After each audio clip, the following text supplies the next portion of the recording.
Hi, welcome to another episode of big talks. Big ടോക്സിന്റെ പുതിയൊരു എപ്പിസോഡിലേക്ക് നിങ്ങൾക്ക് സ്വാഗതം.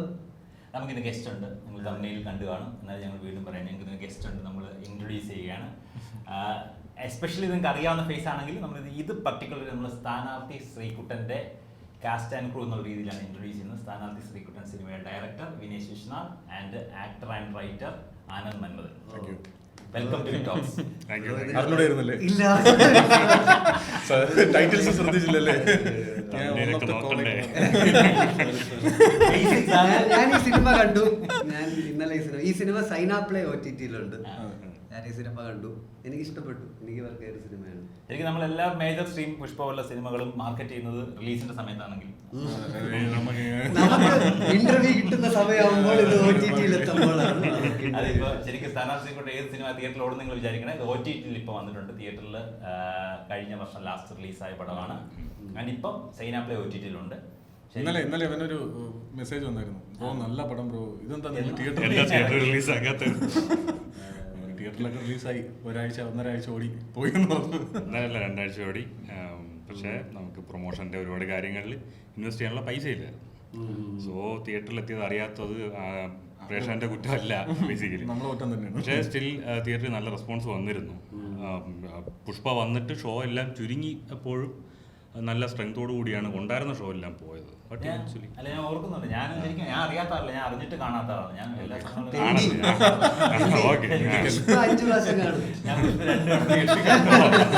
ഞാൻ ഐമാക്സിലും കണ്ടു, ഞാൻ തമിഴിലും തെലുങ്കിലും മലയാളത്തിലും കണ്ടു. പക്ഷേ ഞാൻ സ്ഥാനാർത്ഥി പാവം മലയാളം സിനിമ ഇത് OTT കണ്ടതിന് ശേഷം ഞാൻ ആലോചിച്ചു, ശരിക്കും നമുക്കൊരു സ്റ്റാർ സ്റ്റഡഡ് സിനിമ ഇല്ലെങ്കിൽ അതിനെ പുൾ ഓഫ് ചെയ്ത് മാർക്കറ്റ് ചെയ്യാന്ന് വെച്ചാൽ എന്തൊരു ടാസ്ക് പരിപാടി. എത്ര നല്ല കണ്ടന്റ് ആണെങ്കിലും ഞാൻ ആ പടം കണ്ടിട്ട് ശരിക്കും ഫസ്റ്റ് ഒരു 20 മിനിറ്റ്സ് കാണുന്നത് ഇവരോട് ഇരിക്കണമല്ലോ, വിനേഷിനോട് നമ്മൾ എന്ത് പറയുമെന്ന് വിചാരിച്ച ശരിക്കും ഇത് കണ്ടു തുടങ്ങുന്നത്. പക്ഷേ 30 മിനിറ്റ് ഞാൻ ലോഗിനായി. എനിക്ക് 30 മിനിറ്റ് എടുത്ത് പടത്തിന്റെ യൂണിവേഴ്സിനകത്ത് ഞാൻ കയറാം. ആ 30 മിനിറ്റ് കഴിഞ്ഞ് 1.5 മണിക്കൂർ അടിപൊളി. ഞാൻ ഫുള്ളി അതിനകത്തായിരുന്നു. ഞാൻ ആ പിള്ളേരുടെ കൂടെയും ആർട്ടിസ്റ്റുകളുടെ കൂടെയായി ഞാൻ ഫുള്ളി ശ്രീകുട്ടന്റെ യൂണിവേഴ്സിനകത്ത് നമ്മൾ കയറിയാൽ ബെസ്റ്റ് എന്താ ചൈൽഡ് മൂവി അങ്ങനെ നമുക്ക് കാറ്റഗറി കൊടുക്കാൻ പറ്റില്ല. പക്ഷേ സ്കൂൾ യൂണിവേഴ്സിലുള്ള ബെസ്റ്റ് മൂവി ആയിട്ട് മാറി. ഞാൻ കഴിഞ്ഞ വർഷം പല്ലട്ടിയുടെ കൂടെ ആയിരുന്നു. പല്ലട്ടി തിയേറ്ററിൽ കണ്ടു. ശരിക്കും ഞാൻ മലയാളത്തിനെ സപ്പോർട്ട് ഇല്ലെന്ന് പറയാം. പല്ലട്ടി 90s കിഡ്സ് ഒരാഴ്ച തിയേറ്ററിലപ്പോൾ ഞാൻ കണ്ട ആളാണ്. പക്ഷേ ഇത് ശരിക്കും അങ്ങനെ 90s വൈബ് ഒന്നും അല്ല. ഒരു പെർഫെക്റ്റ് സ്കൂള്, ഏത് കാലഘട്ടത്തിന് റിലേറ്റ് ആവുന്ന. ഞാൻ അപ്പൊ തന്നെ ഗ്രൂപ്പിലിട്ടു. ഞാൻ തള്ളിയിട്ടാണ് പിന്നെ ഇവന്മാര് കാണുന്നത്. ഗ്രൂപ്പിൽ എത്ര പേരുണ്ട്? അങ്ങനല്ല, ഞങ്ങളുടെ ഈ ടെലഗ്രാം ഗ്രൂപ്പ് അപ്പൊ പിന്നെ ഞാൻ ഇട്ടു. അത് ആ ഫസ്റ്റ് 30 മിനിറ്റ്സ് ആണ് നിങ്ങൾ അതിനകത്ത് ഇൻവെസ്റ്റ് ചെയ്യേണ്ടത്. ബാക്കി ഇൻവെസ്റ്റ്മെന്റ് അല്ല, ബാക്കി നിങ്ങൾ അതിന്റെ കൂടെയാണ്. അത് അടിപൊളിയാണ്. എനിക്ക് ഭയങ്കര ഇഷ്ടപ്പെട്ടു. എനിക്ക് എല്ലാവരും കാണാം. നമ്മൾ പേഴ്സണലി ഞങ്ങൾ റെക്കമെൻഡ് ചെയ്യാറുണ്ട് സിനിമ. ഞങ്ങൾ റെക്കമെൻഡ് ചെയ്യുന്ന സിനിമയാണ് സ്ഥാനാർത്ഥി ശ്രീകുട്ടൻ. അടിപൊളി പടമാണ്, കാണണം. എസ്പെഷ്യലി നിങ്ങൾ ആ എൻറ്റയർ സ്റ്റോറി ടെല്ലിങ് ഒരു കുട്ടിയുടെ പെർസ്പെക്റ്റീവ് എന്ന് എനിക്ക് ഏറ്റവും എനിക്ക് കുറേ കാര്യങ്ങൾ ഇഷ്ടപ്പെട്ടു. പക്ഷെ എനിക്ക് ഏറ്റവും ഇമ്പ്രസീവ് ആയിട്ട് തോന്നിയത് ആ ഒരു പാട്ടില് മറ്റേ കുട്ടിയുടെ റിലേഷൻഷിപ്പ് ഇങ്ങനെ പലരെയും കണ്ടിട്ട്, അത് നമ്മളെല്ലാരും നമ്മുടെ ചെറിയ ലൈഫിൽ ചെയ്തിട്ടുള്ള കാര്യമാണ്. നമ്മൾ വലുതാകുമ്പോ ഇങ്ങനെയൊക്കെ ആയിരിക്കും ചുറ്റിനുമുള്ളവരിതാണ് എങ്ങനെയൊക്കെ മൊത്തത്തിൽ ശ്രീകുട്ടൻ എന്ന് പറയുന്ന ആള് അവന്റെ മീനാക്ഷി എന്ന് പറയുന്ന അവന്റെ ലവ് ഓഫ് ലൈഫ് ആണ്. അവൻ ശ്രദ്ധിക്കുന്ന ആളിലോട്ടെത്താനായിട്ട് അവൻ എടുക്കുന്ന ഇൻസ്പിറേഷൻ മൊത്തം അവന്റെ വീട്ടിൽ നിന്നും കടയിലെ ചേട്ടനിൽ നിന്നും അധ്യാപകരിൽ നിന്നും അങ്ങനെയൊക്കെയാണ്. അപ്പോൾ അവന്റെ ചുറ്റിലും നല്ല മനുഷ്യരും ഉണ്ട്. പക്ഷേ ഒരാൾ ആണ് ഇതിലെ മൊത്തം പ്രശ്നത്തിലും ഇതാവും. ഇത് ശരിക്കും നമ്മൾ ആനന്ദ് റൈറ്റർ എന്ന് പറഞ്ഞപ്പോൾ ഇത് റൈറ്റ് ചെയ്ത് നിങ്ങൾ 4 പേര് ആരൊക്കെയായിരുന്നു? പുള്ളിയാണ് കഥ, എന്റെയാണ് കഥ. നമ്മളെല്ലാം കൂടെ ഇരുന്ന് ഇത് ചർച്ചിച്ചുണ്ടായ പടമാണ്. അപ്പൊ അങ്ങനെ നമ്മളെല്ലാരും ഒരു റൂമിലുണ്ട് ശാസ്താമംഗലത്ത്. പട്ടിണിയാകുമ്പോ ബെൽറ്റ് മുറുക്കി കിടക്കുന്നവരാണ്. എങ്ങനെയെങ്കിലും 4 പേര് കാണാൻ നിങ്ങൾ ബെൽറ്റ് എന്നൊന്നും പറഞ്ഞു ഇനി അതും കൂടെ ഇല്ലാതാക്കണം. അപ്പൊ നമ്മളെല്ലാം കൂടെ ഇരുന്ന് ഇങ്ങനെ ഈ കഥ ഇങ്ങനെ ഇപ്പം പറഞ്ഞപ്പോഴത്തേക്കും നമ്മളിങ്ങനെ ചർച്ച ചെയ്ത് അപ്പം പിന്നെ ഇതിന്റെ എഡിറ്റർ കൈലാഷ് എസ് ഭവൻ, അവനും ഇതിൻ്റെ അകത്തൊരു റൈറ്ററാണ്. പിന്നെ മുരളീകൃഷ്ണൻ എന്ന് പറഞ്ഞ റൈറ്ററുണ്ട്. അപ്പം നമ്മൾ 4 പേരും കൂടെ ഇരുന്ന് എഴുതി ഫസ്റ്റ് ഡ്രാഫ്റ്റായി, പിന്നെ അത് പൊളിഞ്ഞു, പിന്നെ സെക്കൻഡ് ഡ്രാഫ്റ്റായി, തേർഡ് ഡ്രാഫ്റ്റായി, ഫോർത്ത് ഡ്രാഫ്റ്റാണ് ഇപ്പോൾ അല്ലേ? 5th ഡ്രാഫ്റ്റിലൊക്കെയാണ് ഷൂട്ട് നടന്നിരിക്കുന്നത്. അത് ഇവരുടെ ജേർണി അറിഞ്ഞിട്ട് നമുക്ക് സിനിമയിലോട്ട്. അപ്പൊ ബ്രോ പറയും, ബ്രോ ആരാണ് വിനേഷ്? എന്താണ് എന്താണ് വിനേഷ്? എൻ്റെ പേര് വിനേഷ് വിശ്വനാഥ്. ഞാൻ പ്രശോഭ് വിജയ് എന്ന് പറയുന്ന ഡയറക്ടറിൻ്റെ അസിസ്റ്റൻ്റ് ആയിരുന്നു അന്വേഷണം എന്ന് പറയുന്ന പടത്തിൽ. അപ്പോൾ അത് കഴിഞ്ഞ ഉടനെയാണ് കോവിഡ് ലോക്ക്ഡൗൺ പരിപാടി 2019 ഇതൊക്കെ സംഭവിക്കുന്നത്. അപ്പോൾ ആ സമയത്താണ് നമ്മൾ സ്ക്രിപ്റ്റ് എഴുതി തുടങ്ങിയത്. അപ്പോൾ അന്വേഷണം കഴിഞ്ഞിട്ട് വീണ്ടും പടങ്ങൾ അസിസ്റ്റ് ചെയ്യണം എന്നൊക്കെ ഉള്ളൊരു ആഗ്രഹം അവിടെ നിൽക്കുമ്പോൾ തന്നെ ഈ സിനിമ നമുക്ക് ലോക്ക്ഡൗണിൽ ഈ ഒരു പരിപാടി എഴുതുക എന്നുള്ളതല്ല, വേറെ ഒന്നും ചെയ്യാനില്ല.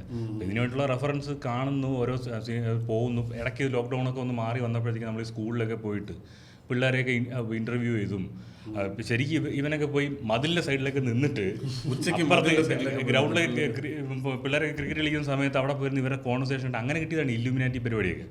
കാരണം ഇപ്പോഴത്തെ പിള്ളേരുടെ പരിപാടി എന്താണെന്ന് നമുക്ക് അറിയില്ലല്ലോ. അപ്പോൾ അതിൻ്റെ ഒരു സാധനം കൂടെ വെക്കാൻ വേണ്ടിയിട്ട് അപ്പം അങ്ങനെ ഒന്നും ഇത് ഷൂട്ട് ചെയ്യാനുള്ള സ്ഥലങ്ങളൊക്കെ ഞങ്ങൾ അന്വേഷിക്കാൻ തുടങ്ങി.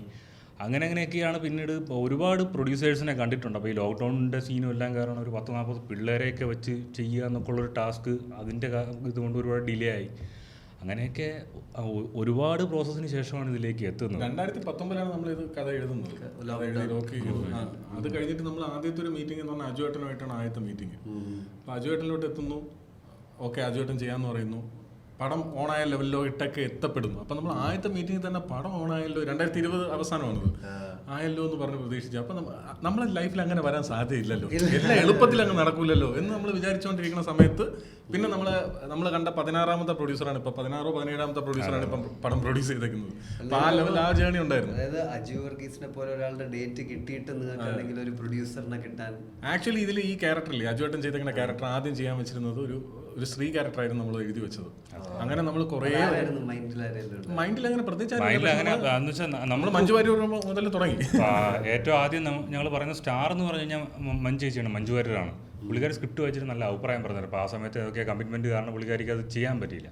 അത് കഴിഞ്ഞ് ഒരുപാട് ആക്ടേഴ്സിനെ നമ്മൾ അപ്രോച്ച് ചെയ്തു. അപ്പോഴും ഈ ചക്രവാണിയുടെ ക്യാരക്ടർ ആർക്ക് തന്നെയായിരുന്നു ലേഡിക്കും. അതെ അത് കുറച്ചൊക്കെ അതായത് ശരിക്കും ഞാൻ ഇത് ഇൻസ്പയർ ആയിട്ടുള്ള ഒരു ടീച്ചറിൽ നിന്നാണ് എന്നെ ചൈൽഡ്ഹുഡ് ടീച്ചർ ഒരുപാട് സ്വാധീനിച്ചു. അപ്പൊ അങ്ങനെയാണുള്ള കാരണവും. പക്ഷെ ഈ ഇത്രയും വയലന്റ് ആയിട്ടുള്ള ഇത് ചെയ്യാൻ ആരും റെഡിയായില്ല. ഈവൻ നമ്മുടെ ഇൻഡസ്ട്രിയിലുള്ള ഒരു നടി തന്നെ പറയുകയും ചെയ്തു, ഈ പിള്ളേരെ കടിക്കുന്നത് പൊളിറ്റിക്കലി ഇൻകറക്റ്റ് അല്ലേ എന്ന് ചോദിക്കുകയും ചെയ്തു. അപ്പൊ അത് ക്യാരക്ടർ നമ്മൾ ഗ്ലോറിഫൈ ചെയ്യുന്നില്ലല്ലോ, എന്നല്ലേ പൊളിറ്റിക്കലി ഇൻകറക്റ്റ് ആവുമോ. സിനിമ പൊളിറ്റിക്കലി കറക്റ്റ് ആവണമെന്നുണ്ടെങ്കിൽ ആ ക്യാരക്ടർ ഇൻകറക്റ്റ് ആയേ പറ്റുള്ളൂ. പക്ഷെ അവർ അങ്ങനെ അല്ല എടുത്തത്. അപ്പോൾ പിന്നീട് ഞങ്ങൾ അതിനെ ജെൻഡർ സ്വാപ്പ് ചെയ്ത് അജുവേട്ടനിലേക്ക് എത്തിയപ്പോൾ ഞങ്ങൾക്ക് കൂടുതൽ ക്യാരക്ടറിനെ എക്സ്പ്ലോർ ചെയ്യാൻ പറ്റും, കുറേ കാര്യങ്ങൾ എക്സ്പ്ലോർ ചെയ്യാൻ പറ്റും. അതൊരു നല്ല ഡിസിഷൻ ആയിരുന്നു പിന്നീട് മനസ്സിലായി. സോ അങ്ങനെയാണ് ശ്രീകുട്ടനിലേക്കുള്ള ഇത് വരുന്നത്. അപ്പോൾ എൻ്റെ കാര്യം ഞാൻ പറഞ്ഞില്ലല്ലേ. ഓക്കെ ബ്രോ ഏത് പ്രായം തൊട്ടാണ് സിനിമയിലോട്ടുള്ള ഒരു? ഞാൻ ആക്ച്വലി +1 പഠിക്കുന്ന സമയത്ത്, അതുവരെയും ഈ സിനിമ ഒരു കൊച്ചിലെ മുതൽ DD മെട്രോ ചാനലിലൊക്കെ ഹിന്ദി പടങ്ങളൊക്കെ കണ്ടു. അങ്ങനെ ഈ സബ്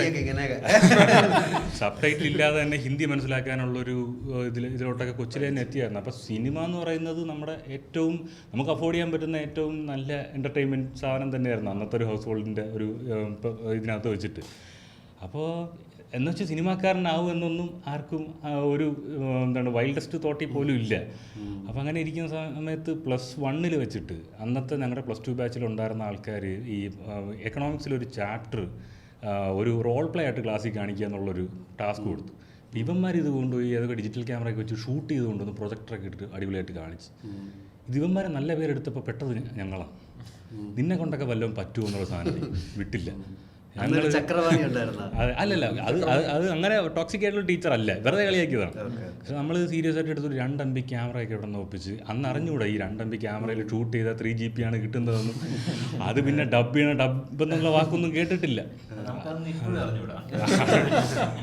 അങ്ങനെ പല്ലിയൊക്കെ തല്ലിക്കൊന്നിട്ടുണ്ട് ആ ഷോർട്ട് ഫിലിമിന്. അതെ, ക്രൂരത. അങ്ങനെ ഈ സാധനം ഷൂട്ട് ചെയ്ത് കൊണ്ടുവന്ന് മറ്റേ ഏതോ ഒരു സോഫ്റ്റ്വെയറിലേക്ക് ഇട്ട് എഡിറ്റൊക്കെ ചെയ്ത് ഔട്ട് കൊണ്ടുവന്ന് പ്രൊജക്ടറിലിട്ട് കാണിച്ചപ്പോൾ പിരാന്ന് ഒരു പുണ്ണാക്കും കാണാൻ വയ്യാത്ത അവസ്ഥ. ആർക്കും ഒന്നും കേൾക്കാനും വയ്യ. അവസാനം എൻ്റെ ആദ്യ സംരംഭം തന്നെ പൊട്ടി തകർന്നു പോയി. ഇതിങ്ങനെ ഔട്ടിങ്ങനെ വരും എന്നറിയാതെ തന്നെ ഞങ്ങൾ CD-യിൽ റൈറ്റ് ചെയ്ത് കുറേ പേർക്ക് കൊടുക്കുകയും ചെയ്തായിരുന്നു.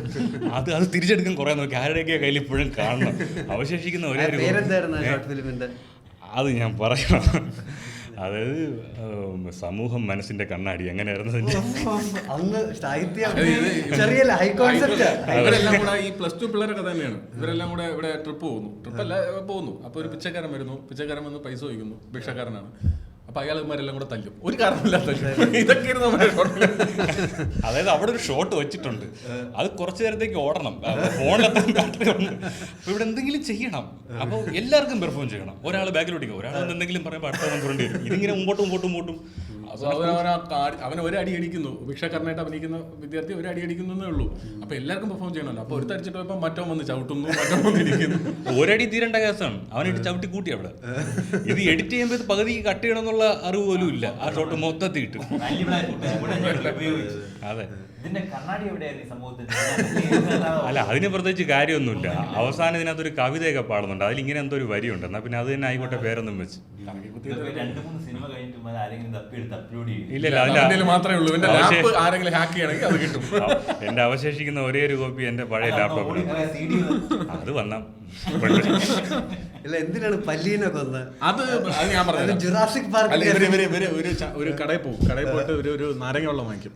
അപ്പൊ നാരങ്ങ വെള്ളം വാങ്ങിക്കുമ്പോൾ നാരങ്ങ വെള്ളം കുടിച്ചോണ്ടിരിക്കുമ്പോൾ നമ്മൾ ഈച്ചയൊക്കെ കാണുമല്ലോ. അപ്പൊ ഇവർക്ക് ഈച്ചയെ കിട്ടിയില്ല. അപ്പൊ ഒരുത്തും ക്രിക്കറ്ററാണ്, അവൻ ബാറ്റും കൊണ്ട് കിടക്കായിരുന്നു. അവൻ ഈച്ചയെ കിട്ടിയില്ലല്ലേ എന്ന് പറഞ്ഞ ഒരു ഒറ്റ അടി ഒരു പല്ലിയെ പിടിച്ചാണ്ടിട്ട് ഒരു ഫുൾ പല്ലി ഇങ്ങനെ ഈ നാരങ്ങ വെള്ളം അടിക്കുമ്പോൾ ആരെങ്കിലും ശ്രദ്ധിക്കൂലേ അതിൻ്റെ അകത്ത് പല്ലി എന്തെങ്കിലും വീണതില്ല? ഇത്രയും വലിയ സാധനമൊക്കെ ശ്രദ്ധിക്കൂലേ? ഇത് കടക്കാരൻ കൊണ്ടു കൊടുക്കുമ്പോൾ ഇത്രയും വലിയ പല്ലി എൻ്റെ കിടക്കുകയാണ്, പ്രശ്നം ഉണ്ടാകുന്നത്. അയ്യോ, നിങ്ങൾ തമ്മിൽ ചൈൽഡ്ഹുഡ് ഫ്രണ്ട്സ് അങ്ങനെ അല്ലല്ല, നമ്മള് ഈ 2019 നമ്മുടെ അല്ലല്ല നമ്മുടെ ഇവൻ കാരായിട്ടാണ്. അപ്പൊ ഇവൻ ട്രിവാൻഡ്രം സിറ്റിയിലോട്ട് മൂവിങ് ചെയ്തു. ഇപ്പൊ എല്ലാരും സിനിമ കൊച്ചിയിലോട്ട് വരില്ലേ, നമ്മളെ ബോധത്തിൽ ആദ്യം നമ്മള് ട്രിവാൻഡ്രം സിറ്റിയിലോട്ട്, അവിടെ മാനവീയം വീതി എന്ന് പറഞ്ഞ വീതി. ഇപ്പൊ അത് വേറൊരു ലെവലിലായി. അപ്പൊ അന്ന് അവിടുത്തെ അപ്കമിങ് സിനിമാക്കാരുടെയും ഈ പറയുന്ന ആൾക്കാരുടെ ഒക്കെ ഒരു ഹബ്ബായിരുന്നു. അപ്പൊ അവിടെ വന്ന് കൂടി പിന്നെ ഇവന് സിറ്റിയിലോട്ട് വരണമെന്നുള്ള ഇതില് ഇപ്പൊ കണ്ണൻ നായർ എന്ന് പറഞ്ഞ ആക്ടറുണ്ട് നമ്മളവിടെ. അപ്പോൾ പുള്ളി കുറേ കാലമായിട്ട് ട്രിവാൻഡ്രത്താണ് ഒരു റൂം എടുത്ത് താമസിക്കുന്നത്. അപ്പം ഇവനും പുള്ളിയും കൂടെ മീറ്റ് ചെയ്ത് അവസാനം അത് ഒരു വീട് എടുക്കാന്നുള്ള സെറ്റപ്പിലോട്ട് വന്നു.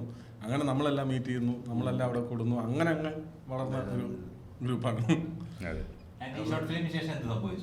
ഈ ഷോർട്ട് ഫിലിമിന് ശേഷം ആ മൊബൈൽ പിടിച്ച് മേടിച്ചു ആൾക്കാർ വൻ അപമാനം. കാര്യം ഈ ഷോർട്ട് ഫിലിമിന്റെ പേരിൽ 7 ദിവസം ക്ലാസ്സിൽ കയറിയിട്ടില്ല. ഇതുണ്ടാക്കാൻ വേണ്ടിയിട്ടാണ് നീയൊക്കെ ഇത്രയും ദിവസം മുങ്ങി നടന്നതെന്ന് പറഞ്ഞിട്ട് അതൊരു ചീത്ത പേരായി. പക്ഷെ നമ്മുടെ ടീച്ചർ എന്ന് പറഞ്ഞു, പഠിത്തത്തിലൊന്നും നീ ഇതാവും തോന്നുന്നില്ല, പക്ഷെ ഇതിലെന്തോ ഒരു ഇതുണ്ടെന്ന് തോന്നുന്നു പറഞ്ഞു. അവർ ചുമ്മാ അമ്മച്ചക്ക് എന്തോ പറഞ്ഞതാണ്, ഞാൻ അതിനെ സീരിയസ് ആയിട്ട് എടുത്തു. അങ്ങനെയാണ് ഇവിടെ ഇപ്പോൾ ഇരിക്കുന്നത്. അത് കഴിഞ്ഞിട്ട് പിന്നെ സിനിമ, അതെ, പ്രസവേട്ടനിലേക്ക് എത്തുന്നത് ഒരു പടമെങ്കിലും അസിസ്റ്റ് ചെയ്യണം എന്നുള്ളൊരു ആഗ്രഹം ഭയങ്കര ഇതായിട്ടുണ്ടായിരുന്നു. അപ്പോൾ അതിനുശേഷം ഞാൻ 6 ഷോർട്ട് ഫിലിം ചെയ്തിട്ടുണ്ട്, ഒരു ഡോക്യുമെൻ്ററി ചെയ്തിട്ടുണ്ട്. അപ്പോൾ ഇങ്ങനെ വർക്ക് ചെയ്തുകൊണ്ടേയിരുന്നു. അപ്പോൾ അതിൽ പുള്ളിക്ക് വർക്ക് ചെയ്യുന്ന സമയത്ത് തന്നെ എൻ്റെ വർക്ക് പുള്ളി കാണാറുണ്ട്, ഫേസ്ബുക്ക് സുഹൃത്തു എന്നുള്ള നിലയിൽ കാണാറുണ്ട്. അങ്ങനെ അന്വേഷണം ഓണാവുന്നതിന് മുമ്പ് പുള്ളിയുടെ തന്നെ ഒരു ഇൻഡിപെൻഡൻറ്റ് പടം ഞങ്ങൾ തുടങ്ങി വെച്ചായിരുന്നു. അത് നമുക്ക് കംപ്ലീറ്റ് ചെയ്യാൻ പറ്റിയില്ല. അപ്പോൾ അതിലായിരുന്നു ഞാൻ ആദ്യമായിട്ട് പുള്ളി അസിസ്റ്റ് ചെയ്യുന്നത്. അത് കഴിഞ്ഞ് അന്വേഷണം ഓണായപ്പോൾ പുള്ളി വിളിക്കുകയായിരുന്നു. അപ്പോൾ അന്വേഷണം കഴിഞ്ഞപ്പോൾ എനിക്കൊരു കാര്യം മനസ്സിലായി, ഞാൻ നല്ല അസിസ്റ്റൻറ്റ് ഡയറക്ടറൊന്നും അല്ല. അസിസ്റ്റൻറ്റ് ഡയറക്ടർ ആവാനുള്ള ക്വാളിറ്റി ഒന്നും എനിക്കില്ല. ഞാൻ ഭയങ്കര അലമ്പായിരുന്നു. കാര്യം എന്നെക്കൊണ്ട് പുറതി മുട്ടാനായിരുന്നു അവിടെ. അങ്ങനെ കുറേ അബദ്ധങ്ങളൊക്കെ കാണിച്ചു. ഇദ്ദേഹം പ്രശോഭനാണെന്നുണ്ടെങ്കിൽ വിളിച്ച് പോയി എന്ന് പറഞ്ഞുകൊണ്ട് ആ ഒരു ഇതിലായിരുന്നു. അപ്പോൾ എനിക്ക് മനസ്സിലായി ഇത് പറ്റണ പരിപാടിയല്ല. ഇനിയിപ്പോൾ എന്താണ്, അത് കഴിഞ്ഞിട്ട് എൻ്റെ ഫ്രണ്ട്സായിട്ടുള്ള ഡയറക്ടേഴ്സൊക്കെ വിളിച്ചിട്ടുണ്ട്. അപ്പം പറ്റൂല എന്ന് പറയാൻ പറ്റാത്ത സാഹചര്യത്തിൽ അത് ചെയ്യാന്നുള്ള രീതിയിലാണ്. പക്ഷേ അത് ലോക്ക്ഡൗൺ കാരണം ആ പടങ്ങളൊന്നും നടന്നില്ല. അങ്ങനെ ലാസ്റ്റ് AD ആയിട്ടുണ്ടായിരുന്ന ഞാൻ തൊട്ടടുത്ത വർക്ക് ചെയ്യുന്നത് ഡയറക്ടറായിട്ട്. അതെ, അവർ ശരിക്കും എന്നെ പോലെ ഒരു അസിസ്റ്റൻ്റ് ഉണ്ടായിരുന്നു. അപ്പം എനിക്ക് മനസ്സിലായി എന്നെ പോലെ എനിക്ക് മനസ്സിലായി. കാര്യം അവൻ രാവിലെ ഒരു പ്രിൻ്റർ അവിടെ വയ്ക്കും, ഒരു അക്ഷയ സെൻറ്റർ അങ്ങോട്ട് തുടങ്ങും. പാമ്പനായിരുന്നു അവന്. പിന്നെ ഒരു പടത്തിൽ ചാൻസ് കിട്ടിയിട്ട് പോയതാണ്, അല്ല പറഞ്ഞു വിട്ടൊന്നുമല്ല കേട്ടോ. അവനൊരു ബേസിക്കലി അവൻ ആക്ടറായിരുന്നു. അങ്ങനെ ചാൻസ് കിട്ടിയിട്ട് അവൻ പോയതാണ്. അപ്പോൾ അവനെ കാണുമ്പോൾ എനിക്ക് മനസ്സിലായി ഞാൻ ഇതൊക്കെയാണ് ചെയ്തുകൊണ്ടിരുന്നത്. അപ്പോൾ എന്നെ ചീത്ത വിളിച്ചതിൽ വലിയ ഇതൊന്നും ഇല്ല എന്നുള്ളത്. ബ്രോയിൻ്റെ എത്ര സ്ക്രിപ്റ്റ് എഴുതിയിട്ടുണ്ട്? ഇപ്പം എത്ര ബൗണ്ട് സ്ക്രിപ്റ്റുകളാണ് ബ്രോയിൻ്റെ? ഞാൻ ശരിക്കും ഇത് ആദ്യത്തെ സ്ക്രിപ്റ്റ് സിനിമയാക്കി അങ്ങനെയല്ല. ഞാൻ ഇടയ്ക്ക് ഇതിനു മുമ്പ് വേറൊരു ഡയറക്ടറിന് വേണ്ടി ഒരു സ്ക്രിപ്റ്റ് എഴുതി കൊടുത്തിട്ടുണ്ട്. അത് പക്ഷേ പ്രോജക്റ്റ് ആയില്ല. ഞാൻ എഴുതുന്ന 2ാമത്തെ സ്ക്രിപ്റ്റാണിത്. ഇതിന് ശേഷം 2 സ്ക്രിപ്റ്റ് കൂടെ ഞാൻ എഴുതിയിട്ടുണ്ട്. അത് പറയൂല. അല്ല, അത് പ്രോജക്റ്റ് ആയിട്ടില്ല. അതൊരു പൊളിറ്റിക്കൽ സാധനമാണ്, ഒരു വിദ്യാർത്ഥി പൊളിറ്റിക്സ് പരിപാടിയാണ്. അത് പുള്ളി എന്തെങ്കിലും ചെയ്യണം എന്നുള്ള ആഗ്രഹത്തിൽ തന്നെ വെച്ചിരിക്കുന്നത്. വരും നമുക്ക് സ്ഥാനാർത്ഥി ശ്രീകുട്ടനിലേക്ക് നമുക്ക് ആനന്ദ് ബ്രോയിന്റെ നമുക്ക് പരിചയപ്പെടുത്തേണ്ട കാര്യമില്ല. Talking sensation of Mollywood. ഞാൻ തിരുവനന്തപുരത്ത് കണ്ടിട്ടുണ്ട് ബ്രോയിനെ. ഞാൻ മാനവീതി അവിടെ കാണും. ഞാൻ ഇതിന്റെ പത്തന്നെ കിടന്ന് ഞാൻ വരെ തിരുവനന്തപുരത്ത് ആനന്ദനെ കണ്ടിട്ടുണ്ട്. ആണല്ലേ? നമ്മള് ജിഗർദണ്ഡ 2 ആനന്ദ് തിയേറ്ററിൽ കാണുമ്പോൾ ഞാനുണ്ടായി. ഞാൻ വന്ന് പരിചയപ്പെട്ട. ഓ ശരിയാണ് ശരിയാണ്. എനിക്ക് പെട്ടെന്ന് ഓർമ്മ കിട്ടൂല. ഞാൻ നമുക്ക് ഒറ്റയ്ക്ക് ആനന്ദ് പടം കാണാൻ വന്നിട്ട് അത് നല്ല മൂടാണ്, ഒറ്റയ്ക്ക് പടം കാണുക. ആനന്ദ് ബ്രോയിന് എപ്പോ തൊട്ടാണ് സിനിമ അങ്ങനെയൊക്കെ തുടങ്ങിയ പണ്ട് തൊട്ടേ ഈ ആഗ്രഹമുണ്ട്. ഒരു 7ാം ക്ലാസ്സൊക്കെ തൊട്ടേ ഈ ആഗ്രഹമുണ്ട്. അതിന്റെ പിറകെ ഇങ്ങനെ പോയി. പിന്നെ ഇടയ്ക്ക് വെച്ച് ഡൈവേർഷനൊക്കെ സംഭവിച്ചു. ഈ പറയുന്ന ജോലി എന്നൊക്കെ ഉള്ള രീതിയിൽ പോയി. അങ്ങനെ ഒരു ജോലിക്ക് കയറിയപ്പോഴാണ് എനിക്ക് മനസ്സിലായത് സിനിമ തന്നെ ജോലി പറ്റൂല, ജോലി ചെയ്യാൻ ഉള്ള കഴിവൊന്നും എനിക്കില്ല എന്നുള്ള മനസ്സിലായി. തിരിച്ച് സിനിമയിലോട്ട് തന്നെ ചെയ്യാം, സിനിമ തന്നെ നോക്കാമെന്നുള്ള രീതിയിൽ പിന്നെ രണ്ടും കൽപ്പിച്ച് അങ്ങ് ജോലിയൊക്കെ ഉപേക്ഷിച്ചിട്ട് ഇറങ്ങിയായിരുന്നു. അതായത് സംഭവിച്ചത്. സ്ട്രഗ്ലിംഗ് പീരീഡ് എന്ന് പറയുന്ന സാധനം അത് ശരിക്കും പറഞ്ഞാൽ ഇപ്പൊ കഴിഞ്ഞിട്ടുണ്ടോ? ഇല്ല ഇല്ല ഇല്ല ഇല്ല ഇല്ല. ഒരു ആക്ടറിന്റെ എപ്പോഴാണ് സ്ട്രഗ്ലിംഗ് പീരീഡ്? അത് തീരില്ലെന്നാണ് എനിക്ക് തോന്നുന്നത്. തീരില്ലെന്നാണ്. ഇപ്പം നമ്മളിപ്പം ഇപ്പം ഞാൻ ഒരു 5 വർഷം മുമ്പ് നിന്ന ഒരു സ്ഥലത്തല്ല ഞാൻ ഇപ്പം നിൽക്കുന്നത്. പക്ഷെ ഇപ്പം എൻ്റെ സ്ട്രഗിൾ വേറെയാണ്. അപ്പോൾ ഇത് കഴിഞ്ഞ് കുറച്ചും കൂടെ മുന്നോട്ട് പോയാൽ വേറൊരു സ്ട്രഗിൾ ആയിരിക്കും വരുന്നത്. അപ്പം വലിയ ലീഡ് ആക്ടറായിട്ട് നിൽക്കുന്ന ഒരാൾക്ക് അയാളുടെ സ്ട്രഗിൾ എന്ന് പറയുന്നത് ഈ സിനിമ, അടുത്ത സിനിമ വിജയിപ്പിക്കുക, ഒരു സിനിമ വീണ് കഴിഞ്ഞാൽ അടുത്ത സിനിമ എങ്ങനെയായിരിക്കും എന്നുള്ള അവരുടേതായിട്ടുള്ള സ്ട്രഗിൾ വേറെയുണ്ട്. അപ്പോൾ എല്ലാവർക്കും അതിൻ്റെ സ്ട്രഗിൾ അവസാനം വരെയും കാണുമെന്നാണ് എനിക്ക് തോന്നുന്നത്. പക്ഷെ നമുക്ക് മേളിൽ നിൽക്കുന്ന ഒരു സ്ട്രഗിൾ കാണുമ്പോൾ ആ സ്ട്രഗിൾ നമുക്ക് കിട്ടിയിരുന്നെങ്കിലും തോന്നുന്നു.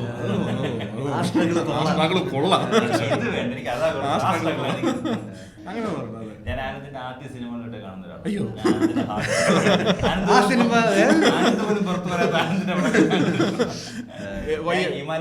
കണ്ടിട്ടുണ്ടല്ലേ? വൈ കണ്ടിട്ടുണ്ട്. എനിക്ക് തോന്നുന്നു ആൾക്കാർ ഇടിക്കായിരിക്കും. ഹിമാലയത്തെ കശ്മീർ എനിക്ക് ഭയങ്കര ഇഷ്ടമാണ്. അയ്യോ അത് ഇഷ്ടമുള്ള കുറെ പേരുണ്ട്. എനിക്ക് ഭയങ്കര ഇഷ്ടമുള്ള മോഡുണ്ട്. അത് ഭയങ്കര അതെ അതെ അതെ അങ്ങനെ കുറെ. എനിക്ക് ഒരുപാട് ചിത്രങ്ങൾ, പക്ഷെ എനിക്ക് ഇഷ്ടമാണ്, എനിക്ക് ഇഷ്ടപ്പെട്ടു. കണ്ടിട്ടുണ്ടോ? ഞാൻ കണ്ടിട്ടില്ല. വേറൊരു മൂഡ് പടമാണ്. ഭയങ്കര രസമുള്ള ഒരു പടമാണ്. അത് എനിക്ക് പേഴ്സണലി ഭയങ്കര ഇഷ്ടമുള്ള പടമാണ്. യൂട്യൂബിലുണ്ട്. സ്റ്റോണർ പടം എന്നൊക്കെ പറഞ്ഞോണ്ട്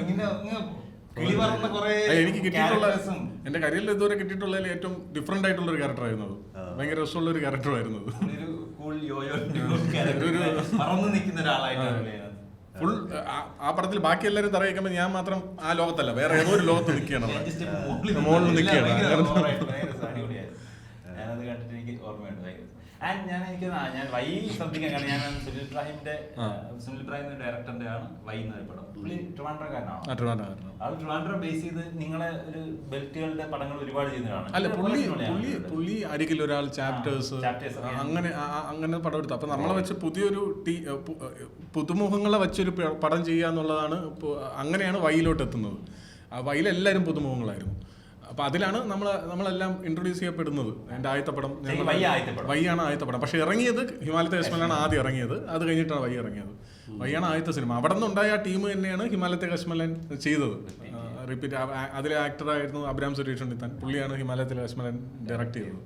അപ്പൊ അങ്ങനെയാണ് സിനിമ തുടങ്ങുന്നത്. അപ്പൊ ആദ്യത്തെ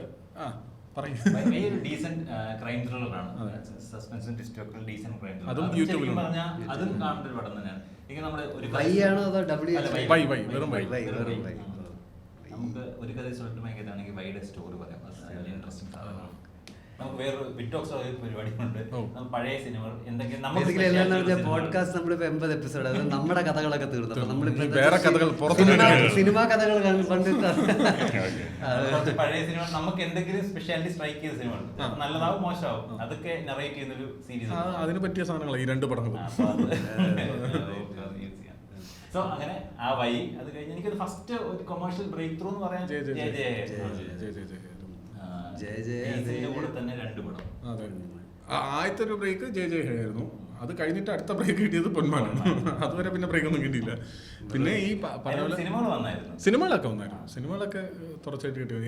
എനിക്ക് ഭയങ്കര ഇടയ്ക്ക് ഭയങ്കര വിഷമം തോന്നിയൊരു കാര്യം, ഈ 1744 വൈറ്റ് ഓൾട്ടോ എന്നൊരു സിനിമ ഇറങ്ങിയായിരുന്നു, സെൻ ആക്ടേഡ്.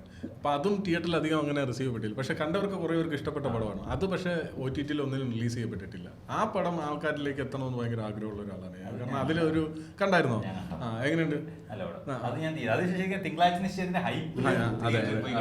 അത് അതുമായിട്ട് ഒരു ബന്ധമില്ലാത്തൊരു പടമാണ്, വേറൊരു ജോണർ പിടിച്ചിടുന്നത്. അപ്പൊ ആ പടം കുറച്ചും കൂടെയൊക്കെ ഒരു ഇതുണ്ടായിരുന്നെങ്കിൽ എനിക്ക് കുറച്ചും കൂടെ ഒരു മൈലേജ് കിട്ടിയെന്ന് എനിക്ക് തോന്നിയിട്ടുണ്ട് പെർഫോമൻസ് വൈസ് ആയിട്ട്.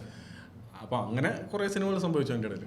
പൊന്മാനിലെ പെർഫോമൻസ് ഭയങ്കര അത് ഭയങ്കര അത് നല്ലൊരു കഥാപാത്രം. അങ്ങനെ ഒരു ക്യാരക്ടർ ഇനി കിട്ടുമോ എന്നുള്ള പോലെ എനിക്ക് ഭയങ്കര സംശയമുണ്ട്. കാരണം അത് വൺസ് ഇൻ എ ലൈഫ് സാധനമാണ് അത്. അല്ലെങ്കിൽ ബ്രോ തന്നെ എനിക്ക് കൂടെ ഉള്ളവർക്കാണ് ഏറ്റവും പുച്ഛം. അല്ല, എനിക്ക് ആക്ച്വലി ബ്രോയിനെ കണ്ടിട്ട് ജയ പൊന്മാൻ കണ്ടിട്ട് അതിലൊക്കെ ബ്രോ ഒരു ഭയങ്കര ഒരു ടോർമെന്റഡ് ക്യാരക്ടറാണ്. അതായത് ഭയങ്കര ഫ്രസ്ട്രേറ്റഡ് ആണ്. ഇതിൽ ഭയങ്കര ഒരു ഈസി ഗോയിങ് ചിൽ, കുറച്ചുകൂടെ ഒരു കോമഡി. ഇതില് ആനന്ദിന്റെ യൂഷ്വൽ ആനന്ദ് എങ്ങനെയാണോ അത് തന്നെയായിരുന്നു വേണ്ട. ഇവൻ ചോദിച്ചു 2-3 ഷോട്ടൊക്കെ എടുത്തു കഴിഞ്ഞു, നീ എന്തൊന്നും പറയാത്ത, കറക്ഷൻ ഒന്നും പറയാത്ത. ഇത് തന്നെയാണ്, ഇതിൽ കൂടുതലൊന്നും പരിപാടിയൊന്നും വേണ്ട. ഇത് ആക്ച്വലി ഞാൻ ചെയ്ത ക്യാരക്ടർ ഇപ്പൊ ആദ്യത്തെ ഡ്രാഫ്റ്റ് ഞാൻ പറഞ്ഞില്ലേ ശ്രീ കഥാപാത്രം, അപ്പൊ അങ്ങനെ കുറെ ക്യാരക്ടർ മാറിയല്ലോ. ഇപ്പൊ ഈ ക്യാരക്ടർ ചെയ്യാതിരുന്നത് കണ്ണൻ നായരാണ്, എന്റെ ക്യാരക്ടർ, സീരിയൽ നടന്റെ. അപ്പം ഈ കണ്ണൻ നായർ ചെയ്ത ഗുപ്തൻ മാഷിന്റെ ക്യാരക്ടറായിരുന്നു ആദ്യം നമ്മൾ അജുവായിട്ട് നോക്കിയിരുന്നത്. അപ്പോൾ ഈ ക്യാരക്ടറിന്റെ പേര് യഥാർത്ഥത്തിൽ രാകേഷ് പ്രഭാകർ എന്നാണ്. രാകേഷ് പ്രഭാകർ സ്റ്റോഴ്സ് എന്നൊക്കെയാണ് എഴുതിയിരിക്കുന്നത്. രാകേഷ് പ്രഭാകർ എന്നുള്ളത് കണ്ണൻ നായരുടെ ഒറിജിനൽ നെയിമാണ്. അപ്പൊ അങ്ങനെ ഇട്ടുന്നതാണ് പേരായിരുന്നു. അപ്പൊ അത് പിന്നെ ഞാൻ ചെയ്യേണ്ടി വന്നു. അതെ അതെ, എന്തായാലും സെറ്റ് ചെയ്തിരിക്കുകയാണ്. അതെ അതെ. പിന്നെ ഇവന്മാരെല്ലാം കൂടെ പറഞ്ഞു, പ്രൊഡ്യൂസറിന്റെ അടുത്ത് പറഞ്ഞു അവൻ ഭയങ്കര വലിയ സ്റ്റാർ ആവും കേട്ടോ, അപ്പൊ അവനെ പിടിച്ച് അഭിനയിപ്പിച്ചാൽ നല്ലതായിരിക്കും. അങ്ങനെ കേട്ട് ആനന്ദിന് അങ്ങനെ ഒരു സാധനം ഉണ്ടോ? ആനന്ദിന് എനിക്ക് വരാനുള്ള പടങ്ങളൊക്കെ ഭയങ്കര എന്നാ പിന്നെ അഭിനയിപ്പിക്കാം, അങ്ങനെയൊക്കെയാണ്. ഇത് വേറെ ആൾക്കാരിലേക്ക് പോയ ക്യാരക്ടറാണ് ഇതൊക്കെ. അതെ അതെ, വേറെ ആൾക്കാരെ വിളിക്കാന്നൊക്കെ പറഞ്ഞപ്പോൾ അന്ന് ജയഹേക്ക് ഇറങ്ങാൻ പോകുന്നേ ഉള്ളൂ. ജയഹേക്ക് ഇറങ്ങി കഴിഞ്ഞാൽ വലിയ സ്റ്റാർ അത് കഴിഞ്ഞു എന്ന് പറയും. പ്രഡിക്ഷനൊന്നും തെറ്റിയില്ല. ഇത് 2022 ഷൂട്ട് നടന്നത്. അപ്പൊ ഇത് എപ്പോഴാണ് നമ്മള് ഇതിന്റെ ഒരു കോർ ഐഡിയ എന്തായിരുന്നു? ആദ്യം വന്ന എന്താണ്, എങ്ങനെയായിരുന്നു ഇതിന്റെ ഐഡിയ? ആദ്യം വന്നത് എനിക്ക് ആക്ച്വലി കാക്കാമുട്ട എന്ന് പറയുന്ന പടം എനിക്ക് ഭയങ്കര, ഞാൻ ഒരുപാട് ആവർത്തിച്ച് കണ്ട ഒരു സാധനമാണ്. അപ്പോൾ അതുപോലൊരു സിനിമ ചെയ്യണം എന്നൊരു ആഗ്രഹം അപ്പോൾ തന്നെ ഉണ്ടായിരുന്നു. അപ്പോഴാണ് ഈ ഗിരീഷ് ഷെഡിയുടെ വിശുദ്ധ ആംബ്രോസ് എന്ന് പറയുന്നൊരു ഷോർട്ട് ഫിലിം വരുന്നത്. അപ്പോൾ അതുകൂടി കണ്ടപ്പോൾ ഒരു ഐഡിയ, ഒരു മെറ്റീരിയൽസ് ചെയ്യാൻ പറ്റുന്ന ഒരു സ്കൂൾ ടൈപ്പ് ഐഡിയ ചെയ്യാൻ പറ്റും, ഷോർട്ട് ഫിലിമായിട്ട് ചെയ്യേണ്ട ഒരു സബ്ജക്റ്റാണ്. അപ്പോൾ ഒരു ഐഡിയ കിട്ടിയ ഒരു ഉഴപ്പൻ ഇലക്ഷന് മത്സരിക്കുന്നു എന്നുള്ളൊരു ഐഡിയ മാത്രം. അതിൻ്റെ ക്ലൈമാക്സ് ഒന്നും ഇങ്ങനെയൊന്നുമില്ല, ഇതുപോലെ പൊളിറ്റിക്കലി ഒരു ആംഗിളൊന്നും ഇല്ല. അതിന് ഒരു ഫുൾ ഓൺ ഒരു ഫണ്ണായിട്ടുള്ളൊരു 20 മിനിറ്റ് സാധനം എന്നുള്ളൊരു സാധനത്തിൽ അത് ഏകദേശം ഞങ്ങൾ ചെയ്തു എന്ന് വരായതാണ്. അപ്പോഴാണ് ഡയറക്ടർ ജനിത് കാച്ചപ്പള്ളിയെ കാണുന്നത്. ഈ കഥ പറഞ്ഞപ്പോഴത്തേക്ക് ഇത് ഷോർട്ട് ഫിലിം എടുത്ത് തുലയ്ക്കരുത്, ഇതിലകത്തൊരു സംഭവമുണ്ട്, അത് നിങ്ങൾ ഒന്ന് ഡിസ്കസ് ചെയ്ത് കണ്ടുപിടിക്കണം എന്ന് പറഞ്ഞു. അപ്പോൾ ഞാൻ ഭയങ്കര കൺഫ്യൂസ്ഡ് ആയിരുന്നു, ഇവൻ കൺവിൻസ്ഡും ആയിരുന്നു. അപ്പോൾ നമ്മുടെ റൈറ്റർ, അങ്ങനെ ഒരു ഫ്രണ്ട് ഉണ്ടല്ലോ. അപ്പോൾ കൈലാഷ് എന്ന് പറഞ്ഞാൽ നമ്മുടെ ഒരു കോറേറ്റർ ഉണ്ട്, നമ്മുടെ എഡിറ്ററും കൂടെയാണ്. അവനെടുത്ത് പറഞ്ഞപ്പോൾ ഇതൊന്നുമില്ല ഷോർട്ടിൽ. അവൻ അപ്പോഴാകെ അടക്കിയാണ്, അതിൽ പിന്നെ ഒരു ഇതില്ല.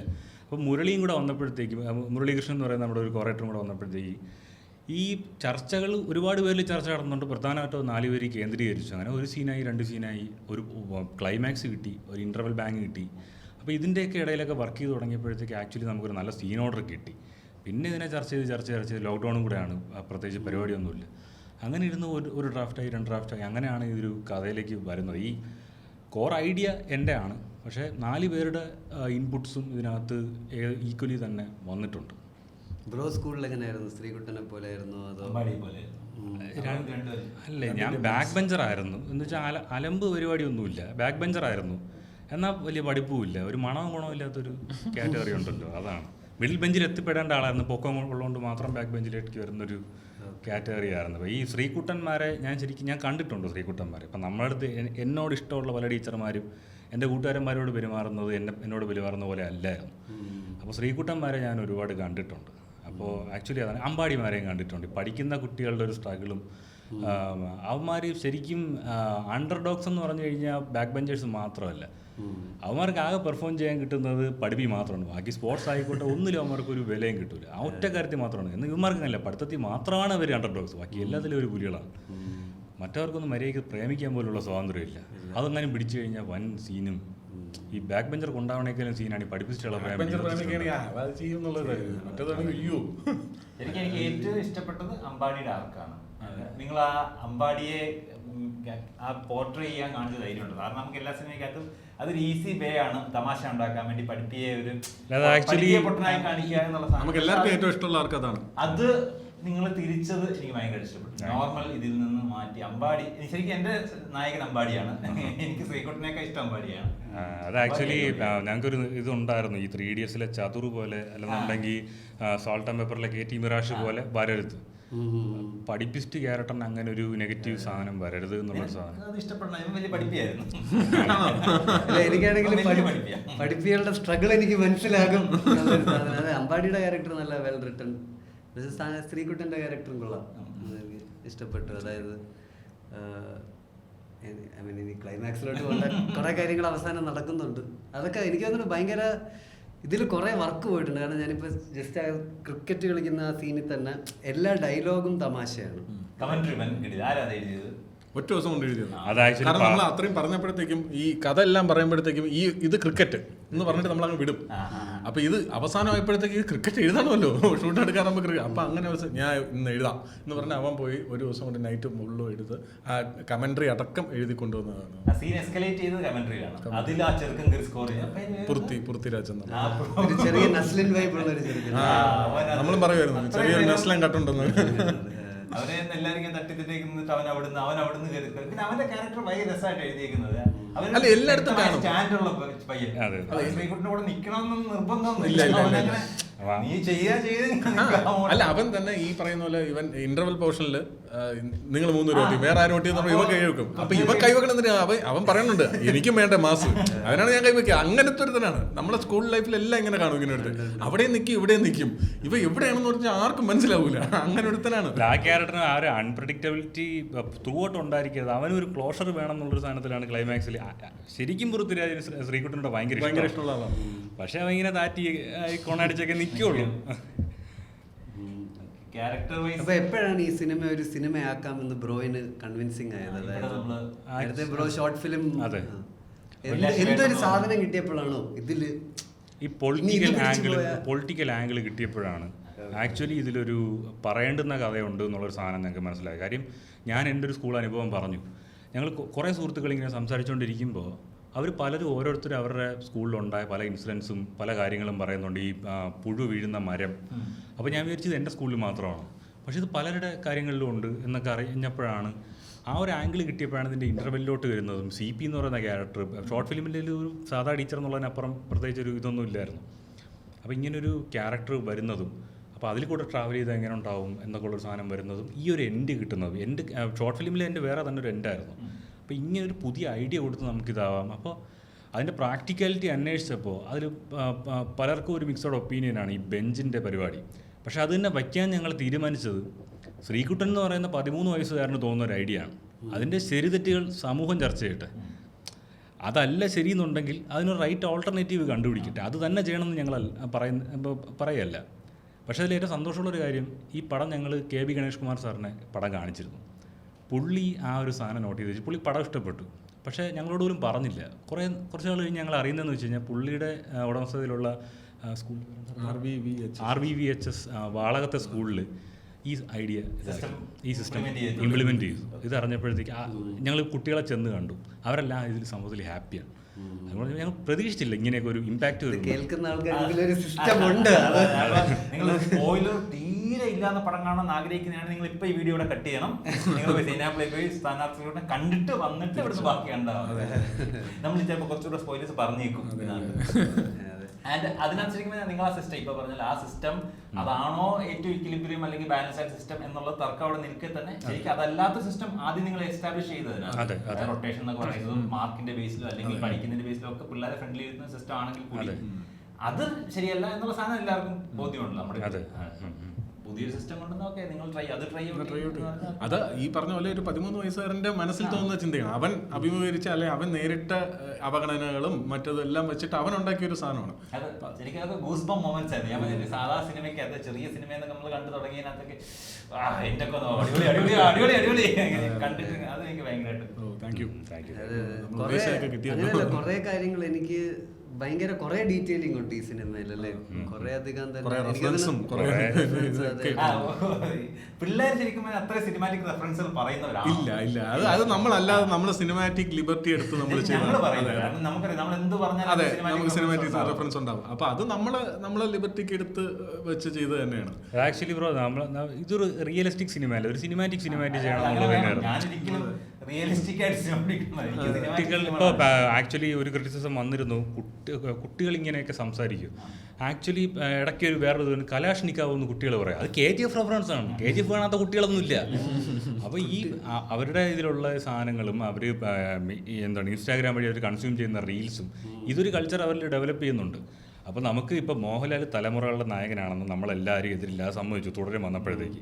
പക്ഷേ എന്താണ് മടമള്ളിയിൽ യഥാർത്ഥ ചിത്രരോഗി ഇതെല്ലാം എന്ന് പറഞ്ഞപ്പോൾ ഈ കുട്ടിക്ക് എങ്ങനെ അറിയാം മണിച്ചത്താല്? നിങ്ങളല്ലേ അവരുടെ തലമുറയുടെ നായകൻ, പിന്നെ എങ്ങനെ അവർക്ക് അറിയാതിരിക്കും? അത്രയുള്ളതിലെ ലോജിക്ക്.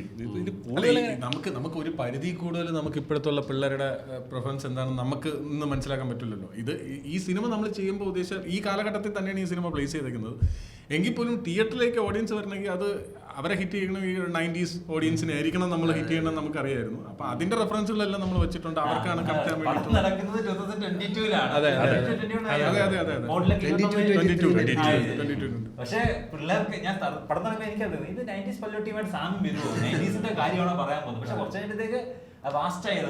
പിള്ളേർ പറയുന്നത് മൊത്തം പുതിയ റെഫറൻസ് ആണ്. പിള്ളേർ മലരിനെ പ്രേമത്തെ കണ്ടിട്ട് പിള്ളേർ ആവുന്നത് അതൊക്കെ സ്ക്രിപ്റ്റിൽ ഇല്ലാത്ത റെഫറൻസ് ഒക്കെ പിന്നെ ഡബിലും കൂടെ കുറെ ആഡ് ചെയ്തിട്ടുണ്ട്. ഈ കമന്ററിയിലെ കുറെ സാധനങ്ങൾ ഈ കലാഷ്നിക്കോ എന്ന സ്ക്രിപ്റ്റിലുള്ളതല്ല, അത് അവിടെ ഇരുന്ന് ഇംപ്രൂവൈസ് ചെയ്ത ഡബിൾ ഇംപ്രൂവൈസ് ചെയ്ത നമ്മൾ ഒരു 3.5 ദിവസം കൊണ്ട് ഷൂട്ട് ചെയ്തതാണ്. അത് മാത്രം അത് ഭയങ്കര രസമുള്ള സംഭവമായിരുന്നു. അത് ആക്ച്വലി ക്രിക്കറ്റ് സീൻ ഞാൻ ഇവിടെ ഷൂട്ട് ചെയ്യുമ്പോൾ തന്നെ ഈ കമൻട്രി സീൻ നമ്മുടെ കൈലാഷ് ഇവനും കൂടി ഡയറക്റ്റ് ചെയ്ത് അത് 2 സെപ്പറേറ്റ് ക്യാമറ വെച്ചിട്ട് ഒരേ സമയം 2 സീനായിട്ട് തന്നെ ഷൂട്ട് ചെയ്യാറ്. നമുക്ക് ഈ 3 ദിവസത്തിൽ തീർക്കണം. 3 ദിവസം ഞങ്ങൾക്ക് തീർത്തേ പറ്റും. അപ്പോൾ ഇത് തീർത്തിട്ട് അതിലോട്ട് കടക്കാന്ന് വെച്ച് കഴിഞ്ഞാൽ ആക്ഷൻ പറയുമ്പോൾ ഇവിടെ നിന്ന് ഡയലോഗ് പറഞ്ഞു ഞാനിവിടെ 2 ആക്ഷനും കൂടെ എനിക്ക് മൈക്ക് യൂസ് ചെയ്യാനൊന്നും പറ്റില്ലായിരുന്നു. മറ്റേ എൻ്റെ ആക്ടർ അവിടെ നിൽക്കുകയാണ്, ക്രിക്കറ്റ് കളിച്ചുകൊണ്ട് അവിടെ നിൽക്കുകയാണ്. അപ്പോൾ എനിക്ക് മൈക്ക് പറയാൻ നിവൃത്തിയില്ല. പക്ഷേ ഞാൻ ഇവിടെ ആക്ഷൻ പറയുമ്പോൾ അവിടെ അഭിനയിക്കും. മൊത്തത്തിൽ അങ്ങനെ ഒരു കൺഫ്യൂഷനും പരിപാടിയൊക്കെ ആയിരുന്നു. ആക്ടിംഗ് ട്രെയിനിങ് ഉണ്ടായിരുന്നു 15 ദിവസം എല്ലാവരും കാര്യം എല്ലാ കുട്ടികളെ ഓഡീഷൻസ് വഴി എടുത്തതാണ് എല്ലാവരും. ശരിക്കും രണ്ട് പിള്ളേര് സൂര്യകിരൺ ഇതൊക്കെ ബമ്പർച്ചിരി ഞങ്ങൾക്ക് അപ്പൊ ശരിക്കും അവർക്ക് വേണ്ടി ശരിക്കും ഞങ്ങൾ തിയേറ്ററിൽ പോയി കാണണ്ട, എന്നിട്ട് ഞങ്ങൾ മിസ് ചെയ്തു. ആദ്ര എന്നൊരു കുട്ടിയെ ചെറിയ റോൾസ് ശരിക്കും ബമ്പർച്ചിരി കുട്ടികളാണ്. സൂര്യകിരനൊക്കെ അന്നേ പറഞ്ഞിങ്ങനെ പടം ഉണ്ടെന്ന് നമുക്കറിയാം. അതായത് പടം നടക്കുമ്പോഴേ നമുക്ക് അവര് അവിടെ വരുന്ന വെച്ച് നമുക്കറിയാം ഇങ്ങനെ പടം പിള്ളേർക്ക് കിട്ടിയിട്ടുണ്ട്, പിള്ളേരെ അടുപ്പിച്ച് കുറെ പടങ്ങൾ വരുന്നൊക്കെ നമുക്കറിയാം. പക്ഷെ എന്നിട്ട് നമ്മൾ സൂര്യനൊക്കെ ഭയങ്കര ആക്ടറാണ്, ഭയങ്കര പെർഫോമർ ആണ്. സിനിമകളിൽ ചെറിയ ചെറിയ റോളുകൾ വന്നിട്ടുണ്ട്. ആക്ടറുമാണ്, സിംഗറുമാണ്, എല്ലാം ആണ്. റാപ്പ് നമ്മളെ ഇന്റർവൽ പോർഷൻ അവനാണ് പഠിക്കുന്നത്. കാരണം അവന് ബമ്പർച്ചിരി വന്നാല് അവിടെ വന്ന് ഫ്രീ ടൈം കിട്ടുമ്പോ നമ്മുടെ അടുത്ത് വരും, എന്നിട്ട് പുതിയ റാപ്പ് ഇട്ട് കേട്ടിട്ടുണ്ട്. അന്ന് ശരിക്കും എനിക്കൊന്ന് വേടൻ ഡെപ്സി ഇത്രയും പോപ്പുലർ ഇല്ല, പക്ഷെ അവൻ അന്നേ റാപ്പ് ചെയ്യും. അവൻ നീരജ് മാധവന്റെ ഭയങ്കര ഫാൻ. അങ്ങനെയാണ് അവൻ റാപ്പിങ്ങിലോട്ട് വന്നത്. പിന്നെ റാപ്പ് എല്ലാം അടിപൊളിയായിട്ട് പടത്തിന്റെ പോർഷനെ എലിവേറ്റ് ചെയ്യാൻ അത് കറക്റ്റ് ആയിട്ട് സഹായിച്ചിട്ടുണ്ട്. നല്ല ഇതായിരുന്നു. അത് അവരുടെ ഇൻട്രോ ഒക്കെ ഭയങ്കര സിനിമാറ്റിക് ഒക്കെ വേണ്ടി പിള്ളേർ ചെയ്യുന്ന മെത്തേഡ്സും അത് അടിപൊളിയായിരുന്നു. അതായത് ഒരു സിനിമാ നായകന് വരാൻ പോകുന്ന നായകന് കിട്ടുന്ന ഇൻട്രോ തന്നെ ആക്ച്വലി അത് ഇൻസ്പയർഡ് ഫ്രം റിയൽ ശരിക്കും ഇങ്ങനെ ഭസ്മം ഇതേ പേര് ഭസ്മം ടീം എന്നുള്ള പേര്. അതായത് നമ്മുടെ ഒരു കൂട്ടുകാരന്മാരാണ് വിഷ്ണു എന്ന് പറയുന്നത്, വിഷ്ണു രവിരാജ് എന്ന് പറയുന്നത്.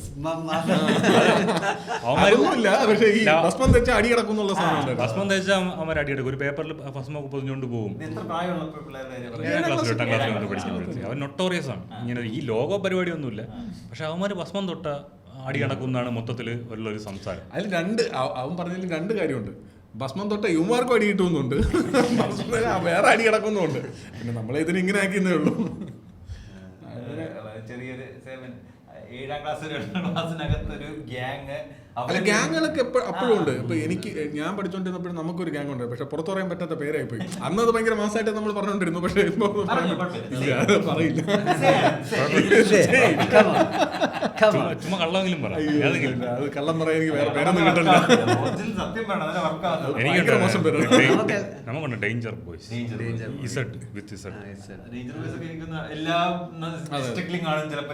സില്ലി ബോയ്സ് എന്നൊക്കെ പറഞ്ഞുണ്ടാവും. ഇത് അത്രയല്ല, ഇത് ഭയങ്കര വൃത്തിയായിട്ട് വരാണ്. പിന്നെ പറഞ്ഞേ അടുത്തൊരു സിനിമയിൽ വരട്ടെ. ഇതിൽ നിങ്ങൾ ഏറ്റവും എടുത്ത വലിയ ക്രിയേറ്റീവ് റിസ്ക് എന്ന് പറഞ്ഞാൽ എന്തായിരിക്കും? അതായത് ഇതിപ്പോൾ നിങ്ങൾ കുറേ റിസ്ക്കും വേറെ കാര്യമായിട്ട് അതിൽ ഇപ്പോൾ തിയേറ്ററിൽ പോകുന്ന മുമ്പേ നിങ്ങൾക്ക് തോന്നില്ല ഇത് വർക്കാകും, ചിലപ്പോൾ വർക്കാകില്ല, അങ്ങനെ തോന്നിയ എന്താണ്? അങ്ങനെ നമ്മളെല്ലാം ഭയങ്കര കോൺഫിഡൻസ് ആയിരുന്നു. സംഭവം ഇപ്പോൾ ഒരു ഷൂട്ട് കഴിഞ്ഞ് കൃത്യസമയത്തൊക്കെ റിലീസ് ആവുന്ന ഒരു സാഹചര്യം വരുമ്പോഴാണ് ഇന്നൊരു ടെൻഷനൊക്കെ വരുന്നത്. നമ്മൾ രണ്ടുപോലെയും നമ്മൾ ജഡ്ജ്മെന്റ് എല്ലാം പോയി. ഏത് വർക്കാവും നമുക്ക് ഒരു പിടി വർക്കാവും നമുക്കൊരു പിടുത്തമില്ല. അപ്പോൾ ഈ ക്രിക്കറ്റിന്റെ കാര്യത്തിൽ ഷുവറായിരുന്നു അത് വർക്കാവും എന്നൊക്കെ ഉള്ള സാധനങ്ങൾ. വർക്കാവുമോ എന്നൊരു പേടി മീൻസ് അങ്ങനെ ഒരു സാധനം ഉണ്ടെന്നുണ്ടെങ്കിൽ സെക്കൻഡ് ഹാഫിന് കുറച്ച് ലെങ്ത് ഇതുണ്ട്. ഇല്ല, ശരിക്കും പറഞ്ഞാൽ ആ ഫസ്റ്റ് ഹാഫ് ആണ് ശരിക്കും ഇത്തിരി ആൾക്കാരെ ബൈക്കിലേക്ക് വലിക്കാൻ ഞാൻ കണ്ട റിസ്ക്. അതായത് okay character introduction, world building, ആദ്യത്തെ 20 മിനിറ്റ് ഇന്നാവാനുള്ള ഒരു പാടുണ്ട്. ആൾക്കാർ ഇന്നായാൽ അല്ല ആക്ച്വലി എനിക്ക് പക്ഷെ ഒരു കാര്യം എനിക്ക് വർക്കാവുന്ന എനിക്കൊരു ഇതുണ്ടായിരുന്നു കേട്ടോ. നമ്മുടെ ഗുപ്തൻ ചിത്ര ട്രാക്ക് അത് ആൾക്കാർക്ക് എന്താവും എന്നുള്ള സാധനം ഉണ്ടായിരുന്നു. പക്ഷേ ഒരുപാട് പേര് എന്നോട് പറഞ്ഞു ആ കുട്ടി കണ്ണഞ്ചേട്ടൻ്റെ ആ കുട്ടിയെ വാങ്ങിക്കുന്ന സമയത്ത് ആ ഒരു മൊമെൻറ്റ് സമയത്ത് ആ ഒരു ഹമ്മിങ് ഉണ്ട്. ഔസേപ്പച്ചൻ സാറാണത് പാടിയിരുന്നത്. അപ്പോൾ ആ ഒരു സീൻ അത് എനിക്ക് ഭയങ്കര ഒരു പേടി ഉണ്ടായിരുന്നു. ഇങ്ങനെ ഒരു ബഹളത്തിൽ പൊയ്ക്കൊണ്ടിരിക്കുന്ന പടത്തിലൊരു ബ്രീത്തിങ് സ്പേസ് അവൻ ശരിക്കും ബ്രീത്തിങ് സ്പേസിന് വേണ്ടി ഇട്ടതാണ്. പക്ഷേ അത് വർക്കാവുന്നൊരു ടെൻഷൻ ഉണ്ടായിരുന്നു. പക്ഷേ അത് സംഭവം ഭൂരിഭാഗം പേർക്കും അത് വർക്കായി എന്ന് അറിഞ്ഞതിൽ ഭയങ്കര. പിന്നെ നമുക്ക് പേടിയുള്ള ഒരു വിഷയം ജോണി ആൻ്റണി ചേട്ടൻ്റെ ക്യാരക്ടറായിരുന്നു. അപ്പോൾ പുള്ളി ചെറിയൊരു മറവിയും നമ്മൾ അതിന് വേറൊരു എൻഡിങ് ഉണ്ടായിരുന്നു പുള്ളിയുടെ. പുള്ളി അവസാനം മൊത്തത്തിൽ ലോസ്റ്റ് ആവുന്ന ഒരു പരിപാടിയും അതിന് കുറച്ചൊരു സെന്റിമെന്റ് ട്രാക്കൊക്കെ ഉണ്ടായിരുന്നു. പിന്നെ അങ്ങനെ നോക്കുമ്പോഴത്തേക്ക് ഇതൊരു 6 മണിക്കൂർ പടമൊക്കെ ആവുന്നുള്ളതുകൊണ്ട് പിന്നെ വെട്ടിച്ചുരുക്കി ഇങ്ങനെ ആക്കിയതാണ്. ഷോർട്ട് ഫിലിമിൽ തുടങ്ങിയത് 4 പേർക്ക് ഇതിന്ന് എഴുതുമ്പോഴേ ഐഡിയാസിനൊരു പഞ്ഞമില്ല. അങ്ങനെ ഒരു പിന്നെ നമുക്ക് ഏറ്റവും വലിയ സന്തോഷമല്ല പുള്ളിക്കൊരു ഇത് ട്രിബ്യൂട്ട് നമുക്ക് കൊടുക്കാൻ പറ്റിയെന്നുള്ളതാണ്. മറ്റേ CID മൂസ റെഫറൻസ് വെച്ചിട്ട് ഒരു സാധനം കൊടുക്കാൻ പറ്റിയെന്നുള്ളത് അത് കുറേ പേർക്ക് കിട്ടി. അത് നമ്മൾ വിചാരിച്ചില്ല ആർക്കും കിട്ടും എന്നുള്ളത്. പക്ഷെ അത് കിട്ടി, കുറച്ച് പേർക്കൊക്കെ കിട്ടിയിട്ടുണ്ടായിരുന്നു. അത് ഭയങ്കര സന്തോഷമുള്ള സാധനമായിരുന്നു. ഞാൻ പറഞ്ഞുതരാം. പുള്ളി അത് സിനിമ CID മൂസ അറിയാലോ, ത്രൂ ഔട്ട് അറിയാലോ. അപ്പൊ ഇതില് ഗുപ്തൻ ഈ ശാപമൊക്കെ തീർത്തിട്ട് ഗുപ്തൻ സാറിന്റെ ഓട്ടയിൽ വന്നിറങ്ങുമല്ലോ. ഗുപ്തൻ സാറും ശ്രീകുട്ടനും കൂടെ ഓട്ടയിൽ വന്ന് ഇറങ്ങുമല്ലോ. അപ്പൊ ശ്രീകുട്ടൻ ഇങ്ങനെ കാണിക്കുന്നുണ്ട്, ജയ് വിളിക്കാൻ പറയുന്നുണ്ട്. അപ്പൊ അവന്മാർ അത് മനസ്സിലാക്കിയിട്ട് അത് അപ്പം ജോണി ആന്റണി അവിടെ നിന്ന് കാണുന്നുണ്ട്. ജോണി സാർ കണ്ടിട്ട് എവിടെയാ കണ്ടാണല്ലോ എന്ന് പറഞ്ഞപ്പോൾ പുള്ളി ഇങ്ങനെ ചിരിച്ചിട്ട് പോകുന്നു. അത് നമ്മൾ സത്യം പറഞ്ഞ ട്രിബ്യൂട്ട് വെച്ചാണ് അതിൻ്റെ അകത്തുള്ള. അത് ക്രാക്ക് ചെയ്തു. അത് ഒരു വീഡിയോ വന്നിരുന്നു. ബ്രോയിന് ഏറ്റവും ഇഷ്ടപ്പെട്ട ഫിലിം മേക്കേഴ്സ് എന്താണ്? ഞാൻ ഫസ്റ്റ് ഓഫ് ഓൾ കേട്ടെ ബ്രോ ഇപ്പൊ സിനിമ തുടങ്ങുമ്പോഴും അൻപേശിവം എന്നൊക്കെ എഴുതിയിട്ടാണ്. അപ്പൊ ബ്രോ ഒരു ഭയങ്കര പൊളിറ്റിക്കൽ സാധന സിനിമയെ കൂടെ കാണുന്നുണ്ടല്ലേ? അതായത് ഇവിടുത്തെ പാരഞ്ചിത്തും പൊളിറ്റിക്സ് അങ്ങനെ അല്ല അങ്ങനെയില്ല. എൻ്റെ അങ്ങനെ എല്ലാ സിനിമയിലും അങ്ങനെ ഒരു പൊളിറ്റിക്കൽ ആംഗിൾ കാര്യം നമ്മൾ എന്ത് ക്യാരക്ടറിൻ്റെ കൂടെ നമ്മൾ ഡിസൈൻ ചെയ്യുന്ന ക്യാരക്ടറിൻ്റെ ട്രൈറ്റ്സ് എന്താണെന്നുള്ളത് നമ്മൾ പൊളിറ്റിക്കലി ആ സിനിമ പോർട്രേ ചെയ്യാൻ ആഗ്രഹിക്കുന്നില്ലെങ്കിൽ കൂടി നമ്മുടെ പൊളിറ്റിക്സ് അവിടെ ഉണ്ട്. അതിപ്പോൾ ഏത് സിനിമ ആയിക്കോട്ടെ, ഒരു മാസ് സിനിമ ആയിക്കോട്ടെ, എന്ത് തരത്തിലുള്ള സിനിമ ആയിക്കോട്ടെ, എല്ലാം പൊളിറ്റിക്കലാണ്. അപ്പോൾ നമ്മൾ ക്യാരക്ടറിൻ്റെ ശരി ഏതെന്ന് നമ്മൾ തീരുമാനിക്കുന്നതാണ് നമ്മുടെ പൊളിറ്റിക്സ് എന്ന് പറഞ്ഞൊരു സാധനം. ആ രീതിക്ക് എനിക്ക് ഭയങ്കര ഇഷ്ടമുള്ള ഡയറക്ടേഴ്സ് എന്ന് പറയുമ്പോൾ കഴിഞ്ഞ 10 കൊല്ലത്തിനിടയിൽ ഞാൻ കണ്ട ഏറ്റവും മികച്ച 2 സിനിമകൾ കാക്കാമുട്ടയും കടൈസി വ്യവസായമുണ്ട്. രണ്ടും ഒരു ഡയറക്ടറിൻ്റെ തന്നെയാണ്, മണികണ്ഠൻ. അപ്പോൾ ഞാൻ നെക്സ്റ്റിന് വേണ്ടി വെയിറ്റ് ചെയ്യുന്ന ഒരു ഭയങ്കര ഇഷ്ടമുള്ളൊരു ഡയറക്ടറാണ്. അതുപോലെ തന്നെ ഞാൻ ഭയങ്കര കാർത്തിക് സുബ്ബരാജ് ഫാനാണ്. എനിക്കൊരു ആഗ്രഹം ഉണ്ടായിരുന്നു. ലോക്ക്ഡൗൺ സമയത്തൊക്കെ ഞാൻ അവരോട് ആഗ്രഹിച്ചിരുന്നു എൻ്റെ പടം തുടങ്ങുന്നതിന് മുമ്പായിട്ട് എനിക്ക് കാർത്തിക് സുബ്ബരാജിനെയും അൽഫോൺസ് പുത്രനെ നേരിട്ട് പോയി കണ്ട് ഞാനൊരു പടം ചെയ്യാൻ പോവാണ്, നിങ്ങളെ ഭയങ്കര ഇഷ്ടമാണെന്നൊക്കെ പറഞ്ഞിട്ട് വന്ന് സെറ്റിലോട്ട് കയറണം എന്നൊക്കെ. അത് നടന്നില്ല. അവരൊക്കെ ഞാൻ എപ്പോഴും മെസ്സേജ് അയക്കാറുണ്ട് ഒന്ന് കാണണം എന്നൊക്കെ പറഞ്ഞു. ഇൻസ്റ്റയിൽ വാട്സാപ്പ് നമ്പറൊന്നുമില്ല.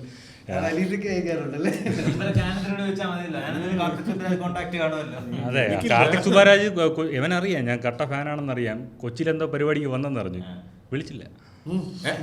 എന്നെ തന്നെ അവസാനമാണ് വിളിച്ചത്. ഞാൻ ഒന്ന് ഷേക്കൻഡ് മാത്രമേ കൊടുത്തുള്ളൂ പുള്ളിയുടെ അടുത്ത്. കാർത്തിക് സുബ്ബരാജിന്റെ ഏത് പടം കണ്ടു ഭയങ്കര? ഇരവി കണ്ടപ്പോഴാണ് ശരിക്കും ഞാൻ ഫാൻ ആയത്. സാധാരണ ഈ ഡയറക്ടേഴ്സ് ഇതേപോലെ ചില സിനിമകൾ ബ്രേക്ക് ഡൗൺ ചെയ്ത് നോട്ട്സ് എടുത്ത് അങ്ങനെയൊക്കെ പഠിക്കുമല്ലോ, അങ്ങനെ ഉണ്ട്. കാര്യം ഞാൻ ആ സമയത്ത് ഒരുപാട് ഫേസ്ബുക്കിലൊക്കെ എഴുതുന്നൊരു സാധനം ഉണ്ടായിരുന്നു. അപ്പോൾ ഈ ഇരവിയിലെ ഒരുപാട് സാധനങ്ങൾ ആ മെൻസ് വേൾഡ് എന്ന് പരസ്യം പതിച്ച ആ ഒരു ബസ് സ്റ്റോപ്പിനകത്ത് അഞ്ജലിയുടെ ക്യാരക്ടർ നിൽക്കുന്നതും പുറത്ത് മഴ പെയ്യുന്ന ഒരു സാധനം, അവസാനം ഈ മഴ ആ സിനിമ ഒരു എന്താണ് ഇതായിട്ട് യൂസ് ചെയ്തത്, അങ്ങനെയുള്ള കാര്യങ്ങളൊക്കെയാണ്. എസ് ജെ സൂര്യയുടെ. അതെ, അപ്പം ഈ ഒരു ആംഗിളാണ് സിനിമ. ഈ ഇരവി എന്ന് പറയുന്ന പടത്തിൻ്റെ ബീറ്റ്സ് ഒന്ന് ചെക്ക് ചെയ്ത് കഴിഞ്ഞാൽ അതിലൊരു അപ്സ് ആൻഡ് ഡൗൺസിൻ്റെ ആ ഒരു അമ്പലത്തിലോട്ട് വിഗ്രഹം എടുക്കാൻ പോകുന്ന സാധനങ്ങളിലൊക്കെ ഇല്ലേ, അവിടെ കംപ്ലീറ്റ്ലി അതുവരെ പറഞ്ഞുകൊണ്ടിരിക്കുന്ന ഫ്ലോ എന്നൊക്കെ എങ്ങോട്ടൊക്കെ ഡീവിയേറ്റ് ആയിട്ട് പോവാണ്. പക്ഷേ എന്നിട്ട് തിരിച്ച് വന്ന് ഓരോരുത്തരുടെയും പേഴ്സണൽ ലൈഫ് ഓരോ ഡീറ്റെയിൽസും കാണിച്ച് ഓരോരുത്തരുടെ ജീവിതത്തിലുള്ള സ്ത്രീകളിലൂടെയാണ് കഥ മുമ്പോട്ട് പോകുന്നത്. ഈ ഒരു കോൺഫ്ലിക്റ്റ് നടക്കാനെല്ലാം കണ്ട് ആണുങ്ങളെന്ന് പറഞ്ഞാൽ ഇത്രേ ഉള്ളൂ എന്നുള്ളത് എസ് ജെ സൂര്യ പറഞ്ഞു വെക്കുന്നതിന് മുമ്പേ തന്നെ പടത്തിൽ ഇതെല്ലാം പറയുന്നുണ്ട്, കൃത്യമായിട്ടുണ്ട്. അപ്പോൾ ഞാൻ 2-3 തവണ ഈ പടം കണ്ടപ്പോൾ ആലോചിച്ചത് ഈ സിനിമയ്ക്ക് വല്ലാത്തൊരു ഡീവിയേഷൻ ഉണ്ട്. ഇടയ്ക്കൊരു സ്റ്റോണർ സോങ് ഒക്കെ കാണിക്കുന്നുണ്ട്. പക്ഷെ അത് കഴിഞ്ഞ് സിനിമ കൃത്യമായി കൊണ്ട് ലാൻഡ് ചെയ്യുക എന്നുള്ളത് ഭയങ്കര ഡിഫിക്കൽട്ട് ടാസ്ക്കാണ്. അത് എഴുതാനും പാടാണ്, പോർട്രേ ചെയ്യാനും പാടാണ്. പക്ഷേ ഇയാളത് എങ്ങനെ ചെയ്തു, അവിടെയാണ് ഞാൻ കാർത്തിക് ബാലാജി ഫാനായിപ്പോയത്. അതിനുമുമ്പ് ജിഗർദണ്ഡ ഉണ്ട്, എല്ലാ കാര്യങ്ങളുണ്ട്. പക്ഷേ ഇങ്ങനൊരു ഡീവിയേഷൻ നടത്തിയിട്ട് തിരിച്ച് വന്ന് അത് കൺവിൻസ് ചെയ്തപ്പോൾ പിന്നെ ഭയങ്കര ഫാനായിപ്പോയി. പണ്ട് ഇങ്ങനെ മറ്റേ ഇങ്ങനെ എഴുതുകയായിരുന്നു അതൊക്കെ പണ്ട്. എന്നിട്ട് ആ ഫേസ്ബുക്ക് പ്രൊഫൈൽ ഇവൻ കളഞ്ഞു. കാരണം ഡയറക്റ്റ് ചെയ്യാൻ തുടങ്ങിയിട്ട് അന്ന് അവൻ കളഞ്ഞു. കാരണം അതുണ്ടെങ്കിൽ പിന്നെ ഇൻഡസ്ട്രിയിൽ നിന്ന് പലരും ഇവനെ വിളിച്ചിട്ട് ഇവനെ പിടിച്ച് വിലക്കാൻ സാധ്യതയുണ്ട്. അങ്ങനത്തെ പ്രൊഫൈലായിരുന്നു. ആ പ്രൊഫൈല് കളഞ്ഞു, ആ പ്രൊഫൈലെ ഡിലീറ്റ് ചെയ്ത് കളഞ്ഞു. അല്ല, അത് അങ്ങനെ ഇഷ്ടപ്പെടാത്ത പടങ്ങളെ നെഗറ്റീവ് റിവ്യൂ ഒക്കെ ഒരുപാട് എഴുതിയിട്ടുണ്ട്. അപ്പം മൊത്തത്തിലൊരു പിണക്കാവണ്ടെന്ന് വെച്ചിട്ട് ഒറ്റയടിക്ക് അങ്ങ് താത്തതാണ്. ജീവിച്ചു പോണ്ടേ. എല്ലാവരും ഞാൻ ഒന്നും ചെയ്യട്ടെ. അതായത് നമ്മളിപ്പോൾ ഒരു സിനിമയുടെ പൊളിറ്റിക്സ് എഗ്രി ചെയ്യില്ല എന്ന് വരാമല്ലോ, പൊളിറ്റിക്കലാണല്ലോ. പക്ഷെ ആ സിനിമ എന്റർടൈനിങ് ആണ്. അപ്പോൾ അത് ബ്രോയിനൊരു നല്ല സിനിമയായിരിക്കും, മോശം സിനിമയായിരിക്കും. അതായത് ബ്രോ ഇപ്പോൾ ഫിലിം മേക്കറിന് ഒരു പൊളിറ്റിക്സ് ഉണ്ട്. ബ്രോ അഗ്രി ചെയ്യാത്ത പൊളിറ്റിക്സ് ഉള്ള ഫിലിം മേക്കേഴ്സിന്റെ സിനിമ ബ്രോയിന് എൻജോയ് ചെയ്യാൻ പറ്റും. അതായത് ഞാൻ പൊളിറ്റിക്സ് മറന്നത് ജസ്റ്റ് എന്റർടൈൻമെന്റ് കാണട്ടെ, മോസ്റ്റ്ലി പറ്റാറില്ല. കാര്യം ഇപ്പം ഞാൻ വിശ്വസിക്കുന്ന പൊളിറ്റിക്സ് മാത്രമാണ് ശരി എന്നുള്ളൊരു സാധനത്തിലോട്ട് അവിടെയാണ് എനിക്ക് വെട്രിമാരൻ എന്ന് പറയുന്ന ഫിലിം മേക്കറിന് ഒരു ഇഷ്ടമുള്ളൊരു സാധനമാണ്. അതായത് നിങ്ങൾ എന്ത് പൊളിറ്റിക്സിൽ നിന്നാണോ വരുന്നത് അതവിടെ നിൽക്കട്ടെ, അതിന് ഞാൻ റെസ്പെക്റ്റ് ചെയ്യുന്നു. നിങ്ങൾ ഞാൻ കാണിക്കുന്ന വേൾഡ് ഒന്ന് നടന്ന് കാണും. പുള്ളിയുടെ വടച്ചെന്നൈ ആയിക്കോട്ടെ, എല്ലാ സിനിമയും അതായത് മറ്റ് പല ഈ പൊളിറ്റിക്കലി ഉള്ള സിനിമകൾ പോലെയല്ല. തുടക്കത്തിലെ വൺ സൈഡഡ് നറേറ്റീവ് അല്ല, രണ്ട് സൈഡും കാണിക്കും. അതാണ് ഞാൻ ശ്രീകുട്ടല്ല അമ്പാടി എന്ന് പറഞ്ഞ ക്യാരക്ടറിനും കൂടെ അങ്ങനെ ഒരു സാധനം കൊടുത്തത്. ഇപ്പോൾ ശ്രീകുട്ടൻ്റെ സൈഡിൽ നിന്ന് ശ്രീകുട്ടൻ്റെ കാര്യം മാത്രം പറഞ്ഞു കഴിഞ്ഞാൽ അത് വൺ സൈഡഡ് നറേറ്റീവാണ്. അപ്പോൾ ഈ ആ ടൈപ്പ് ഒരു ഫിലിം മേക്കിംഗ് ആണെന്നുണ്ടെങ്കിൽ എനിക്കത് കൺവിൻസ്ഡ് ആവും. അല്ലാത്ത പക്ഷം ചില സിനിമകളിൽ പൊളിറ്റിക്കലി ടേൺ ഓഫ് ചെയ്തിട്ടുണ്ട്. അതായത് സിനിമ നല്ലപോലെ പോകുന്ന പക്ഷേ ഒരു ഭയങ്കര മോശം പൊളിറ്റിക്സ് അതിൽ വന്നതോടെ ഉണ്ട്. നമുക്ക് എന്തായാലും നമ്മളെ ഉള്ളിൽ നമ്മളൊരു പൊളിറ്റിക്സ് ഉണ്ടാവുമല്ലോ. അത് വെച്ച് നമ്മൾ ഈ സിനിമ കണ്ടുകൊണ്ടിരിക്കുമ്പോൾ നമുക്ക് അത് ടേൺ ഓഫ് ആയി കഴിഞ്ഞാൽ പിന്നെ ആ സിനിമയെ നമുക്ക് എൻജോയ് ചെയ്യാൻ പറ്റില്ല. അങ്ങനെയാണ് തോന്നാറുണ്ട്. കാര്യം എന്താണ് ഇത് അല്ല നമുക്ക് എന്ന് വെച്ചാൽ അത്ര ഇതാണെങ്കിൽ നമ്മൾ അങ്ങനെ ടേൺ ഓഫ് ആയി കഴിഞ്ഞാൽ പിന്നെ നമുക്ക് ആ സിനിമയായിട്ടുള്ള കണക്ഷൻ പോകും. എല്ലാത്തിനും ഞാനിപ്പോൾ എല്ലാത്തരം സിനിമയും എൻജോയ് ചെയ്യുന്ന ആൾക്കാരാണ്. പറ്റില്ല, അത് പറ്റില്ലല്ലോ. നമ്മൾ ആ മൂടി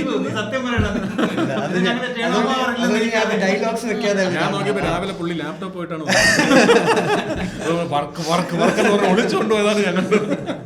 പക്ഷെ പൊളിറ്റിക്കലി കറക്റ്റ് അല്ലേ, വൺ സൈഡ് നറേറ്റീവ് അല്ല, രണ്ട് സൈഡിനെ സ്ട്രഗിൾ കാണിക്കുന്നുണ്ട്. അല്ല പലപ്പോഴും നമ്മൾ ഇപ്പം മാസ് മസാല വേറെ ലാംഗ്വേജിലുള്ള പടങ്ങളൊക്കെ കാണുമ്പോൾ നമ്മൾ അതൊക്കെ ഒന്ന് ഒതുക്കാൻ ശ്രമിക്കാറുണ്ട്. വേണ്ട, അത് എന്ത് നമ്മൾ സിനിമയെ ആ ഒരു എന്റർടൈനർ സാധനമായിട്ട് കണ്ടാൽ മതിയല്ലോ എന്ന് വിചാരിക്കുന്നു. പക്ഷെ ചിലതിലൊക്കെ ഭയങ്കരമായിട്ട് ഡയറക്റ്റായിട്ട് ഇപ്പോൾ എക്സാമ്പിൾ പറയുന്നത് ഓർമ്മ വരുന്നില്ല, ഡയറക്റ്റായിട്ട് ഇങ്ങനെ കൊണ്ടുവന്ന് ഇതാണ് ശരി, ഇങ്ങനെയാണ് ചെയ്യേണ്ടത് എന്ന് പറഞ്ഞ് കാണിക്കുമ്പോൾ നമ്മളെ പൊളിറ്റിക്സായിട്ട് എൻ്റർലി ഡിഫറെൻ്റ് ആണെങ്കിൽ നമുക്ക് കണക്ഷൻ പോകും. അതായത് ഇത്രയുള്ള ഈ ദുരഭിമാന കൊലയൊക്കെ ന്യായീകരിക്കുന്ന പടങ്ങൾ വന്നിട്ടുണ്ട് ഈ അടുത്ത കാലത്ത് തന്നെ. ആക്ച്വലി അങ്ങനെ ചെയ്യുന്ന ഒരാളുടെ മാനസികാവസ്ഥ എന്താണ്, അതുകൊണ്ട് എന്തുകൊണ്ട് ഇത് എന്താണ് മറ്റൊരു ജാതിയിലുള്ള ഒരാളെ പ്രേമിക്കാൻ പാടില്ല, ഇങ്ങനെയൊക്കെ കൊണ്ട് പടം ചെയ്താൽ അവ എത്ര നന്നായിട്ട് പടം മേക്ക് ചെയ്താലും അത് എങ്ങനെ ഇഷ്ടപ്പെടും? അത്രേ ഉള്ളൂ. ആ ഒരു ഇത് മാത്രമേ ഉള്ളൂ. പ്രൊഡക്ഷൻ കുറെ പിച്ച് ചെയ്തു എന്ന് പറഞ്ഞില്ലേ? അതെ. ശരിക്കും കോൺടാക്ട് ത്രൂ ആണോ പിച്ച് ചെയ്തത്? നമ്മൾ ഡയറക്ടർ പ്രൊഡ്യൂസറിനെ പോയി കാണും. എന്താ പിച്ചിങ്? നിങ്ങൾക്ക് ആ മൊമെന്റ് ഉണ്ടായിരുന്നു, നിങ്ങൾ ഇങ്ങനെ അപ്പോയിന്റ്മെന്റ് 2-3 ദിവസം കാത്തു നിൽക്കുക, എന്നിട്ട് കിട്ടാതിരിക്കുക. ആക്ച്വലി നമ്മൾ പിച്ച് ചെയ്ത ഒട്ടുമിക്ക പ്രൊഡക്ഷൻ ഹൗസുകളും നമ്മൾ ഭയങ്കര രസമായിട്ടായിരുന്നു നമ്മൾ ട്രീറ്റ് ചെയ്തത്. അങ്ങനെ പ്രത്യേകിച്ച് അഡ്രസ്സോ റെക്കമെൻഡേഷനോ പലയിടത്തും ഇല്ലാതെയാണ്. അജുവേട്ടൻ ഒരുപാട് ഹെൽപ്പ് ചെയ്തിട്ടുണ്ട്. അജുവേട്ടനെ ഫസ്റ്റ് സ്ക്രിപ്റ്റ് ലോക്കായി കഴിഞ്ഞിട്ട് നേരെ അജു വർഗീസ്, യെസ്, അത് ഒരുവിധം ഓക്കെ ആണെന്ന് കണ്ടിട്ട് അത് വെച്ചിട്ടായിരുന്നു. ഏത് സമയമാണ്? അതായത് 2020 അവസാനം അജു വർഗീസിനെ. അപ്പൊ ശരിക്കും നമ്മൾ ഞാൻ പുതിയ ആൾക്കാർക്ക് ചോദിക്കുക, ഒരു ഡയറക്ടർ അല്ലെങ്കിൽ സ്ക്രിപ്റ്റ് റൈറ്റർ അയാൾ ഒരു ആക്ടറിനെയാണ് ആദ്യം പോയി മീറ്റ് ചെയ്യുന്നതാണ് നല്ലത്. അങ്ങനെ ഒരു ഇതൊന്നുമില്ല ഞങ്ങൾക്ക്. ഈവൻ ഈ എന്താണ് കിളി എന്ന് പറഞ്ഞൊരു വെബ് സീരീസ് വഴി അജുവേട്ടനെ പരിചയമുണ്ട്. അപ്പം അങ്ങനെ അതിൽ ഞാൻ റൈറ്റ് ചെയ്തിട്ടുണ്ട്. അതെ അതെ എനിക്ക് വേറെ ഒരു തിണ്ടിയുടെ സഹായം ഞാൻ തന്നെ സ്വന്തമായിട്ട് എഴുതി അഭിനയിക്കും. ഫണ്ടാസ്റ്റിക് മൂവി പ്രൊഡക്ഷൻ ഇപ്പൊ തുടങ്ങിയിട്ടില്ല അവര്. ഫണ്ടാസ്റ്റിക് മുമ്പ് ഉണ്ടായിരുന്നു, ഇപ്പം ചെയ്യുന്നില്ല അവർ. Love action drama love action drama ഒക്കെ ചെയ്തവരാണ്. ഓക്കെ ചെയ്യുമായിരിക്കും, ഉടൻ തന്നെ ചെയ്യുമായിരിക്കും. അപ്പോൾ ഞങ്ങൾ ഈ ഒരു 17 പ്രൊഡക്ഷൻ ഹൗസ്, അപ്പോൾ അതിൽ നല്ലൊരു ശതമാനം അജുവേട്ടൻ തന്നെയാണ് കണക്ട് ചെയ്ത് തരണം. കുറേയൊക്കെ ഞങ്ങൾ പലയിടത്തുനിന്നായിട്ട് എടുത്ത് പോകുന്നുണ്ട്. ഒരു സ്ഥലത്ത് കഥ പറയാൻ പോയ കഥയൊന്നും ഞാൻ പറഞ്ഞോട്ടെ. ഞാനും കഥകൾ കൂടുതൽ വരട്ടെ. ഒന്നല്ല 2. അതെ അതെ, അത് ഒരു സ്ഥലത്ത് ഇങ്ങനെ ഒരു പ്രൊഡ്യൂസറുണ്ട്, പുള്ളി ഒരു പടം എടുത്തിട്ടുണ്ട്. ആരെന്നൊന്നും ഞാൻ പറയുന്നില്ല. അങ്ങനെ ഞാനും അന്ന് ഇവന്മാരും ഫ്രീ അല്ല, ഞാനും നമ്മുടെ റൈറ്റർ മുരളിയും കൂടെ ബസ് കയറി കോട്ടയത്തെത്തി. കോട്ടയത്ത് നിന്ന് ഒരു വേറൊരു സ്ഥലത്തോട്ട് ഇങ്ങനെ പോയപ്പോൾ ഒരു എന്താണ് ഡെൻ്റൽ ഹോസ്പിറ്റലാണ്. അപ്പോൾ ഇത് തന്നെയാണ് ലൊക്കേഷൻ എന്നൊക്കെ നമ്മൾ ഭയങ്കര കൺഫ്യൂഷൻ അടിച്ച് അകത്തോട്ട് കയറി ഒരു സ്ഥലത്തിരുന്നു. അപ്പോഴത്തേക്ക് ഇവിടെ ഒരു മറ്റേ കിടക്കണ കസേര ഇവിടെ 3-4 ഉണ്ട്. അതിലെല്ലാത്തിലും ഓരോരുത്തരെ പല്ലെടുപ്പ്, പല്ല് ക്ലീൻ ചെയ്യലൊക്കെ നടക്കുന്നുണ്ട്. അതിൻ്റെ ബഹളം, മറ്റേ പല്ലിൽ മറ്റേ ഡ്രില്ലിംഗ് മെഷീൻ വെക്കുന്ന സാധനം, അതിൻ്റെ കിരികിരി സൗണ്ട്, തുപ്പലാകെ പാളെ. ഇവിടെ ഒരു മേശയുണ്ട്, ഇവിടെ 2 കസേര ഇട്ട് വന്നിട്ടുണ്ട്. അപ്പോൾ ഇവിടെയാണ് പിച്ച് മീറ്റിംഗ് എന്നുള്ള രീതിയിൽ. അപ്പോൾ മുരളി കട്ട കോൺഫിഡൻ്റ് ആണ്, അവൻ ഇതൊന്നും ഒരു ഇതല്ല. അപ്പം ഒരാൾ വന്നിരുന്നിട്ട് പറഞ്ഞു പുള്ളിക്ക് ആകെ പുള്ളി അവിടെ ഡോക്ടറാണോ അറിയില്ല കേട്ടോ. പുള്ളി ഞങ്ങളിങ്ങനെ കഥ പറഞ്ഞു തുടങ്ങി, ഇങ്ങനെയാണ് കഥ. അപ്പോഴത്തേക്ക് കുറച്ച് കഴിഞ്ഞാൽ പുള്ളി ഫൈറ്റ് ഉണ്ടോ? അപ്പം ഫൈറ്റ് ഉണ്ടോ? ഇല്ല. പാട്ടുണ്ടോ? അത് പാട്ടുണ്ട്. ഡാൻസ് ഉണ്ടോ? ഇല്ല. വേറെ ത്രിൽസ് ഒന്നുമില്ല പറഞ്ഞില്ല. ആജു ഓക്കെ പറഞ്ഞല്ലേ. എന്നിട്ടിങ്ങനെ ഇരിക്കുമ്പോൾ അപ്പുറത്തുനിന്ന് മറ്റേ പല്ലെടുക്കുന്നതിൻ്റെ നിലവിളി കേൾക്കുന്നുണ്ട്. ഒരു നഴ്സ് ഇങ്ങനെ വന്നിട്ട് ഇവിടെ ഒരു ഡ്രോവർ തുറന്നിട്ട് അവിടെ അതിൻ്റെ അകത്തിരിക്കുന്ന കരണ്ടി കത്രി എല്ലാം കൊണ്ടിട്ട് അതിൻ്റെ ബഹളം. കഥ പറഞ്ഞ് തീർക്കാനേ പറ്റുന്നുമില്ല, സമ്മതിക്കുന്നുമില്ല. ഒന്നും കേൾക്കാതെ പുള്ളി പറഞ്ഞു, ശരി നമുക്ക് ചെയ്യാം, ഞാൻ വിളിച്ചോളാം, ചെന്നോ നമുക്ക് ഓക്കെയാണ് എന്ന് പറഞ്ഞിട്ട് നമ്മളവിടെ നിന്ന് പറഞ്ഞു വിട്ടു. പക്ഷെ മുരളി ഇതിന്ന് എടുത്തത് ഭയങ്കര പോസിറ്റീവാണ്. പുള്ളി കഥ പോലും കേൾക്കാതെ സമ്മതിച്ചു. അപ്പോൾ അങ്ങനെ ഈ ഒരു സാധനം മൊത്തം ഇങ്ങനൊരു വല്ലാത്തൊരു കെയോട്ടിക് കഥ പറച്ചിൽ എക്സ്പീരിയൻസ് അവിടെ ഉണ്ട്. അതൊരു പ്രൊഡ്യൂസർ എന്നുള്ളൊരു പുള്ളിക്ക് ഒരു ആഗ്രഹം ഉണ്ടായിരുന്നു. പുള്ളി ഇങ്ങനെ ഇരുന്ന് എൻ്റെ വീട് ഇവിടെ നിന്നൊക്കെ ചോദിച്ച് ഞാൻ ഇങ്ങനെ വീട് പറഞ്ഞപ്പോഴത്തേക്ക് പുള്ളിക്ക് വീടിൻ്റെ അടുത്ത് എവിടെ പുള്ളി വന്നിട്ടുണ്ട്. അവിടെ നിന്ന് ഇവിടെ വീട്, അവിടെ നിന്ന് ഈ മൂന്നാമത്തെ വീട് ഓ അവിടെ ആ വീട് നിൻ്റെ ആണല്ലേ എന്ന് പറഞ്ഞു. ഇത് കോട്ടയത്താണ്. അങ്ങനെ പറഞ്ഞു വന്നപ്പോൾ നമ്മൾ പരിചയക്കാർ. അങ്ങനെ പിന്നെ വേറെ പണം ചെയ്തിട്ടില്ല. പിന്നെ വേറൊരു പ്രൊഡക്ഷൻ ഹൗസ്, അത് ശരിക്കും ഇത് പ്രൊഡക്ഷൻ ഹൗസിൻ്റെ ഇതല്ല, പ്രൊഡക്ഷൻ ഹൗസിനെ ഞങ്ങൾ ബ്ലെയിം ചെയ്യുന്ന ഒരു സാധനമല്ല. പക്ഷേ അവിടെ നിന്നൊരു എക്സ്പീരിയൻസ് ഉണ്ടായെന്ന് വെച്ച് കഴിഞ്ഞാൽ കോവിഡ് ലോക്ക്ഡൗൺ സമയത്ത് ഞങ്ങൾക്ക് ഇങ്ങനെ ഒരു മെയിൽ വരുന്നു, ഒരു സിനോപ്സിസ് ഒരിടത്ത് അയച്ചിട്ടുണ്ടായിരുന്നു. അപ്പോൾ ഇങ്ങനെ മെയിൽ വരുന്നു, നിങ്ങളുടെ സംഭവം കൊള്ളാം, നമുക്ക് മീറ്റ് ചെയ്യാമെന്ന് പറഞ്ഞു. ആ സമയത്ത് ഗ്രേപ്പഴടിക്കാൻ എനിക്ക് കണ്ടെന്നായിരിക്കും കോവിഡായി, ഞങ്ങൾ ക്വാറൻറ്റൈനായിപ്പോയി. ക്വാറൻറ്റൈൻ കഴിഞ്ഞ ഉടനെ നെഗറ്റീവ് ടെസ്റ്റ് ചെയ്ത ഉടനെ റിവേഴ്സ് ക്വാറൻറ്റൈനൊന്നും അടിക്കാൻ നിൽക്കാതെ പിടിച്ച് പോയി. അവിടെ ചെന്നു ജസ്റ്റ് ഒന്ന് കഥ ഇൻട്രൊഡ്യൂസ് ചെയ്ത് വെച്ചു. ആൾ ഭയങ്കര ഹാപ്പിയാണ്. പിന്നെ ഇരിക്കാമെന്ന് പറയുന്നു.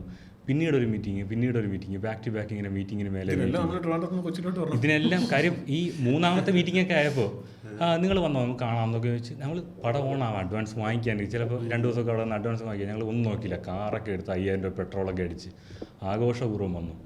ഇനി വന്ന് ഇരുന്ന് കസേര ഇരുന്നപ്പോഴത്തേക്ക് അതായത് ഈ ഒരു സബ്ജക്റ്റ് നമുക്ക് 10 മിനിറ്റ് കട്ട് ചെയ്ത് യൂട്യൂബ് സീരീസ് ആയിട്ട് വേണമെന്നുണ്ടെങ്കിൽ ചെയ്യാം. ഒരു 50,000 1 ലക്ഷം രൂപ ബഡ്ജറ്റിൽ. മനസ്സിലല്ലേ? ഓക്കെ, അങ്ങനെ ഒന്ന് ആലോചിച്ചിട്ട് വാന്ന് പറഞ്ഞു. ഇത് ഫോണിൽ കൂടെ പറഞ്ഞാൽ പോരായിരുന്നു. അങ്ങനെ അല്ല, ഇത് വേറൊരു പ്രശ്നമുണ്ട്. ഇതിപ്പം സിനിമ നടക്കണമെങ്കിൽ കൊച്ചിയിൽ വന്ന് നിൽക്കണമെന്നുള്ളത് ഒരു അലിഖിതമായ നിയമമാണ്. അവിടെ വന്ന് നിന്നേ പറ്റൂ. ഇവിടെ ഉള്ളവർക്ക് നമുക്ക് അറിയേണ്ട കാര്യമില്ല, അവർക്ക് ആവശ്യമില്ല സത്യം പറഞ്ഞാൽ. അത് നമ്മൾ എവിടെ നിന്നാണ് വരേണ്ട കാര്യമില്ല. അതുകൊണ്ടാണ് എല്ലാവരും വന്ന് കൊച്ചിയിൽ തന്നെ സ്റ്റേ ചെയ്യുന്നത്. ആക്ച്വലി എന്നിട്ട് ഈ സാധനം വീണ്ടും പല മീറ്റിങ്ങുകൾ പോയി. അപ്പോൾ എല്ലാ തവണയും മീറ്റിങ്ങിന് മേലെ മീറ്റിംഗ് വിളിക്കുന്ന വളരെ കുഞ്ഞു കാര്യങ്ങൾ ജസ്റ്റ് പുള്ളിക്കൊന്ന് പറയാൻ വേണ്ടിയിട്ടാണ്. ഇത് ഫോൺ വിളിക്കുമ്പോൾ തന്നെ ഇങ്ങനെയാണെന്ന് പറഞ്ഞു കഴിഞ്ഞാൽ തീർന്നു. പിന്നീടാണ് ആക്ച്വലി അറിയുന്നത് ഇത് പ്രൊഡക്ഷൻ ഹൗസിൻ്റെ റിയൽ പ്രൊഡ്യൂസേഴ്സ് ഒന്നും അറിയുന്നില്ല. ജസ്റ്റ് വിളിക്കുന്നു, കഥ കേൾക്കുന്നു, പുള്ളിക്ക് എൻ്റർടൈൻമെൻറ്റ്. പുള്ളിക്ക് ഓരോ തവണ എല്ലാം ഭയങ്കര മോട്ടിവേഷനായിരുന്നു. നിന്നിൽ ഞാനത് കാണുന്നുണ്ട് എന്നൊക്കെ പറഞ്ഞിട്ട് ഭയങ്കര മോട്ടിവേഷനായിരുന്നു. ചായ അപ്പം ഇത് പടം നടക്കൂല എന്നൊക്കെ ആയപ്പോഴത്തേക്ക് ഇനി ഇവിടെ വന്നിട്ട് കാര്യമില്ല. അത്തവണ ചായക്കട പോയപ്പോഴത്തേക്ക് ഞങ്ങൾ എല്ലാ ചായ മാത്രം കടി വേണമെന്ന് പറയുമ്പോൾ വേണ്ടെന്ന് പറയും. നമ്മൾ അന്നത്തെ ദിവസം നമ്മൾ മാക്സിമം 3 കടിയൊക്കെ കഴിക്കും. ഇത് പുള്ളിയുടെ ശരിക്കും എന്റർടൈൻമെന്റ് ആണ്. അതെ, പുള്ളി ഇങ്ങനെ ഇരുന്നിട്ട് ബോറടിക്കുന്നല്ലോ. അപ്പൊ തിരുവനന്തപുരത്ത് അവനെ വിളിച്ചു അവനെ വിളിക്കാം. ഏറ്റവും ലാസ്റ്റ് മീറ്റിംഗിൽ എനിക്ക് ഒരു മോട്ടിവേഷൻ കൂടെ തന്നിട്ടാണ് വിട്ടത്. വിനേഷ്, ഒരു കാര്യം നീ മനസ്സിലാക്കണം, ഞാൻ ഈ അടുത്ത് വായിച്ചിട്ടുള്ള ഏറ്റവും മികച്ച സ്ക്രിപ്റ്റ് നിന്റേതാണ്. ഞാൻ ബൗണ്ടഡ് കോപ്പി കൊടുത്തിട്ടില്ല, PDF അയച്ചില്ല. പിന്നെ പുള്ളി എവിടെ നിന്ന് സ്ക്രിപ്റ്റ് വായിച്ചെന്ന് എനിക്ക് അറിഞ്ഞുകൂടാ. അങ്ങനെയാണ് അവിടെ നിന്ന്. അതൊരു ഭയങ്കര പ്രശ്നമാണല്ലോ. കാരണം ഇവിടെ എല്ലാവരും ഇപ്പം ജസ്റ്റ് ഒരാളെ എന്താണ് ഇപ്പൊ പൃഥ്വിരാജിനെ ഒരു പ്രാവശ്യം മീറ്റ് ചെയ്തിട്ടുണ്ടെങ്കിൽ എനിക്ക് പൃഥ്വിരാജിനാണ് രാജു എന്റെ അടുത്താണ്. ശരിക്കും ഇങ്ങനത്തെ ഒരു ഇതില് നമ്മൾ എങ്ങനെ മനസ്സിലാക്കാൻ അത് ഇതിന്റെ അകത്ത് കുറെ കാലം നിൽക്കുമ്പോൾ മനസ്സിലാവും. അല്ല, ആദ്യം ഇങ്ങനെ 5-6 അടിക്ക് ഉള്ളൂ, എന്നാലേ മനസ്സിലാവും എവിടെ പോകണം എവിടെ പോകണം. 5-8 കൊല്ലമായി കുറെ കാലം. 5-8 കൊല്ലത്തിൽ കൂടുതലാവും സിനിമയുടെ പുറകെ ഓടാൻ തുടങ്ങിയിട്ട്. അല്ലെങ്കിൽ ആക്ട് ആയിട്ട് ഇറങ്ങാണ്ട് 8 കൊല്ലത്തിൽ കൂടുതലായില്ലേ? 2014 ആദ്യത്തെ സിനിമ സംഭവിക്കുന്നത്. അതുകൊണ്ട് 16 ഷൂട്ട് നടക്കുന്നത്. അതുകൊണ്ട് ഇതിന്റെ അകത്താണ്. അതിന് മുമ്പ് ഇതിനുള്ള ശ്രമമായിരുന്നു. അത് എത്ര നാളുണ്ടാവും? അത് എനിക്ക് തോന്നുന്നു പഠിത്തം കഴിഞ്ഞ 2013 പഠിത്തം മൊത്തം കഴിഞ്ഞത്. അതുകൊണ്ട് ജോലിക്ക് പോയി, അത്രേ ഉള്ളൂ. ബ്രോ ഈ തിയേറ്റർ വർക്ക്ഷോപ്പ് ആക്ടിങ് ഇല്ല. തിയേറ്റർ വർക്ക്ഷോപ്പ് എന്ന് വെച്ചാൽ നമ്മൾ സ്കൂളിൽ തിയേറ്ററിൽ നാടകം ചെയ്തിട്ടുണ്ട്. അല്ലാതെ നാടകം പിന്നെ ഞാൻ ഇവിടെ സിനിമയിലൊക്കെ വന്നു കഴിഞ്ഞതിന് ശേഷമാണ് ഇപ്പം ഞാൻ നേരത്തെ പറഞ്ഞില്ലേ കണ്ണൻ നായർ എന്ന് പറഞ്ഞ ആക്ടർ. അപ്പോൾ അവർക്ക് കനൽ സാംസ്കാരിക വേദി എന്ന് പറഞ്ഞ ട്രിവാൻഡ്രത്തൊരു അമച്ചർ തിയേറ്റർ ഗ്രൂപ്പ് ഉണ്ട്. അപ്പോൾ അവിടെ അവരുമായിട്ട് സഹകരിച്ചിട്ട് അവരെ നാടകത്തിന് സപ്പോർട്ട് ചെയ്യാൻ പോകും നമ്മളെല്ലാവരും, വെറുതെ സപ്പോർട്ട് ചെയ്യുമ്പോൾ. അപ്പോൾ അതിൽ ഞാൻ ഗ്യാപ്പ് കളിക്കാരനായിരുന്നു. അപ്പോൾ ഏറ്റവും കൂടുതൽ ക്യാരക്ടർ ചെയ്തിട്ടുള്ള ഞാനാണ്. പലപ്പോഴും പലരും വരായിരുന്നപ്പോൾ ഞാൻ പോലീസുകാരനായിട്ടുണ്ട്, വേറെ ആളായിട്ടുണ്ട്, അങ്ങനെ കുറേ ചെയ്തിട്ടുണ്ട്. അങ്ങനെ അവരെ നാടകം ചെയ്തുകൊണ്ട് എനിക്ക് ഈ നാഷണൽ ഡ്രാമ ഫെസ്റ്റിവൽ ഉണ്ടായിരുന്നു ആസാം വെച്ച്, ഭാരതരംഗ ആസാമിൽ നടന്നു.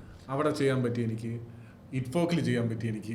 പല നാടകക്കാരും ഇറ്റ്ഫോക്കിൽ ചെയ്യാൻ അവർ ഭയങ്കര സ്വപ്നമായിട്ട് കരുതിക്കൊണ്ടിരിക്കേണ്ടത് എനിക്ക് ചെയ്യാൻ പറ്റി അവിടെ. അങ്ങനെയൊക്കെയുള്ളൊരു ഇതുണ്ടായിട്ടുണ്ട്.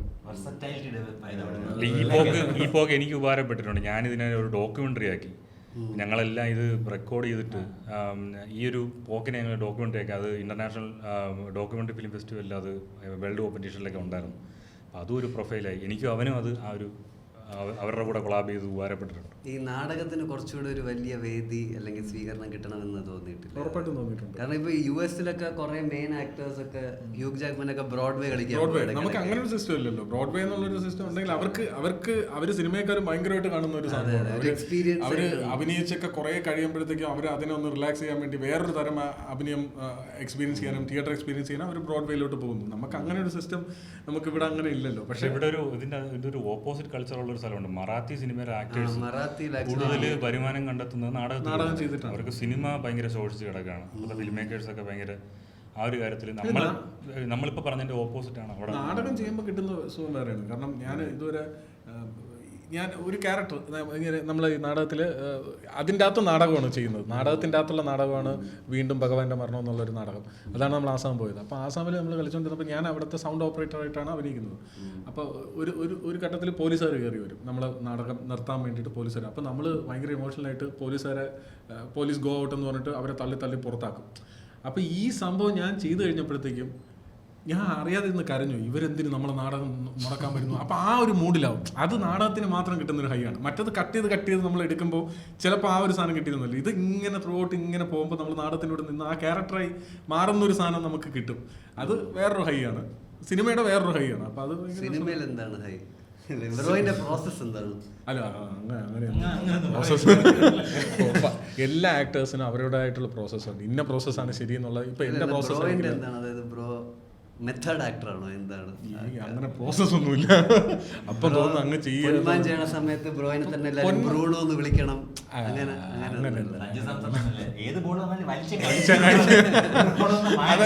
കണ്ണും മുട്ടിയും അടിക്കുന്നത്. അല്ല, ബ്രൂണോയുടെ സാധനം നമ്മൾ ബുക്ക് വായിച്ചിട്ടുണ്ട്. 4 ചെറുപ്പക്കാരെ അത് ഇറങ്ങിയ സമയത്ത് തന്നെ നമ്മളത് വായിക്കുകയും, അപ്പോൾ നമ്മൾ ഈ ആക്ടർ ആവാൻ നടക്കുന്ന ആളാവുകൊണ്ട് തന്നെ ഇത് വായിക്കുമ്പം ഇത് സിനിമയാകുമ്പോൾ നമുക്ക് ഏത് റോളായിരിക്കും പറ്റുക എന്നുള്ളത് നമ്മൾ നോക്കുമല്ലോ. അങ്ങനെ നോക്കിയപ്പോൾ നായകൻ്റെ ക്യാരക്ടർ എന്തായാലും കിട്ടില്ല. പിന്നെ വില്ലൻ്റെ റോള് അത് എഴുതി വെച്ചിരിക്കുന്ന രൂപവും സൈസൊക്കെ വെച്ച് നോക്കുമ്പോൾ അതും പറ്റില്ല. പിന്നെ നോക്കിയപ്പോൾ ഈ ക്യാരക്ടർ കൊള്ളാം, ഇത് നമുക്ക് പറ്റും എന്നുള്ള രീതിയിലൊക്കെ നോക്കിയായിരുന്നു. അപ്പോൾ ഈ ബ്രൂണോയുടെ പൊന്മാനിലെ ഏറ്റവും വലിയ ഗുണമെന്ന് വെച്ചാൽ അത് ടെക്സ്റ്റിൽ തന്നെ എല്ലാം ഉണ്ട്. നമ്മൾ അത് നന്നായിട്ട് നോക്കിയാൽ മതി. അത് കിട്ടിക്കോളൂ ഈ സാധനം. പിന്നെ നമ്മൾ കണ്ടിട്ടുണ്ട് ഇത്തരം ആൾക്കാരെ ബ്രൂണോമാരെ ഇഷ്ടം പോലെ കണ്ടിട്ടുണ്ട്, കോളേജ് ലൈഫിലായാലും ഒക്കെ ആയാലും നമ്മൾ കണ്ടിട്ടുണ്ട്. അപ്പം അതൊക്കെ എവിടെ നിന്നൊക്കെ കിട്ടിയിട്ടുണ്ട്. ഇല്ല, ആദ്യമായിട്ടാണ് അത്. ഇപ്പം സംഭവം എന്ന് വെച്ചാൽ ഈ പടത്തിൻ്റെ ഞാനും പവിശങ്കർ എന്ന് പറയുന്ന ആർട്ടിസ്റ്റ് ഉണ്ട് വരയ്ക്കുന്നത്, സർക്കാസനം. ഞങ്ങളൊരിക്കൽ ഒരു കാറിൽ എവിടെ പോയിക്കൊണ്ടിരിക്കുകയായിരുന്നു. അപ്പം പവിയെ ബേസിൽ വിളിക്കുക എന്തോ ചെയ്തു. അപ്പോൾ അങ്ങനെ സംസാരിച്ചുകൊണ്ട് ഞാനും സംസാരിച്ചുകൊണ്ടപ്പോൾ ഇവിടെ ഇങ്ങനെ ഒരു പടം വരുന്നുണ്ട്, നീ അതിൽ അയച്ചായിരുന്നു എന്ന് ചോദിച്ചാൽ പറഞ്ഞു ഇല്ല അയച്ചില്ല, നിൻ്റെ പ്രൊഫൈൽ ഞാൻ അയച്ചു തരാൻ പറഞ്ഞു. അപ്പോൾ അയച്ചു കൊടുത്തപ്പോഴത്തേക്കും ജ്യോതിഷേട്ടനെ അയച്ചു കൊടുത്തു. അപ്പോൾ ജ്യോതിഷേട്ടൻ എന്നെ ജയഹയിൽ കണ്ടിട്ട് എന്നെ ഷോർട്ട് ലിസ്റ്റ് ചെയ്ത് വെച്ചിട്ടുണ്ടായിരുന്നു. അപ്പോൾ അങ്ങനെ ഇവർ തമ്മിൽ സംസാരിച്ചപ്പോൾ എന്നാൽ പിന്നെ ആനന്ദ് എന്നെ നോക്കട്ടെ, ആ ക്യാരക്ടർ നോക്കട്ടെ എന്ന് പറഞ്ഞിട്ട് അങ്ങനെയാണ് വന്നത് എൻ്റെ അത്തോട്ട്. അല്ല, ഇപ്പോൾ ഓഡീഷൻ കൊടുത്തിട്ട് കുറേ കാലമായി. ഓഡിഷൻ കൊടുത്തോണ്ടിരുന്നു, ഒരു 19 ഓഡിഷനിലെങ്കിലും കൊടുത്തിട്ടുണ്ട് മുമ്പ്. പക്ഷെ ഓഡിഷൻ വഴി എനിക്ക് ആകെ ഒരു പടമേ കിട്ടിയിട്ടുള്ളൂ, വൈ എന്നുള്ള സിനിമ മാത്രമേ കിട്ടിയിട്ടുള്ളൂ. വേറെ ഒരു പടവും എനിക്ക് ഓഡിഷൻ വഴി കിട്ടിയിട്ടില്ല. അവസാനത്തെ റൗണ്ട് വരെ ഇങ്ങനെയൊക്കെ എത്തിയിട്ടൊക്കെ പോകും. അപ്പോൾ അങ്ങനത്തെ ഒരു പ്രോസസ്സ് നടന്നുകൊണ്ടിരുന്നപ്പോഴാണ് ഇത് ചേട്ടാ എൻ്റെ കഴിവ് ഞാൻ എങ്ങനെ കാണിക്കും ആൾക്കാരെന്ന് വെച്ചിട്ടാണ് ഞാൻ പണ്ട് ഈ 2014 സമയത്തൊക്കെ, അന്ന് ഫേസ്ബുക്കും യൂട്യൂബാണ്, ഫേസ്ബുക്കിൽ സ്വന്തമായിട്ട് വീഡിയോ ഒക്കെ എടുത്തിടാൻ തുടങ്ങി. ആ വീഡിയോ കണ്ടിട്ടാണ് സത്യം പറഞ്ഞാൽ വൈയിലോട്ട് വിളി വന്നത്. എന്നിട്ടൊരു ഓഡിഷൻ കൊടുത്തപ്പോൾ ഇന്നായി. അങ്ങനെയാണ് സിനിമയിലോട്ട്. അടുത്തൊരു പടം ഞാൻ ചെയ്ത അതിലെന്തായാലും ആനന്ദിനെ വിളിക്കും എന്ന് വിചാരിക്കുന്ന ഡയറക്ടർമാരുണ്ട് ഇൻഡസ്ട്രിയിൽ. അത് അവരെടുത്ത്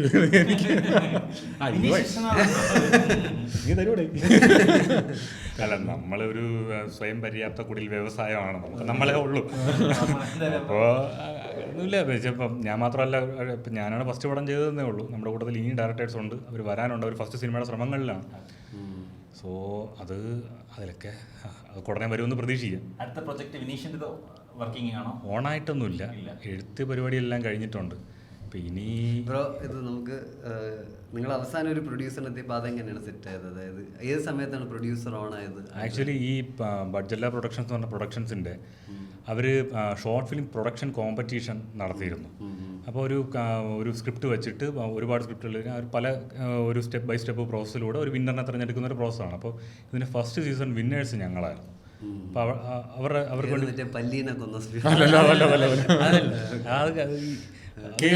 അത് കഴിഞ്ഞൊരു വലിയ ജംകട്ട് കഴിഞ്ഞിട്ടാണ് ഈ ഒരു സംഭവം നടക്കുന്നത്. കെയോസ് തിയറി എന്ന് പറഞ്ഞ ഷോർട്ട് ഫിലിമാണ് ചെയ്യുന്നത്. അപ്പോൾ അതിൽ ഇവരെല്ലാം ഉണ്ട്, ഞങ്ങളുടെ ടീമിലുള്ള മിക്ക ആക്ടേഴ്സും അതിനകത്തുണ്ട്. അപ്പോൾ ആ ഒരു പരിചയം പഠിച്ചല്ല പോയിട്ട് അന്നേ ഉണ്ടായിരുന്നു. അപ്പം ഞങ്ങളിങ്ങനെ കഥ പറഞ്ഞ് നടക്കുന്നുണ്ട് എന്നുള്ളൊരു കാര്യം പുള്ളി അറിഞ്ഞതിന് ശേഷമാണ് ഇങ്ങനെ വിളിച്ചു വരുന്നത്. പുള്ളിക്ക് അത് വർക്ക് ആവുന്നത്, അത് പ്രൊഡക്ഷനിലേക്ക് പോകുന്നു. അത് ഏത് വർഷം? 2022 ഡിസംബറിലായിരുന്നു ഇത് കംപ്ലീറ്റ്. October November. അത് കഴിഞ്ഞിട്ട് ഒരുപാട് പ്രൊഡക്ഷൻ ഇഷ്യൂസ് എന്ന് വെച്ചാൽ ഒരു സിനിമ ചെയ്യാന്ന് പറയുന്നതിൽ സിനിമ ഷൂട്ട് ചെയ്യുന്നത് വരെ പിന്നെ എളുപ്പമാണ്. അത് കഴിഞ്ഞിട്ടുള്ള പ്രോസസ്സാണ് നമ്മളെ കയ്യിൽ നിൽക്കാത്ത പ്രോസസ്സ്. ഷൂട്ട് കഴിയണ വരെ നമ്മളെ കയ്യിലാണ് ഫുൾ കൺട്രോൾ. അത് കഴിഞ്ഞാൽ പിന്നെ കുറേ സാധനങ്ങൾ വേറെ വരും. അത് കഴിഞ്ഞ സാമ്പത്തികമായിട്ടുള്ള കുറച്ച് ഇത് ആയതുകൊണ്ട് ഞങ്ങൾ 23 മെയിൽ തന്നെ റിലീസാക്കണം എന്ന് വിചാരിച്ചാണ്. പക്ഷേ കുറച്ച് പ്രൊഡക്ഷൻ ഈ ഒരു സാമ്പത്തിക കുറച്ച് പ്രശ്നങ്ങൾ വന്നതിന് വേറെ ടീമായിരുന്നു. അതെ, വേറെ ടീമായിരുന്നു. തിയേറ്റർ പ്ലേസ് 24 ലാസ്റ്റ് അതെ 1.5 വർഷത്തിൽ കൂടുതൽ ഇങ്ങനെ ഇരുന്നു. ശരിക്കും നിങ്ങളൊരു ഫ്രണ്ട്സ് ആയതുകൊണ്ട് അങ്ങനെ തളർന്നില്ലായിരിക്കും അല്ലേ? ഗ്രൂപ്പ് ആയതുകൊണ്ട് തളർന്നിട്ടൊക്കെ ഉണ്ട് കേട്ടോ, തളർന്നിട്ടൊക്കെ നല്ല. കാര്യം ഇതിൻ്റെ ഇടയിൽ വേറെ കഥ പിച്ച് ചെയ്യാൻ പോകുമ്പോഴേ ഇന്ന പടത്തിൻ്റെ ഡയറക്ടറാണെന്ന് പറഞ്ഞാൽ നമ്മളെ തിരിച്ചറിയാത്തൊരവസ്ഥ. ഞാൻ ശരിക്കും ഇതിൻ്റെ OTT റിലീസിൻ്റെ തലേദിവസം ഒരു ഫേസ്ബുക്ക് പോസ്റ്റ് ഇട്ട് അങ്ങനെ ഒരു രീതിക്ക് വൈറലായിരുന്നു. അപ്പോൾ ഇപ്പം ഈ സിനിമ എനിക്കൊരു ചെറിയ അഡ്രസ്സായിട്ട് വരുന്നുണ്ട്. അപ്പോൾ തിയേറ്ററിൽ റിലീസായിട്ട് ഒരു ഇന്ന പടത്തിൻ്റെ ഡയറക്ടർ എന്ന് പറഞ്ഞാൽ ആരും തിരിച്ചറിയാത്തൊരവസ്ഥ ഉണ്ടായിരുന്നു. അപ്പോൾ അത് ഭയങ്കര പെയിൻഫുള്ളാണ്. ഇത്രയും പണിയെടുത്തിട്ടും ഇത്രയും കൊല്ലം വെയിറ്റ് ചെയ്തിട്ട് വരാതിരിക്കുക എന്ന് പറഞ്ഞൊരു, പക്ഷെ ഇപ്പോൾ ഒരു ചെറിയ ആശ്വാസമുണ്ട്. അതായി വരുന്നു എന്നറിയുന്നതിൽ ഭയങ്കര സന്തോഷം. നേരത്തെ ചോദിച്ച ചോദ്യത്തിന്റെ ബാക്കി പകുതി, അതായത് ഇപ്പം വർക്ക് നടക്കുന്നത് അത് പിച്ച് ചെയ്യാൻ തുടങ്ങിയല്ലോ. അപ്പം സ്ഥാനാർത്ഥി ശ്രീകുട്ടൻ്റെ ഡയറക്ടറാണെന്ന് പറഞ്ഞാണോ പിച്ച് ചെയ്യുന്നത്? ഇതിന്റെ പേര് ആദ്യ സ്ഥാനാർത്ഥി ശ്രീകുട്ടൻ തന്നെയായിരുന്നു. എനിക്ക് ആ വർക്ക് എന്താ പ്രോസസ് ഇപ്പോൾ ഉടനെ പടങ്ങൾ നടക്കുമോ? അല്ല, അത് റൈറ്റിംഗ് കഴിഞ്ഞതേ ഉള്ളൂ. പ്രത്യേകിച്ച് അങ്ങനെ പ്രൊഡക്ഷൻ അങ്ങനെ ഓണായിട്ടോ പ്രൊഡ്യൂസർമാർ അങ്ങനെ ഒന്നും ആയിട്ടില്ല. വളരെ ഇനീഷ്യൽ സ്റ്റേജ്. അതിലൊരു ക്യാരക്ടർ ആനന്ദ് മന്മഥനെ മനസ്സിൽ കണ്ടിട്ടുണ്ടോ? ആലോചിക്കാം. അല്ല, ഉണ്ട്. OTT ഡിസൈഡ് ചെയ്യുന്നത് നിങ്ങളുടെ കൺട്രോളിലല്ല. വൈ സൈനാപ്ലേ എന്നൊരു ക്വസ്റ്റ്യൻ ഉണ്ടല്ലോ, കുറച്ചുകൂടെ റീച്ച് കിട്ടുന്ന. ഇപ്പൊ നമുക്ക് ഏറ്റവും വലിയ പ്രശ്നം ഇപ്പം മലയാളികൾ പൊതുവെ OTT അധികം യൂസ് ചെയ്യുന്ന ആൾക്കാർ. ഞാനാണ് ഈ സൈനാപ്ലേയിൽ നിങ്ങളുടെ സിനിമ മാത്രം മേടിച്ചു. അതാ ശരിക്കും അങ്ങനെ നമ്മളും പറഞ്ഞത് ഏറ്റവും വലിയ ബുദ്ധിമുട്ട് ആമസോണിലാണ്, നെറ്റ്ഫ്ലിക്സ് ആണ്.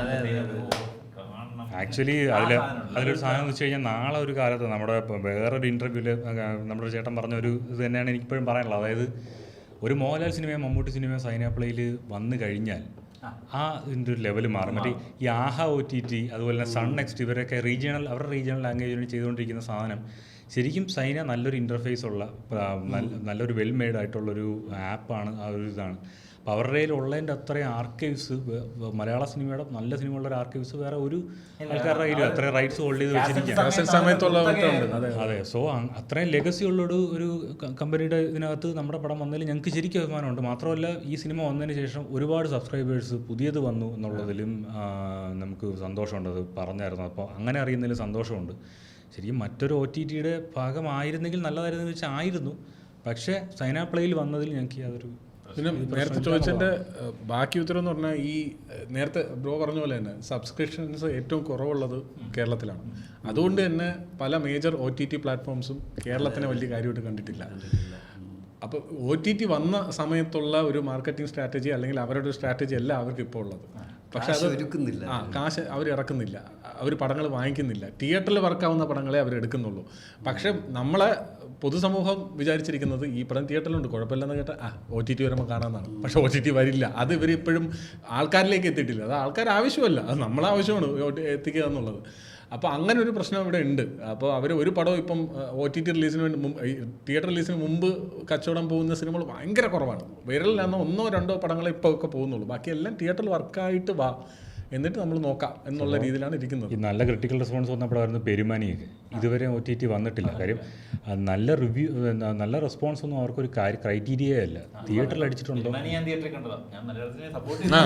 ഇത് കുറെ നേരം കൊണ്ട് മനസ്സിലായി, നിങ്ങൾ എല്ലാ പടം കാണുന്നുണ്ട്.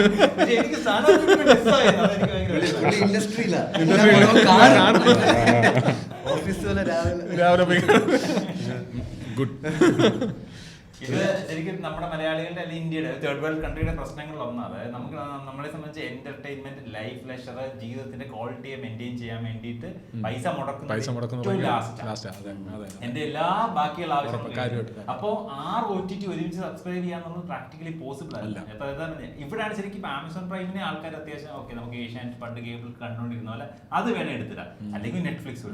അങ്ങനെയൊക്കെ ആൾക്കാർ മാറി തുടങ്ങി വരുന്നേ ഉള്ളൂ.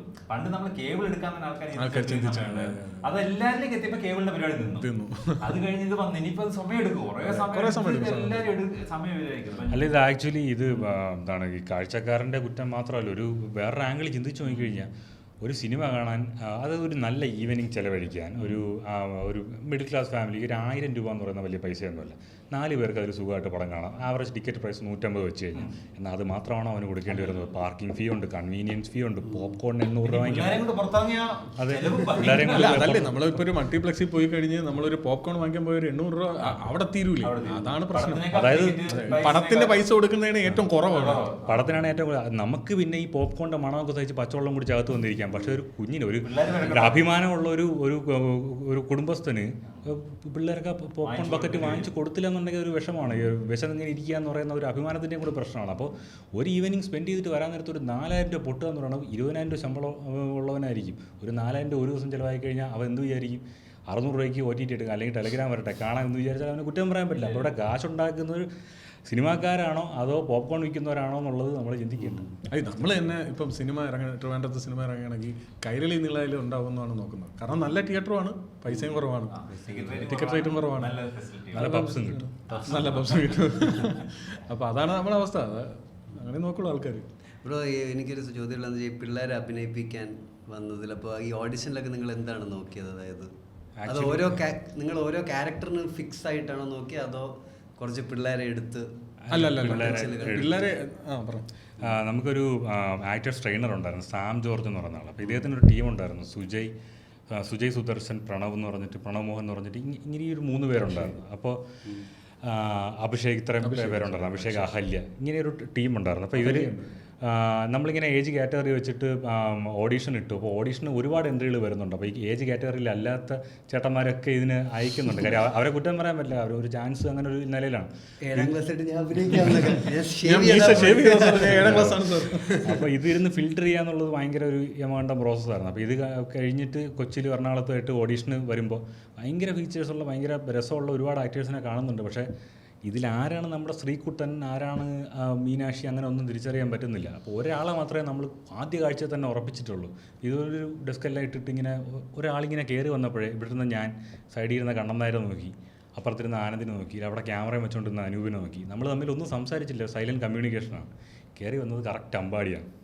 കയറി വന്നപ്പോഴേ നമ്മൾ ഫിക്സ് ചെയ്തവന് അവൻ്റെ നടപ്പിൽ തന്നെ ഇതിനായിരുന്നു. അവന് കൊടുത്ത ടാസ്കും ഈ ബെഞ്ച് മാറ്റൽ പ്രശ്നത്തിൻ്റെ ഒരു ടാസ്ക്കാണ് കൊടുത്തത്. അതിൽ തന്നെ പിന്നെ അതിന് ഓപ്ഷൻ വച്ചിട്ടില്ല. പിന്നെ ബഞ്ച് ഓഫ് കുട്ടികളെ എടുത്തതിൽ ആരാണ് ശ്രീകുട്ടനാവാൻ പോകുന്നത് അങ്ങനെ ഒരു ഇതില്ലാതെയാണ് ചെയ്യുന്നത്. അപ്പോൾ സാമേട്ടൊരു 15 ദിവസത്തെ ആക്ടിങ് ട്രെയിനിങ് കൊടുത്തു. അപ്പോൾ എനിക്ക് ആ സമയത്ത് നമ്മുടെ പ്രീ നടക്കുകയായിരുന്നു. ഓരോ സമയത്തും വരുന്നുണ്ട് ഇത്ര കുട്ടികളെയാണ്.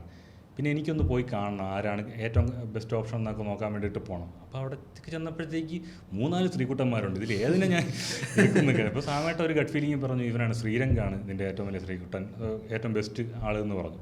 അപ്പോൾ ഞാനതിലങ്ങോട്ട് കൺവിൻസ്ഡ് ആയിട്ടില്ല. എനിക്ക് ഷൂട്ടിന് കയറുന്ന സമയത്ത് പോലും ഞാൻ ശ്രീരംഗ് തന്നെയാണ് ശരിക്കും എല്ലാവരും കട്ട കോൺഫിഡൻറ്റ് പറഞ്ഞു, ഇവൻ തന്നെയാണെന്നും പേടിക്കാനില്ല. കാരണം ഇവൻ പ്രീ വർക്കുമായിട്ട് ഇവിടെ നിൽക്കുകയായിരുന്നു. ഞാൻ മുരളിയൊക്കെ അവിടെ ഉണ്ടായിരുന്നു, ക്യാമ്പ് കിടക്കുന്നിടത്താണ്. അപ്പം നമ്മൾ ഈ പിള്ളേർ പ്രോസസ്സ് എല്ലാം കണ്ടുകൊണ്ട് നമ്മളും കൂടെ ചെയ്യിപ്പിച്ച് പോകണ്ട. അപ്പം നമുക്ക് കോൺഫിഡൻ്റ് ആണ് ഇവനാണ് ശ്രീകുട്ടൻ എന്നുള്ളത്.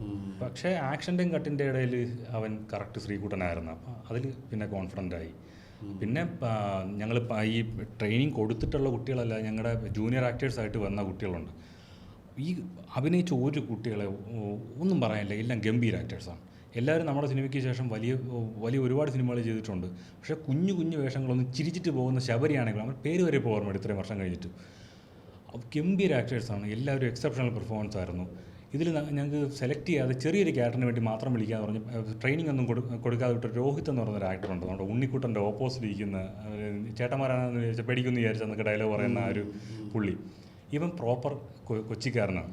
ഇവൻ ഷൂട്ട് സെറ്റിൽ വന്നിട്ട് ഞാൻ ഫസ്റ്റ് ഡേ ഇങ്ങനെ തുടങ്ങുന്നതിൻ്റെ ഇടയിൽ ഇവൻ ഇങ്ങനെ നടന്നു പോകുന്നതിൻ്റെ ഇടയിൽ കഴിച്ചാവല്ലോ ഇങ്ങനെ ചോദിച്ചിട്ടാന്ന് പറഞ്ഞു, ആ കഴിച്ചറാ എന്ന് പറഞ്ഞിട്ട്. പിന്നീടാണ് ഞാൻ ജീവനെ ട്രെയിനിങ് കൊടുത്തില്ല, ഇവൻ കൊച്ചിക്കാരനില്ല. ഇതെങ്ങനെ ട്രിവാൻഡ്രം സ്ലാങ് പറയുന്നത്? ഇവൻ വീട്ടിൽ പോയി കുത്തിയിരുന്ന് ട്രിവാൻഡ്രം സ്ലാങ് കാണാതെ പഠിച്ച്. അപ്പോൾ പ്രത്യേകിച്ച് വേരുകളൊന്നുമില്ല അവർക്ക് ട്രിവാൻഡ്രത്തേക്ക്, പക്ഷേ ഇവൻ പ്രോപ്പർ ട്രിവാൻഡ്രം സ്ലാങ് അങ്ങനെ പഠിച്ചു. അങ്ങനെ ഡെഡിക്കേറ്റഡ് ആയിട്ടുള്ള കുട്ടികളെ നമുക്ക് കിട്ടിയെന്നുള്ളത് ഭയങ്കര. പിന്നെ ക്രിക്കറ്റ് സീനിൽ വന്നിട്ടുള്ള അമ്പയർ, ഇതൊക്കെ നമുക്ക് വീണ് കിട്ടുന്നതാണ്. അത് നമ്മുടെ എന്താണ് ആർട്ടിസ്റ്റ് ഈ ജൂനിയർ ആക്ടേഴ്സ് കോർഡിനേറ്റർ ചേട്ടൻ്റെ മകനാണ്. അവനൊരു തൊപ്പി വെച്ചപ്പോഴത്തേക്ക് കറക്റ്റ് അമ്പയർ. ഇല്ല, ഏതോ ക്ലാസ്സിൽ പഠിക്കുന്ന ഏതോ ഒരു അത് ആ 3 ദിവസം മാത്രമൊന്നുമില്ല. അവനാണെങ്കിൽ 4th വാളിനെ ചവിട്ടി ഓടച്ച് ഫുൾ ടൈം ക്യാമറ നോക്കുക. അത് പിന്നെ ഒരു ഫീച്ചറാക്കി. നിങ്ങൾക്ക് ഈ സിനിമ ഇറങ്ങിക്കഴിഞ്ഞിട്ട് കിട്ടിയ ഏറ്റവും നല്ല റെസ്പോൺസ് ഏതാണ്? അതായത് ഇത് കിട്ടിയപ്പോൾ ആരുടെ എന്നാണ്, ചിലപ്പോൾ പാരൻസിൻ്റെ എന്നായിരിക്കും. എന്താണ് ഏറ്റവും കൂടുതൽ സന്തോഷം കിട്ടിയ ഒരു? എനിക്ക് ഇന്നലെ നമ്മുടെ ഒരു കൂട്ടുകാരൻ ജിബിൻ ചേട്ടൻ്റെ പുള്ളി അഭിനയിച്ചുകൊണ്ടിരിക്കുന്ന പടത്തിൻ്റെ ഡ്രൈവർ, പുള്ളി എന്നെ ചേട്ടൻ വഴി ഫോൺ ചെയ്ത് സംസാരിച്ചിരുന്നു. അപ്പോൾ അതിൽ പുള്ളി പറഞ്ഞത്, ജിബിൻ ചേട്ടൻ കാറി കയറിയപ്പോൾ ജിബിൻ ചേട്ടൻ ഇത്രയും പടത്തിൽ അഭിനയിച്ചിട്ടുണ്ട്, പക്ഷെ തിരിച്ചറിഞ്ഞ് നിങ്ങൾ ശ്രീകുട്ടൻ പടത്തിലെ ഇന്ന ആളല്ലേ എന്ന് വെച്ചിട്ടാണ് പരിചയപ്പെടുന്നത്. അപ്പോൾ പുള്ളി ഒരു 10-15 പേരുള്ളൊരു റൂമിലാണ് താമസിക്കുന്നത്. അപ്പോൾ ഇവർക്കിടയിൽ ഈ പടം പോപ്പുലറായി, നല്ല പടമാണെന്ന് പറഞ്ഞിട്ട് അങ്ങനെ സംസാരിച്ചപ്പോഴത്തേക്കും നിങ്ങളുടെ പടം കണ്ടു. അപ്പോൾ ഒരു മിത്തുണ്ട് കാര്യം, ഞാനും വിചാരിച്ചൊരു കാര്യമാണ് ഈ പടം ഇറങ്ങാൻ നേരത്തെ ഇൻഡസ്ട്രിയിൽ നിന്നൊക്കെ ഒരുപാട് കോളൊക്കെ വരും. അപ്പോഴത്തേക്ക് അങ്ങനെയൊന്നും കാണുന്നത് ആരും വന്നിട്ട് ഇന്ന് രാവിലെ കൂടെ അരിവട്ടം വിളിച്ച് അങ്ങനെയൊന്നുമില്ല. സാധാരണക്കാർ അങ്ങനെയുള്ള ലേമൻ്റെ അഭിപ്രായമാണ് ഏറ്റവും ഇതായിട്ടുള്ളത്. അപ്പോൾ അത് വന്നു കഴിഞ്ഞാൽ അതാണ് ഏറ്റവും നല്ല കാര്യം എന്ന് പറഞ്ഞത്. അപ്പോൾ അങ്ങനെ ഒരാളുമായിട്ട് ഇന്നലെ സംസാരിക്കാൻ പറ്റി. പുള്ളിയായിട്ട് യാതൊരു മുൻപരിചയമില്ല. പുള്ളി പടത്തിനെ പറ്റി ഇങ്ങനെ ഭയങ്കര ഇതായിട്ട് സംസാരിക്കുന്ന സമയത്ത് ഭയങ്കര സന്തോഷം തോന്നി. പിന്നെ ഈ ഒരു പുള്ളിയും പറഞ്ഞു ഇതുപോലൊരു ടീച്ചർ എനിക്കും ഉണ്ടായിരുന്നു പറഞ്ഞു. അപ്പോൾ അത് കേട്ടപ്പോഴത്തേക്ക് ഇതൊരു എന്താണ് ഗ്ലോബൽ ഫിനോമിനനാണ് എന്നുള്ളൊരു സാധനം ഒക്കെ പറഞ്ഞു. പലർക്കും കണക്ട് ചെയ്യാൻ പറ്റുന്നുണ്ട് അവരുടെ ജീവിതമായിട്ട്. അവർ ഇലക്ഷൻ ആയാലും ഈ പ്രണയമായാലും സാറിൻ്റെ കാര്യമായാലും ഈ ക്രിക്കറ്റ് കളിയായാലും അങ്ങനെ എല്ലാം കുറേ കണക്ട് ആവുന്നുണ്ട്. പലർക്കും പല രീതിയിലാണ് കണക്ട് ആവുന്നത്. അതൊക്കെ കേൾക്കുമ്പോൾ ഒരു സന്തോഷമുണ്ട്. എന്തായാലും ഉടനെ ഈ പറയുന്ന അപ്രീസിയേഷൻ്റെ കോൾ വരും. ഈ സത്യത്തിൽ അത് വരുന്നത് എത്ര ഇമ്പോർട്ടൻ്റ് ആണെന്ന് അതിൻ്റെ അപ്പുറത്തെ ഇമ്പോർട്ടൻസ് ആണ് ആൾക്കാർ കണക്ട് ചെയ്യുന്നത്. ഇപ്പൊ കമൽഹാസൻ വിളിച്ചാലും സിനിമ തിയേറ്ററിൽ കാണേണ്ടത് കമൽഹാസനല്ലല്ലോ. ഈ പറയുന്ന 3.5 കോടി കേരള ജനങ്ങൾ തന്നെയാണ് കാണേണ്ടിയിരുന്നത്. പിന്നെ ഫസ്റ്റ് ഓഫ് ഓൾ മാറ്റേഴ്സ് സാധാരണ വിനീഷിനെ അവർ കണക്ട് ആവുന്നുണ്ട്. അത്രേ ഉള്ളൂ. വരട്ടെ. ഇതിന് ശരിക്കും നമ്മൾ വിട്ടുപോയ എന്തെങ്കിലും പോയിന്റ് ആരെങ്കിലും റെഫർ ചെയ്യാം. ഇപ്പം നമ്മുടെ കാഴ്ചപ്പാടി നമ്മൾ പറഞ്ഞ ആൾക്കാരൊക്കെ റെഫർ ചെയ്യും. നിങ്ങൾക്ക് ഇപ്പം നിങ്ങൾ വന്നത് 4-5 പേര് നിങ്ങളുടെ ടീമായിട്ടാണ് വന്നത്. എല്ലാവരും നമുക്ക് ഇരുത്താനുള്ള ബുദ്ധിമുട്ട് കൊണ്ടാണ് നമ്മൾ അത് പറഞ്ഞേ പറ്റുള്ളൂ എന്നുള്ളൊരു കാര്യമുണ്ട്. നമ്മുടെ സിനിമാറ്റോഗ്രാഫറിൻ്റെ മ്യൂസിക് PS ജയഹരി. കാര്യം ഇദ്ദേഹം ഈ പ്രോജക്റ്റിലേക്ക് ഇന്നാവുമ്പോൾ പുള്ളി ചെയ്തുകൊണ്ടിരിക്കുന്ന പ്രോജക്റ്റുകളിലൊന്നും എന്നുള്ള രീതിക്കല്ല ജയഹരി ഇതിനെ അപ്രോച്ച് ചെയ്തിട്ടുള്ളൂ. പുള്ളി ആ സമയത്ത് വേറെ വന്നിട്ടുള്ള ഓഫറെല്ലാം വേണ്ടെന്ന് വെച്ചിട്ട് ഈ പടത്തിന് വേണ്ടിയിട്ട് ഇരുന്നിട്ട് പുള്ളി എന്ന് വെച്ചാൽ ഒരു ഭയങ്കര മ്യൂസിക് ലൈബ്രറിയാണ്. അപ്പം അതിലോട്ട് അക്സസ് ഉള്ള ഒരാൾ ഡയറക്ടറായിട്ട് കയറിക്കഴിഞ്ഞാൽ പിന്നെ നമുക്ക് എന്ത് വേണോ അതിൽ നിന്ന് എടുക്കാം. അങ്ങനത്തെ ഒരു ഗംഭീര മ്യൂസീഷ്യനാണ്. നമ്മൾ ഈ സിനിമയിൽ 4 പാട്ടേ പ്ലാൻ ചെയ്തിട്ടുള്ളൂ. ക്ലൈമാക്സ് ഒരു മൊണ്ടാഷ് ഒരു മ്യൂസിക് എന്നുള്ള പരിപാടിയിൽ വിടാമെന്നുള്ളൊരിതാണ്. അപ്പോൾ ഇത് എഡിറ്റ് വന്നു കഴിഞ്ഞപ്പോൾ ഞങ്ങൾക്കൊരു ഇതായി സാധനം എന്താണ് ഒരു ലിറിക്സ് ഉള്ളൊരു പരിപാടി വരണം.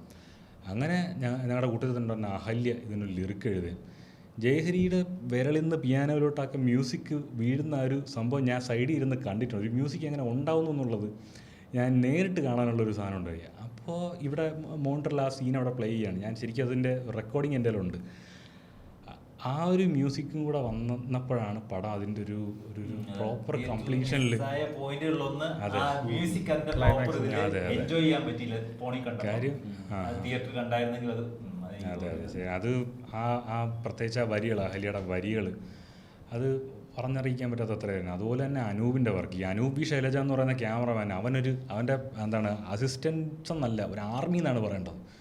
യുവന്മാരെന്ന് വെച്ച് കഴിഞ്ഞാൽ ലൈറ്റ് സെറ്റ് ചെയ്യാനും ബാക്കി പരിപാടിക്കും നിമിഷം നേരെ എടുക്കും. യുവന്മാരെ കാരണം 1 മിനിറ്റ് പോലും ഷൂട്ടിൽ ലേറ്റായിട്ടില്ല. അത്രയും എന്താണ് വെൽ ട്യൂൺഡ് ആയിട്ടുള്ള ആൾക്കാരാണ് അവന്മാർ. അനൂപിൻ്റെ കമാൻഡിന് അപ്പുറത്തേക്ക് ഒരു പരിപാടിയില്ല. ഇത്രയും കുട്ടികളും കൂടെ ഉണ്ടെന്ന് ആലോചിക്കണം. ഭയങ്കര ഡിഫിക്കൽട്ടാണ് ഇതിൻ്റെ ലൈറ്റിംഗ് പരിപാടി. പല ഷൂട്ടും നൈറ്റ് മീൻസ് ഞങ്ങൾക്ക് വൈകിട്ട് ലൈറ്റ് പോയതിന് ശേഷവും അപ്പം പകലെന്ന് ഉള്ള സാധനങ്ങൾ അത്രയും മിക്കതും രാത്രിയാണ്. ഇപ്പോൾ ഔട്ട്ഡോർ കമ്മിറ്റ് ചെയ്യാൻ പറ്റില്ല. അപ്പോൾ ഇത്രയും റിസ്ക്കുള്ള സാധനത്തിൽ അനൂപിൻ്റെ ടീമിൻ്റെ കയ്യിൽ നിന്ന് യാതൊരു ഇതും വന്നിട്ടില്ല.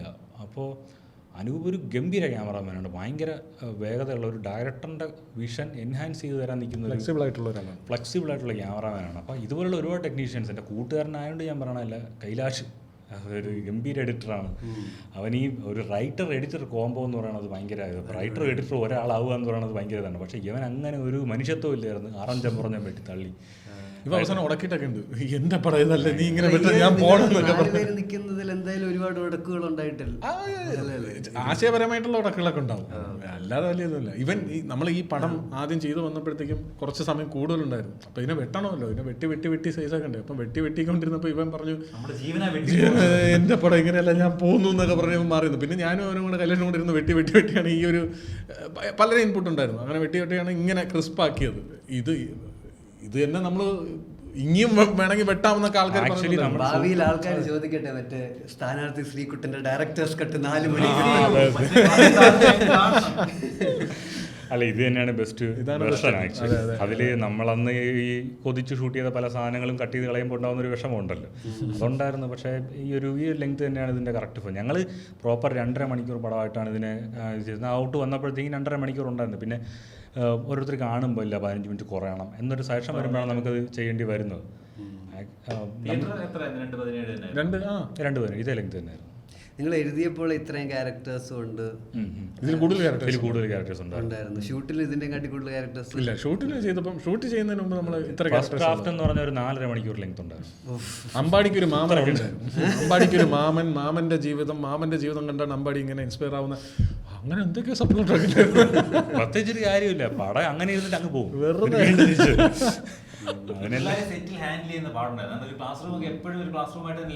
അവിടെയും ഈ സാം ജോർജിന്റെ ടീം ഞങ്ങളെ ഹെൽപ്പ് ചെയ്തിട്ടുണ്ട്. കാര്യം ഓരോ ഷോട്ടിന് മുമ്പായിട്ട് ഇവന്മാരെ വിളിച്ചുകൊണ്ട് പോയിട്ടില്ല, അവരുണ്ടായിരുന്നു ബൈഹാർട്ട് ചെയ്തിട്ട്. സാം ജോർജ്, പ്രണവ്, സുജയ്, അഹല്യ ഇത്രയും പേര് അവിടെ ഉണ്ടായിരുന്നു. അഭിഷേക്. സാം ജോർജ് ആക്ടർ ട്രെയിനറാണ്.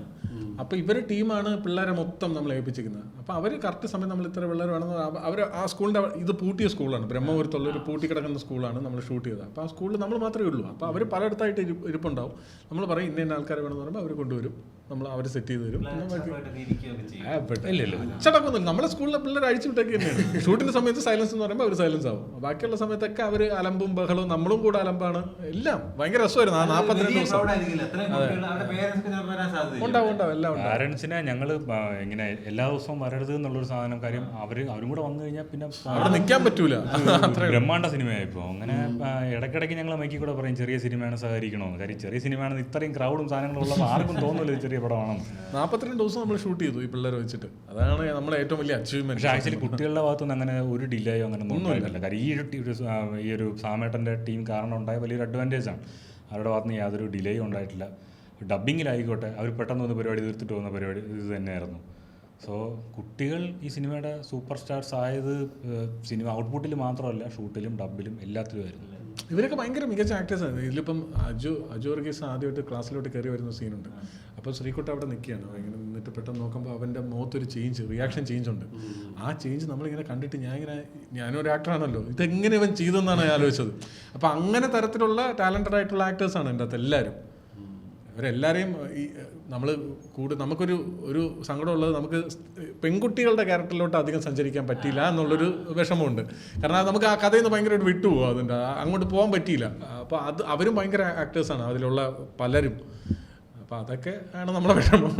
പെൺകുട്ടികളുടെ ഇൻവോൾവ്മെന്റ് ശരിക്കും പറഞ്ഞാൽ ആ കുട്ടികൾ അവരുടെ ക്ലാസ്സിനകത്തൊരു പൊളിറ്റിക്കൽ സ്റ്റാൻഡ് കാണിക്കുന്ന സമയത്ത് ശരിക്കും പറഞ്ഞാൽ ആദ്യം വരുന്നത് ഇവരുടെ ഫ്രണ്ട്ഷിപ്പ് ഗ്യാങ് കഴിഞ്ഞാൽ ആദ്യം പുള്ളിക്കാരി ട്വിൻസ് ആണല്ലോ ആദ്യം സ്റ്റാൻഡ് എടുക്കുന്നത്. അല്ല, ആ ട്വിൻസ് ആണ് ഏറ്റവും കൂടുതൽ ആ പുഴുക്കടി കൊണ്ടിട്ട് ഏറ്റവും കൂടുതൽ ബുദ്ധിമുട്ടുന്നവരാണ്. അപ്പോൾ നമ്മൾ ആദ്യം ഈ പ്ലാൻ ഉണ്ടായിരുന്നു ഈ സിനിമയ്ക്കകത്ത് ഒരു ജനലിൽ കൂടെ ഒരു കൊമ്പ് ഇങ്ങനെ ചാഞ്ഞ് കിടക്കുന്നത് നമ്മൾ കാണിക്കാൻ ഒരു മരമുണ്ട് സൈഡിൽ, മരത്തിലൂടെ കൊമ്പ് ഇങ്ങനെ ചാഞ്ഞ് കിടപ്പുണ്ട്, അവിടെ നിന്നാണ് ഈ പുഴു വന്നുകൊണ്ടിരിക്കണമെന്ന് കാണിക്കാനൊക്കെ ഉണ്ട്. പിന്നെ അത് ആർട്ടിന്റെ ഭയങ്കരമായ കോസ്റ്റ് മരമൊക്കെ സെറ്റ് ചെയ്യേണ്ടി വരിക എന്നൊക്കെ പറയുന്നത് ഭയങ്കര സാറ്റലൈറ്റ് ആദ്യത്തെ പ്ലേസ്മെന്റ് ഫസ്റ്റ് തന്നെ ഇതാണല്ലോ സ്റ്റാർട്ട് ചെയ്യുന്നത്. അവിടുന്ന് തുടങ്ങി പിന്നെ തമാശകളിൽ നിന്നൊക്കെ അത് എസ്റ്റാബ്ലിഷ് നമ്മൾ പുഴയിൽ തുടങ്ങി ചിത്രശലഭത്തിൽ അവസാനിപ്പിച്ചു എന്നാണ് നമ്മളെ കൺസെപ്റ്റ്. ഭയങ്കരമായ ആള് അടിച്ചു പണിഞ്ഞ നേരത്തെ പറയുന്ന പൊളിറ്റിക്സ്, ഇക്വാലിറ്റിയെ പറ്റിയും പിന്നെ പൊളിറ്റിക്സിനെ പറ്റിയും പൊളിറ്റിക്കൽ സ്റ്റാൻഡുകളെ പറ്റി പറയുന്ന ഇത് 4 പേര് കൂടെ ഇരുന്നുണ്ടാക്കിയ ഒരു സാധനം. നമുക്ക് ഒരേ ഇതേ ഉള്ളൂ, നമുക്ക് ലൗഡ് ആയി പോരുത് നമ്മൾ പറയുന്ന സാധനങ്ങൾ ആവശ്യമുള്ളവർക്ക് മാത്രം കിട്ടിയതല്ല, അതൊക്കെ ജനറലി അല്ലാതെ മതി എന്നുള്ളത്. നമ്മളിപ്പോ ഇവരെ രണ്ടുപേരത്തിൽ പറഞ്ഞാലും ഗ്രൂപ്പ് ടീം വർക്ക് തന്നെയാണ്. നിങ്ങൾ ഇതിൽ പറഞ്ഞ ഇനിയിപ്പം ഇതിനകത്ത് ഞങ്ങളറിയാതെ ആരുടെയെങ്കിലും എഫേർട്ട് പറയാനുണ്ടെങ്കിൽ അല്ലെങ്കിൽ കാര്യം ഒരു ടീമിനെ പറഞ്ഞേ പറ്റൂ. അതായത് നമ്മുടെ കുട്ടികളുടെ പാരൻസ്. ഇപ്പോൾ ഈ സിനിമ ഷൂട്ടിംഗ് സമയത്ത് അവർ ഒരുപാട് സഹകരിച്ചിട്ടുണ്ട്, അങ്ങനെയുള്ള കാര്യങ്ങളൊക്കെ ചെയ്തിട്ടുണ്ട്. പക്ഷേ അവർ ഞങ്ങളെ ഭയങ്കരമായിട്ട് ഞെട്ടിച്ച് കളഞ്ഞൊരു സാധനം എന്ന് വെച്ച് കഴിഞ്ഞാൽ ഈ സിനിമ തിയേറ്ററിൽ നിന്നും പോകാതിരിക്കാനായിട്ട് ഇവർ ഒരുപാട് ടിക്കറ്റ്സ് അവരുടെ ബന്ധുക്കാരെ കൊണ്ട് എടുപ്പിക്കുകയും ഇപ്പോൾ ഇന്ന ഷോയ്ക്ക് ടിക്കറ്റ്സ് കുറവാണ് എങ്ങനെ ക്യാൻസൽ ചെയ്ത് പോയി ഞങ്ങളടുത്ത് ഡിസ്കസ് ചെയ്തിട്ടുള്ള പരിപാടിയൊന്നുമില്ല. ഇവർ ടിക്കറ്റ് ഒരുപാടങ്ങ് എടുക്കുന്നു. അങ്ങനെ കുറേ ഷോസ് ഇവർ കാരണം മുമ്പോട്ട് പോയിട്ടുണ്ട്. ഇവർ കാരണം കാര്യം പല തിയേറ്റേഴ്സും ഞങ്ങൾ മുമ്പ് ഒരു ഇൻ്റർവ്യൂവിൽ പറഞ്ഞിരുന്നു 60 പേരോളം വന്നിട്ടും ഷോ നടത്താതെ തിയേറ്റേഴ്സ് വരെയുണ്ട്. സോ ബുക്കിംഗ് ഒക്കെ കുറവാണെന്നുണ്ടെങ്കിൽ അവിടെ ആൾക്കാരെ കൊണ്ട് പോവുക. കാര്യം ഇതൊന്നും ഞങ്ങളടുത്ത് ഡിസ്കസ് ചെയ്തിട്ട് ചെയ്യുന്ന കാര്യങ്ങളൊന്നുമല്ല. സോ എൻ്റെ മകനൊരു കാര്യം ഈ പടത്തിൽ ചെറിയ റോളിൽ വന്ന കുട്ടിയുടെ പാരൻ്റ് വരെ അത് ചെയ്തു തന്നിട്ടുണ്ട്. അത് ഈ സിനിമയോടുള്ളൊരു ഇതും കൂടെ കൊണ്ടാണ്. അപ്പോൾ അവരെ മെൻഷൻ ചെയ്യാതെ പോകാതിരിക്കാൻ പറ്റില്ല. അപ്പോൾ അതുപോലെ തന്നെ ആക്ടേഴ്സ് അജുവേട്ടനായിക്കോട്ടെ സൈജുവേട്ടനായിക്കോട്ടെ എല്ലാവരും അവരുടെ സാധനത്തിൻ്റെ ഫുൾ ആക്സസ് ഞങ്ങളെ തന്നിരിക്കുകയായിരുന്നു. സൈജുചേട്ടൻ ആക്ച്വലി സൈജുചേട്ടന് ഡേറ്റ് ഇല്ലാത്ത സമയത്തായിരുന്നു. സൈജുചേട്ടൻ്റെ എൻട്രി ഒക്കെ ഭയങ്കര രസമായിരുന്നു. അത് പുള്ളിക്ക് ആക്ച്വലി ജാനകി എന്ന് പറയുന്ന പടത്തിൻ്റെ ഇതിലായിരുന്നു. അപ്പോൾ എനിക്ക് ഈ ക്യാരക്ടർ ഇല്ലുമിനാറ്റി ബിനീഷ് ശരിക്കും ഞങ്ങൾ ഒറിജിനലി എഴുതിയത് പൃഥ്വിരാജിന് വേണ്ടിയിട്ടാണ്. അതുകൊണ്ടാണ് അത് ബ്രോ ശരിക്കും ഞാൻ ആദ്യം റെഫറൻസ് ഉള്ളു. ഇപ്പൊ മറ്റേ സൂര്യകിരൺ എന്ന് പറയുന്ന ഈ ചേട്ടനല്ലേ എന്റെ ചേട്ടന്മാര് ഭസ്മം ഒരു എൻട്രി അവിടെ ഞാൻ ശ്രദ്ധിച്ചു. അവന്മാര് പറയുന്നു ഭായിജാൻ റെഫറൻസ് അവിടെ വന്നു കഴിഞ്ഞു. അപ്പൊ ഞാൻ ചേട്ടൻ പിള്ളേർ ചുമ്മാ ലൂസിഫർ വെച്ച് പറയുന്നത്. അപ്പൊ കുറച്ച് കഴിയുമ്പോഴത്തേക്ക് ശരിക്കും ഭായിജാൻ സംഭവം എന്ന് വെച്ച് കഴിഞ്ഞാൽ നമ്മൾ ഷൂട്ട് ചെയ്തത് ലൂസിഫർ സമയത്തുമാണ് ഇറങ്ങിയത് നമ്മുടെ. കാരണം ഈ ഒരു ചെറിയ രീതിക്ക് പോകുന്നൊരു പടത്തിൽ ഒരു പൃഥ്വിരാജിനെ പോലൊരു സ്റ്റാർ ക്യാമിയോ അങ്ങനെ ഒരു പരിപാടിയാണ് ഞങ്ങൾ ഉദ്ദേശിച്ചതും. പുള്ളി തന്നെ പുള്ളിക്കൊരു ഇല്ലുമിനാറ്റി കോൺഫറൻസ് ഉണ്ട്. അപ്പോൾ അങ്ങനെ ഇത് വെച്ചിട്ടുണ്ട്. പക്ഷേ ഇത് ആരും അങ്ങോട്ട് അതൊന്നും ചെയ്തിട്ട് കാര്യമില്ല, അങ്ങോട്ടൊന്നും പോകണ്ടെന്ന് പറഞ്ഞ് ശരിക്കും മുമ്പ് പോയിരിക്കാനുള്ളൊരു സാധനം പോലും നമുക്ക് ഇഷ്ടപ്പെടാൻ പറ്റിയില്ല. ഉറപ്പായിട്ടും അത് തന്നെയാണ് ഞങ്ങൾ ഉദ്ദേശിച്ചത്. ഞങ്ങൾ അന്ന് നിങ്ങൾ പറഞ്ഞ പോലെ ചെയ്തിരുന്നെങ്കിൽ നന്നായിരുന്നു, പിന്നീട് പലരും പറഞ്ഞിട്ടുണ്ട്.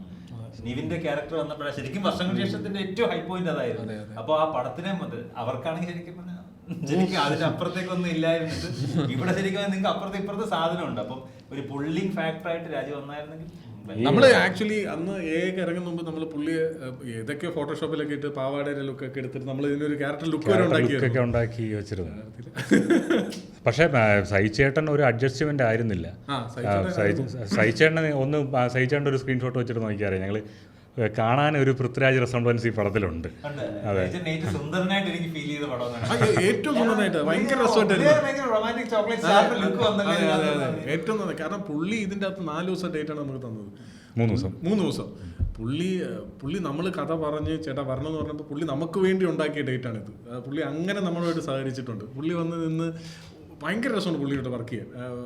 ചില സമയത്ത് നമ്മൾ ഈ ഒരു ഷോട്ടൊക്കെ കഴിയുമ്പോൾ നമ്മൾ വിചാരിക്കും എന്താ പുള്ളി അങ്ങോട്ട് കാരമലിലൊക്കെ പോകുന്നു, നമ്മൾ പറയുന്നിട്ട് മാറില്ലല്ലേ പൊടി മാറട്ടാ നോക്കുമ്പോൾ ഇങ്ങനെ അപ്പം പുള്ളി അയ്യോ ചേട്ടാ ഇവിടെ ഇപ്പം ഉണ്ടായിരുന്നു. മാസ്ക് വയ്ക്കും. കാര്യം ആ ആശാരിക്കട സാധനമൊക്കെ നല്ല പൊടി നിറഞ്ഞ ലൊക്കേഷനാണ്. പുള്ളി ഷോട്ടം കഴിഞ്ഞ് മാസ്കും കൂടെ എടുത്ത് വെച്ച് കഴിഞ്ഞാൽ യൂണിറ്റിലെ ചേട്ടന്മാരിൽ ഒരാളായി ബാക്കിലൊക്കെ വന്ന് നിൽക്കും. ഡ്രസ്സും അതാണല്ലോ. ഇരിക്കുമ്പോൾ സൈചേട്ടൻ അവിടെ നിന്ന് വിളിക്കാൻ ആളെ പോയാന്ന് തോന്നി, ഇതിപ്പോൾ ഇനി എപ്പോൾ വരാനെന്ന് പറഞ്ഞ് തിരിഞ്ഞു നോക്കുമ്പോൾ പുള്ളി എവിടെ നിൽക്കുന്നു എങ്ങോട്ട് വരുന്നു അതൊന്നും ആർക്കും മനസ്സിലാവില്ല, എവിടെയെങ്കിലുമൊക്കെ കാണും. അതുകൊണ്ട് പുള്ളി സെറ്റിലുണ്ടായിരുന്ന 3 ദിവസം ഞങ്ങൾ പരസ്പര രഹസ്യം പോലും പറഞ്ഞില്ല ബാക്കി ഇരിക്കുന്നുണ്ട്. അല്ല പുള്ളിക്ക് ഒറ്റ ഇതായിട്ടുണ്ടായിരുന്നു 3 ദിവസം തീർക്കണം. അപ്പം നമ്മൾ അത് ഭയങ്കര പ്ലാൻഡ് ആയിരുന്നു.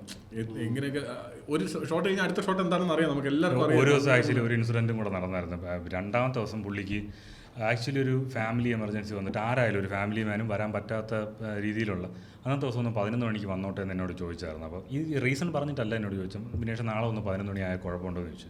ശരിക്കും ഞാൻ അപ്പോൾ അങ്ങോട്ട് പറയാനിരിക്കുകയായിരുന്നു, ചേട്ടാ സ്ഥിരം 9 മണിക്കാണ് വരാൻ പറഞ്ഞത്, നാളെ ഒന്ന് 8 മണിക്ക് വരണമെന്ന് ഞാൻ അങ്ങോട്ട് പറയാനിരിക്കുകയായിരുന്നു. ഒരു രക്ഷയില്ല, അല്ലാന്നുണ്ടെങ്കിൽ 3 ദിവസം കൊണ്ട് തീരാൻ പാടാണ്. ആണോ ഞാൻ വരാം. പുള്ളി പിറ്റേന്ന് വന്നു.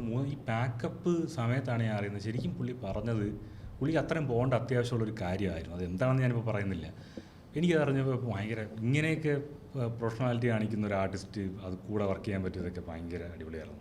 കാര്യം ഒരു മോർ ദാൻ നമുക്ക് എത്രയൊക്കെ ടാലൻ്റ് ഉണ്ടായാലും ഈ പ്രൊഫഷണാലിറ്റി എന്ന് പറയുന്നൊരു സാധനം കീപ്പ് ചെയ്തില്ല എന്നുണ്ടെങ്കിൽ അത് വലിയ ബുദ്ധിമുട്ടാണ്. സോ അങ്ങനത്തെ ബെഞ്ച് ഓഫ് ഒരുപാട് ആക്ടേഴ്സിനൂടെ വർക്ക് ചെയ്യാൻ പറ്റി എന്നുള്ളതും നമുക്കൊരു ഭയങ്കര എക്സ്പീരിയൻസ് ആയിരുന്നു. നിങ്ങളിപ്പോൾ കൊളാബറേറ്റ് ചെയ്ത് ഭയങ്കര അടിപൊളി. ബ്രോ ഇത് ആദ്യത്തെ റൈറ്റിംഗ് എക്സ്പീരിയൻസ് ആണോ അതോ വേറെ റൈറ്റിംഗ്? കിളിയെന്നൊരു വെബ് സീരീസിൽ ചെയ്തിട്ടുണ്ട്, പിന്നെ സിനിമയ്ക്ക് വേണ്ടി എഴുതിയ ആദ്യമായിട്ട്. തിരക്കായെന്നൊന്നും അല്ല, അങ്ങനെ എഴുതാൻ ഭയങ്കര വലിയൊരു പ്രോസസ്സാണ് അത് ഇരിക്കണം എൻ്റെ കൂടെ. അപ്പോൾ അതിന് സാഹചര്യം വരികയാണെങ്കിൽ ബോളിവുഡിലേക്ക് തിരക്ക് അടുത്ത പടത്തെ അറിയാവുന്ന ഹിന്ദി പടം അത് ഒരു പടം എങ്ങനെയാ അത് ഈ പറഞ്ഞ പോലെ എന്നെ ഒരു കാസ്റ്റിംഗ് ഏജൻസി വിളിച്ചാണ്. അപ്പം പരം സുന്ദരി എന്ന് പറയുന്ന പടം മാഡോക്ക് ചെയ്യുന്ന പടം. അതുപോലെ കേരളത്തിലാണ് ആ പടത്തിന്റെ ഭൂരിഭാഗം നടക്കുന്നത്. അപ്പൊ കേരളത്തിലുള്ള ആർട്ടിസ്റ്റുകൾ വേണമെന്ന് പറഞ്ഞു അങ്ങനെ വന്നതാണ്. ഷൂട്ടിങ് ഒരു 4 ദിവസം ഷൂട്ടും കൂടെ ഉണ്ട്. അല്ലല്ല, അത് ജൂലൈ 25 അവർ റിലീസ് ഡേറ്റ് വെച്ചേക്കുന്നത് ഈ വർഷം തന്നെ. അപ്പോൾ അതെന്താവുമെന്ന് എനിക്കറിയില്ല. ഇങ്ങനെ അവരെ പ്രോസസ്സല്ലേ, ചിലപ്പം പെട്ടെന്ന് നടക്കുമായിരിക്കും. അതിൽ സിദ്ധാർത്ഥ് മൽഹോത്ര ജാൻവി കപൂറും അഭിനയിക്കുന്ന പടം നോക്കാം. ചുളുവിന് ബോളിവുഡിലും എത്തപ്പെട്ടു. ബ്രോയിനി ഇപ്പം ആക്ടറായി ആൾക്കാർ തിരിച്ചറിയുന്ന ഒരു ഫേസിൽ പണ്ടത്തെ പോലെ ഇപ്പം മനവും വിധിയിലൊന്നും വെറുതെ പോയിരിക്കാൻ പറ്റൂലല്ലോ. അങ്ങനെയൊന്നും കുഴപ്പമൊന്നുമില്ല, ഞാൻ പോയിരിക്കും. പ്രശ്നമൊന്നുമില്ല. നമ്മളൊക്കെ ചായ കുടിച്ച് നമ്മൾ ഭയങ്കരമായിട്ട് സംസാരിച്ചുകൊണ്ടിരിക്കുമ്പോഴേക്കും ഒരാൾ വന്ന് ഇതൊക്കെയല്ലേ നല്ല സിനിമയായിരുന്നു. അപ്പോഴാണ് നമ്മൾ മനസ്സിലായി അയ്യോ എങ്ങനെയല്ലല്ലോ നിൽക്കണ്ടേ, ഓക്കെ അപ്പം പോയിട്ടൊന്ന് മാന്യാവും. പിന്നെ അപ്പോൾ അങ്ങനത്തെ ഒരു പ്രശ്നം നമ്മളെപ്പോഴും സ്ഥിരം ട്രിവാൻഡ്രത്താകുമ്പോൾ ശാസ്ത്രനഗരത്ത് ജംഗ്ഷനിൽ പോയിട്ട് അവിടെ തന്നെ ചായ കുടിക്കുകയും പിന്നെ അവിടെ കളിക്കുമ്പോൾ അങ്ങനെയൊക്കെ ഭയങ്കര സിമ്പിളാണ്. നിങ്ങൾ രണ്ടുപേരും എങ്ങനെയാണ് മീറ്റ് ചെയ്തത്? അന്ന് ഈ 2017 സമയത്ത് ഇവന്മാര് വീടെടുത്ത് ഒരു വീട്ടിലല്ല. ഇത് സംഭവം അങ്ങനെയല്ല. ഞാൻ ഇന്റർസ്റ്റെല്ലാർ ഇറങ്ങുന്ന സമയത്ത് ഇങ്ങനെ ടിക്കറ്റ് വല്ലതും ഉണ്ടോ എന്ന് വെച്ചിട്ട് ഒരു ഇട്ടപ്പോൾ ഇവൻ വന്ന് കമൻറ്റ് ചെയ്ത് 2 ടിക്കറ്റ് ഉണ്ട്. അന്ന് ആളുടെ അറിയില്ല. അപ്പോൾ ബ്ലാക്കിന്റെ പരിപാടി ഉണ്ടായിരുന്നു. വരാന്ന് പറഞ്ഞ രണ്ടുപേര് വന്നില്ല. രണ്ടുപേർ വന്നില്ല. ഇവന്റെ ടിക്കറ്റ് ഉണ്ടായിരുന്നു. അങ്ങനെ ഞാനും എൻ്റെ കൂട്ടുകാരൻ ദിവാകൃഷ്ണ മീൻസ് ഇപ്പോൾ പാട്ട് വർത്താനെന്നും പറഞ്ഞിട്ടൊരു ഇൻസ്റ്റാഗ്രാം. അപ്പോൾ ഇവനും കൂടെ ചെന്നു. അങ്ങനെയാണ്. അപ്പോൾ നമുക്ക് first time new theatre industrial കണ്ടിട്ട് ഒന്നും മനസ്സിലായില്ല. അപ്പോൾ ഇവൻ എന്തൊക്കെയോ ഇതൊക്കെ വായിച്ച് വെച്ചിട്ട് പിന്നെ അപ്പോൾ പുറത്തോട്ടിറങ്ങി ഇവൻ ക്ലാസ് എടുത്ത് തന്നു. അപ്പോൾ ഈ അടുത്ത് ഇൻഡസ്ട്രിയൽ ഐമാക്സ് വന്നപ്പോഴത്തേക്ക് അവ ഓർമ്മ പുതുക്കാനായിട്ട് എന്നെ ടിക്കറ്റ് എടുത്ത് കൊണ്ടുപോയി. അപ്പോൾ അങ്ങനെയാണ് ഇവനെ പരിചയം. ശരിക്കും ഈ ടീം ഫോം ആയത് ഫേസ്ബുക്കിലൂടെയാണ്.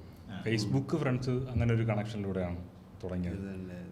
ഫേസ്ബുക്കിൽ പോയായിരുന്നു. ഒരു കാലത്ത് തിരുവനന്തപുരത്ത് നിന്ന് കൊച്ചിയിലേക്ക് വരുന്നുണ്ടെന്ന് അറിഞ്ഞു കഴിഞ്ഞാൽ ഇവിടെ കൊച്ചിയിൽ നിന്ന് ഒരു ടീം ഉണ്ടാവും ഇവനെ റിസീവ് ചെയ്യും. ഇപ്പം ആരുമില്ല. ബ്രോ ചെയ്യുന്ന എന്തൊരു ഐഡിയയിലും ബ്രോ ഇൻവോൾവ് ആവോ അതോ ആ ഐഡിയ നല്ലതാണെങ്കിൽ മാത്രമേ? ഇപ്പൊ ഈ സിനിമയിൽ സ്ഥാനാർത്ഥി ബ്രോയും കോൺട്രിബ്യൂട്ട് ചെയ്യാൻ തുടങ്ങിയപ്പോൾ അത് വിനീഷ് ബ്രോയിന്റെ കൂടെ വർക്ക് ചെയ്യണം എന്നുള്ള ആഗ്രഹം കൊണ്ടാണോ അതോ അല്ല അത് നല്ലൊരു ഐഡിയ ചെയ്യണം എന്നുള്ള ആഗ്രഹം കൊണ്ട്? നമുക്ക് ആ സമയത്ത് ഒരു പടവും അങ്ങനെ ഒന്നും ഇല്ല. നമുക്ക് കോവിഡ് സമയം എല്ലാം എഴുതിയിരിക്കുന്നു. അപ്പം നമുക്കിത് വർക്ക് ചെയ്യണം, എന്തെങ്കിലുമൊക്കെ ചെയ്തെടുക്കണമല്ലോ. ഇത്രയും പേരുണ്ട്, എഴുത്തുകാരുണ്ട്, റൈറ്റേഴ്സ് ഉണ്ട്, ഡയറക്ടേഴ്സ് ഉണ്ട്, സിനിമ എല്ലാം. നമ്മളെ ഏറ്റവും വലിയ സന്തോഷം എന്ന് വെച്ചാൽ അങ്ങനെ ഒരു ടീമിനെ വെച്ച് നമുക്ക് പടം ചെയ്യാൻ പറ്റിയെന്നുള്ളതാണ്. റൈറ്റേഴ്സ് ആയാലും ഡയറക്ടർ ആയാലും സിനിമാറ്റോഗ്രാഫർ ആയാലും മ്യൂസീഷ്യൻ ആയാലും ലിറിസിസ്റ്റ് ആയാലും എല്ലാം നമ്മളെ ആൾക്കാരാണ്. നമ്മൾ ആ വീട്ടിൽ ഉള്ള ആൾക്കാരൊക്കെ തന്നെയാണ്. അവരെ വെച്ചൊരു മെയിൻ സ്ട്രീമിലൊരു മലയാളം സിനിമ ചെയ്യാൻ പറ്റിയെന്നുള്ളതാണ് നമ്മളെ ഏറ്റവും വലിയ സന്തോഷം. അപ്പം അതെങ്ങനെയെങ്കിലും വർക്കൗട്ട് ആക്കുക എന്നുള്ളതായിരുന്നു അന്നത്തെ ശ്രമം. അല്ലാതെ എഴുത്തുകാരനാവണമെന്നൊന്നും ഇല്ലായിരുന്നു. അങ്ങനെ എഴുതി അബദ്ധത്തിൽ അല്ലെങ്കിൽ ചർച്ചിച്ച് എഴുത്തുകാരനായി പോയതാണ്. കാര്യം 4 പേര് 4 ടൈപ്പ് ഓഫ് സ്കൂൾ എക്സ്പീരിയൻസ് ഉള്ള ആൾക്കാരായിരുന്നു. അപ്പോൾ ഇവൻ തരുന്ന ടൈപ്പ് ഇൻപുട്ട് അല്ല കൈലാഷ് തരുന്നത്. മുരളി തരുന്ന വേറെ തന്നെ എന്തൊക്കെ ഏലിയൻ ഇൻപുട്സ് ആണ്. ഇതിനെല്ലാത്തിനെയും പിടിച്ചിട്ട് ഏത് വേണം വേണ്ടാന്ന് തീരുമാനിക്കുന്നതും ആ സ്റ്റോറി കറക്റ്റ് ലീനിയറായിട്ട് കൊണ്ടുപോകാന്നുള്ളതാണ് മെയിൻലി എൻ്റെ ജോലി. ഈ സമയം സ്റ്റോറി എൻ്റെതാണ്. അപ്പോൾ അതിൻ്റെ ഒരു ചരട് മുറിയാതെ നോക്കണം. ഇത് ആ ഇടയ്ക്ക് വഴക്കൊണ്ട് അട്ടിയുണ്ട്. ഇതെല്ലാം കഴിഞ്ഞിട്ട് ഈ ഇവൻ പേന പേപ്പറിൽ തൊട്ട് റൈറ്റർ ആവുക എന്നുള്ളൊരു സാധനമല്ല. ഇവൻ കൂടെ ഇരുന്ന് ബാക്കിയെല്ലാം ചെയ്ത് അങ്ങനെ ഒരു ആക്സിഡൻ്റൽ റൈറ്ററാണ്. പക്ഷേ റൈറ്റർ ആവാനുള്ള എല്ലാ ഇതും സ്റ്റഫും അവൻ്റെ ഉണ്ട്. അവസാനം പറഞ്ഞ് സെറ്റാക്കിയല്ലേ? ആദ്യം പേനും പേപ്പറും തൊട്ടിട്ടില്ല. ഓക്കെ, ഇപ്പം പുകഴ്ത്തിയ സ്ഥിതിക്കും താറ്റയും കൊടുത്തത്. അതായത് ഒരു സീന് ഇടയ്ക്ക് വെച്ച് ഫുള്ള് സ്കൂള് തന്നെയാണ്. നമുക്ക് എന്തെങ്കിലുമൊക്കെ ഒരു പ്രൊഡക്ഷൻ ക്വാളിറ്റി കാണിക്കുന്ന ഒരു സാധനം വേണ്ട. ഒരു ചന്തയിൽ വെച്ചിരുന്ന ഒരു ഓർഗാനിക് ആയിട്ടുള്ള ഒരു സീൻ വേണ്ടതെന്ന് ചോദിച്ചു. അതിന് വീടുന്നൊരു സീൻ എഴുതിക്കൊണ്ട് ഞാൻ പറയാം. അതായത് ഗുപ്തൻ സാറും ചിത്ര ടീച്ചറും കൂടെ ചന്തയിൽ സാധനം വാങ്ങിക്കാൻ നിൽക്കുമ്പോൾ കോച്ച് സാർ അവിടെ നിന്ന് എന്തോ വഴുതനെങ്കിൽ എന്തോ എടുത്തിട്ട് അത് ഡയലോഗ്സ് ഇങ്ങനെയാണ്. അതായത് ഓർഗാനിക് തന്നെ ആണോ? നല്ല ഓർഗാനിക്കാണ്, ഞാൻ എൻ്റെ വീട്ടിൽ തന്നെ വയ്ക്കുന്നത്. ആ ഓർഗാനിക് ആണല്ലോ. അപ്പോൾ ഈ സീൻ വായിച്ചേ ഇതെന്താണ് ഇതിൻ്റെ ആവശ്യം? എന്താണ് നിങ്ങളല്ലേ പറഞ്ഞു ഓർഗാനിക് ഓർഗാനിക് പച്ചക്കറി വെറുതെ ഒന്നുമില്ല, ഉള്ള കാര്യം. സാധനമേ ഉണ്ടായിട്ടില്ല. എന്നാലും നിങ്ങൾ ഇതിന് മുമ്പേ ആൾക്കാരുമായിട്ട് വർക്ക് ചെയ്തപ്പോ ഏണി വന്നിട്ടുണ്ടായിരിക്കുമല്ലോ അല്ലേ? എന്ന് വെച്ചാൽ വേറെ ആൾക്കാരുമായിട്ട് വർക്ക് ചെയ്യുമ്പോ അതേപോലെ അവര് പിന്നെ ഉടായിപ്പാണ്. ബ്രോയിനെ കുറെ പേര് ഇതേപോലെ സിനിമയുണ്ട്. എനിക്ക് കിട്ടിയൊരു ഭാഗ്യം എന്ന് വെച്ചാൽ അങ്ങനെ ഒരു ഉടായ്പ സെറ്റിലൊന്നും പോയി നിൽക്കേണ്ട ഇത് വന്നിട്ടില്ല കേട്ടോ. എങ്ങനെ എന്തോ ഭാഗ്യം കൊണ്ട് ചെയ്തതെല്ലാം ജെന്യൂൻ ആയിട്ടുള്ള സിനിമകളായിരുന്നു. അപ്പോൾ വലിയ ബാഡ് എക്സ്പീരിയൻസ് ഒന്നും ഇല്ലായിരുന്നു. കുറേ ഈ പറഞ്ഞ സ്ട്രഗിൾ ഉണ്ടായിട്ടുണ്ട്, പക്ഷേ ബാഡ് എക്സ്പീരിയൻസ് ഒന്നും ഇതുവരെ സംഭവിച്ചിട്ടില്ല സിനിമ സെറ്റിൽ നിന്നും. ഉണ്ടായിട്ടുണ്ട്, ഇല്ലയെന്ന് പറയുന്നില്ല. പക്ഷെ എന്നാലും ഭയങ്കര നമ്മളെ പിന്നെ എൻ്റെ ഒരു മനസ്ഥിതി അങ്ങനെയാണ്, പെട്ടെന്ന് അത് വിടും. എന്തുണ്ടായാലും നമ്മൾ ചിലപ്പോൾ അത് മറക്കും. അതാണ് ഏറ്റവും സുഖം, സന്തോഷം, മനസമാധാനമാണല്ലോ ഏറ്റവും വലിയ. ഡയറക്ടർ ബ്രോയിന്റെ ഡ്രീം കൊളാബറേറ്റർ ആരാണ്? ഈ ഡയറക്ടറിന്റെ കൂടെ വർക്ക് ചെയ്യണം. അയ്യോ, ആക്ടേഴ്സിനെ വർക്ക് ചെയ്യുന്ന ആൾക്കാരെ ഭയങ്കര ഇഷ്ടമാണ്. പ്രത്യേകിച്ച് ദിലേഷ് പോത്തൻ. പുള്ളി ആക്ടേഴ്സിനെ വർക്ക് ചെയ്യുന്നത് ഭയങ്കര രസമായിട്ട്. പുള്ളിയുടെ ഒരു വർക്ക് ചെയ്യണമെന്ന് ഭയങ്കര ആഗ്രഹമുണ്ട് മലയാളത്തിൽ. ബ്രോയിൻ ആക്ടേഴ്സ് ആയിട്ട് ഡ്രീം കൊളാബറേഷൻ ആരാണ്? സ്ക്രിപ്റ്റ് ഞാൻ എഴുതി വെച്ചിട്ടുണ്ട്. എനിക്ക് ആസിഫ് അലിയായിട്ട് കൊളാബ് ചെയ്യണമെന്ന് ഭയങ്കര ആഗ്രഹമുണ്ട്. പിന്നെ മണികണ്ഠൻ, തമിഴ് ആക്ടർ, മണികണ്ഠനായിട്ട് വർക്ക് ചെയ്യണമെന്ന് എനിക്ക് ഭയങ്കര ആഗ്രഹമുണ്ട്. അതുപോലെ തന്നെ മനോജ് വാജ്പേയി ബോളിവുഡിലെ. എനിക്കിവരൊക്കെ സ്ക്രീനിൽ കാണുന്ന സമയത്ത് ഇവർ എന്തെങ്കിലും എൻ്റെ ഒരു ക്യാരക്ടർ അവർക്ക് പ്ലേ ചെയ്യാൻ പറ്റിയിരുന്നെങ്കിലെന്ന് ഭയങ്കര ആഗ്രഹം തോന്നാറുണ്ട്. എനിക്ക് ഹിന്ദിയിൽ ഞാൻ അധികം സിനിമകളൊന്നും കാണാറില്ല. പക്ഷേ എനിക്ക് ഏറ്റവും ഇപ്പോൾ ഇന്ത്യയിലുള്ള കറണ്ട് സെനാരിയിൽ ഏറ്റവും ഇഷ്ടമുള്ള 2 ആക്ടേഴ്സ്, ഒന്ന് മനോജ് വാജ്പേയി, ഒന്ന് ജയദീപ്. ഭയങ്കര എനിക്ക് ഭയങ്കര കൊതിയാണ് അവരോട് അഭിനയിക്കണമെന്നാണ്. ജയദീപ് അഗ്ലവാത്തിൻ്റെ കൂടെയൊക്കെ അഭിനയിക്കണം. ഭയങ്കര രസമുള്ള ആക്ടറല്ലേ. ബ്രോയിന് ഏറ്റവും ഒരു സിനിമ റെക്കമെൻഡേഷൻ ആയിരിക്കും ഏറ്റവും കൂടുതൽ പക്ഷെ ഇത് അത്ര മെയിൻ സ്ട്രീമും ആയിരിക്കില്ല. അതായത് ഇപ്പം നമുക്ക് ചില സിനിമകൾ ഭയങ്കര പോപ്പുലർ എല്ലാവർക്കും അറിയാം, പക്ഷെ ബ്രോ എല്ലാവരും കണ്ടിരിക്കണം എന്ന് വിശ്വസിക്കുന്ന അത്ര പോപ്പുലർ ഇല്ലാത്തൊരു സിനിമ. അത് ഞാൻ അഭിനയിച്ച പടമാണോ പറയുന്നത്? അല്ലല്ലോ. അങ്ങനെയാണെങ്കിൽ എനിക്ക് എപ്പോഴും ഭയങ്കരമായിട്ട് സ്ട്രൈക്ക് ചെയ്തിട്ടുള്ളൊരു പടമാണ്. ഏതായിരുന്നു ഞാൻ മുമ്പൊരു ഇൻ്റർവ്യൂവിൽ പറഞ്ഞിട്ടുണ്ട്. അത് നമ്മൾ KG ജോർജ് സാറിൻ്റെ ഒരു പടം തന്നെ, ഈ കണ്ണി കൂടി എന്നുള്ള സിനിമ എനിക്ക് ഭയങ്കരമായിട്ട് അത് ഭയങ്കര അണ്ടർ റേറ്റഡ് സിനിമയാണെന്ന് തോന്നിയിട്ടുണ്ട്. അത് ഭയങ്കര രസമായിട്ടാണ്. അതൊരു ക്രൈം ത്രില്ലറാണ്, ഒരു ത്രില്ലർ മോഡിൽ പോകുന്നൊരു പടമാണ്. കണ്ടിട്ടുണ്ടോ പടം? അത് കണ്ടുപോകണം, കണ്ടു, യൂട്യൂബിലുണ്ട്. ഈ കണ്ണി കൂടി. KG ജോർജ് സാറ്, നായകൻ സായികുമാറാണ് അതിൻ്റെ അകത്ത്. ജയജി സാറൊക്കെ അഭിനയിച്ചിട്ടുണ്ട്. കുറേ ആക്ടേഴ്സ് ഉണ്ട് അതിൻ്റെ അകത്ത്. അപ്പോൾ ഒരു കൊലപാതകം നടക്കുന്നു, അത് അന്വേഷിക്കാൻ വരുന്ന പോലീസ് ഓഫീസർ എന്നുള്ള രീതി തന്നെയാണ് പോകുന്നത്. പക്ഷെ അത് എടുത്തേക്കുന്ന രീതി, അത് പറഞ്ഞിരിക്കുന്ന രീതി എന്ന് പറയുന്നത് ഭയങ്കര രസമാണ്. നമുക്കറിയാം KG ജോർജ് സാറാണ് എടുത്തേക്കുന്നത്. അതിലൊരു പ്രത്യേക ഒരു സീനുണ്ട്. അതിൽ ഒരു പോലീസ് സ്റ്റേഷനിൽ അതെന്തിനാണ് ആ സീൻ വെച്ചതെന്നുള്ളത് അത് ഭയങ്കര ബ്രില്യൻ്റ് ആണ്. ആ ഇപ്പം അങ്ങനെ പറഞ്ഞോട്ടെ തെണ്ടി. ഒരു ഇൻസ്പെക്ടർ ഇരിക്കുന്നു, ഒരാളെ ചോദ്യം ചെയ്യുന്നു. തിലകൻ സാറിനെയാണ് ചോദ്യം ചെയ്യുന്നത് തോന്നുന്നു. അപ്പം അപ്പുറത്ത് നമ്മുടെ രാജംബി ദേവ് കോൺസ്റ്റബിളാണ്. പുള്ളി ജനലിൻ്റെ വെളിയിൽ നിന്നാണ് സംസാരിക്കുന്നത്. റൂമിൻ്റെ അകത്ത് അടങ്ങുന്ന സീൻ ഇവിടെ ഒരു ജനലുണ്ട്, ജനലിൻ്റെ വെളിയിൽ നിന്നിട്ടാണ് കോൺസ്റ്റബിൾ ആയിട്ടുള്ള രാജംബി സാർ അവിടെ നിന്ന് സംസാരിക്കുന്നത്. അതെന്തിനും അങ്ങനെ പ്ലേസ് ചെയ്തെന്ന് എനിക്കുണ്ട്. പക്ഷേ ആ സീൻ ഭയങ്കര രസമാണ്. അത് അങ്ങനെ വെച്ച് നോക്കുമ്പോൾ ആ കോമ്പോസിഷനൊക്കെ ഭയങ്കര രസമാണ്. അവിടെ നിന്ന് പുള്ളി ഓരോ കൗണ്ടറൊക്കെ ചോദ്യം ചെയ്യാൻ അടുത്ത് ചോദിച്ചുകൊണ്ടിരിക്കുകയാണ്. SI ഇവിടെ ഇരിപ്പുണ്ട്. അങ്ങനെയുള്ള ഭയങ്കര രസമുള്ളൊരു സിനിമയാണ് ആ സിനിമ. ആ സിനിമ കണ്ടു നോക്കുക, ഭയങ്കര രസമുള്ള പടമാണ്. അതെ. ബ്രോ ഏറ്റവും കൂടുതൽ പ്രാവശ്യം കണ്ടിട്ടുള്ള സിനിമ ഏതാണ്? ഏറ്റവും കൂടുതൽ പ്രാവശ്യം കണ്ടിട്ടുള്ള എനിക്ക് തോന്നുന്നു മണിച്ചിത്രതാഴ്, ഹോം അലോൺ, ഇതൊക്കെ തന്നെയാണെന്ന് തോന്നുന്നു ഏറ്റവും കൂടുതൽ കണ്ടിട്ടുള്ള സിനിമ. ഏറ്റവും ബെസ്റ്റ് തിയേറ്റർ എക്സ്പീരിയൻസ് ഏതായിരുന്നു? ഏറ്റവും ബെസ്റ്റ് തിയേറ്റർ എക്സ്പീരിയൻസ് എനിക്ക് തോന്നുന്നു പോക്കിരി ഭയങ്കര എക്സ്പീരിയൻസ് ആയിരുന്നു. ഞാൻ 3 പ്രാവശ്യം പോയി കണ്ടു. ഞാൻ +1 സമയത്ത് എന്തോ പഠിക്കുകയാണ്. അപ്പോൾ അവിടെ അഞ്ജലി തിയേറ്റർ ആയിരുന്നു, പണ്ട് അഞ്ജലി തിയേറ്ററിൽ. എനിക്ക് ഇപ്പം പറയണോ 35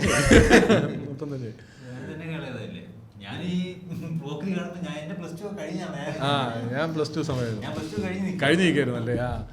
അഞ്ജലി തിയേറ്ററിൽ പോയി കണ്ടപ്പോൾ അപ്പോഴാണ് ഞാൻ ആദ്യമായിട്ട്, ആ സമയത്താണ് നമ്മൾ സിനിമ കാണാൻ തിയേറ്ററിലേക്ക് പോയി തുടങ്ങി. 10ാം ക്ലാസ് കഴിഞ്ഞപ്പോഴാണ് തിയേറ്ററിലേക്ക് പോയി തുടങ്ങിയത്. ഞാൻ നോക്കിയപ്പോൾ ആൾക്കാർ തിയേറ്ററിൽ നിന്ന് ഡാൻസ് കളിക്കുന്നു, മറ്റേ സാധനത്തിൻ്റെ മേളിൽ നിന്ന് ഡാൻസ് കളിക്കുന്നു. അത് എനിക്ക് ഭയങ്കര, എന്നെ സംബന്ധിച്ചിടത്തോളം അന്നായിരുന്നു എൻ്റെ ഭയങ്കര എക്സ്പീരിയൻസ്. ആ എക്സ്പീരിയൻസ് കിട്ടാൻ വേണ്ടി ഞാൻ വീണ്ടും തിയേറ്ററിൽ പോയി. അപ്പോൾ ഈ തിയേറ്ററുകാർ ഭയങ്കര ബഹളമാകുമ്പോൾ തിയേറ്ററുകാർ മറ്റേ വടിയൊക്കെ എടുത്തുകൊണ്ട് വരും, ചൂരിലൊക്കെ എടുത്തുകൊണ്ട് വന്നു. അന്ന് അതിന് വേണ്ടി കുറച്ച് ആൾക്കാരൊക്കെ ഉണ്ടായിരുന്നു, ചൂരിലൊക്കെ എടുത്തുകൊണ്ടും തല്ലും. എപ്പോഴും അന്ന് സൂര്യ ഫാൻസും വിജയ് ഫാൻസും അടി കിടക്കുന്ന സമയമാണ്. അപ്പോൾ അത് ഭയങ്കര രസമായിരുന്നു ആ എക്സ്പീരിയൻസ്. പിന്നെ പടവും ഭയങ്കര കട്ട വിജയ് ഫാനാണ്. പിന്നെ കട്ട വിജയ് ഫാൻ.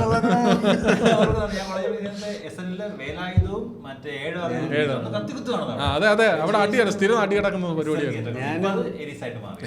ഞാൻ മെഡിക്കൽ കോളേജ് ഗ്രൗണ്ടിൽ കളിക്കാൻ പോകുന്ന അവിടെ ഒരു ചേട്ടനായിരുന്നു അഭിലാഷ്. പുള്ളിയായിരുന്നു Vijay fans medical college unit എന്തോ സെക്രട്ടറിയാണ്. അങ്ങനെ ഞാൻ സുറയും വേട്ടക്കാരനെ ഞാൻ ഫസ്റ്റ് പോയിട്ടുണ്ട്.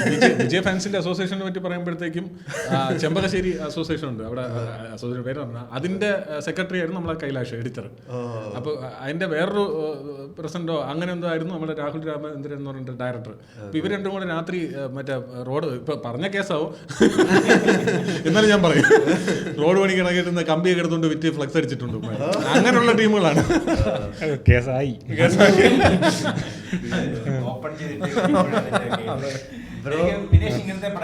ബ്രോയിന് ഏറ്റവും ഇതേപോലെ അണ്ടർ റേറ്റഡ് ബട്ട് എല്ലാവരും കണ്ടിരിക്കണം എന്ന് തോന്നിയിട്ടുള്ള ഒരു പടം എന്താണ്? അത് ഈ A24 ഗോ സ്റ്റോറി എന്നൊരു പടമുണ്ട്, ഗോസ്റ്റ് സ്റ്റോറി A24. അത് എനിക്ക് ഭയങ്കര. ഈ ബ്രോയിന് A24 ഇത്രയും കൺസിസ്റ്റന്റ് ആവാനുള്ള കാരണം എന്താണെന്നുള്ളതാണ്. കാരണം അവരുടെ എല്ലാ പടവും ഭയങ്കര കിടിലല്ലേ. അത് അവരുടെ മാർക്കറ്റിംഗ് സ്ട്രാറ്റജി, അവരുടെ ഒരു മാർക്കറ്റിംഗ് സ്ട്രാറ്റജി. കാര്യം ഒരു ഗ്ലോബൽ അപ്പീൽ.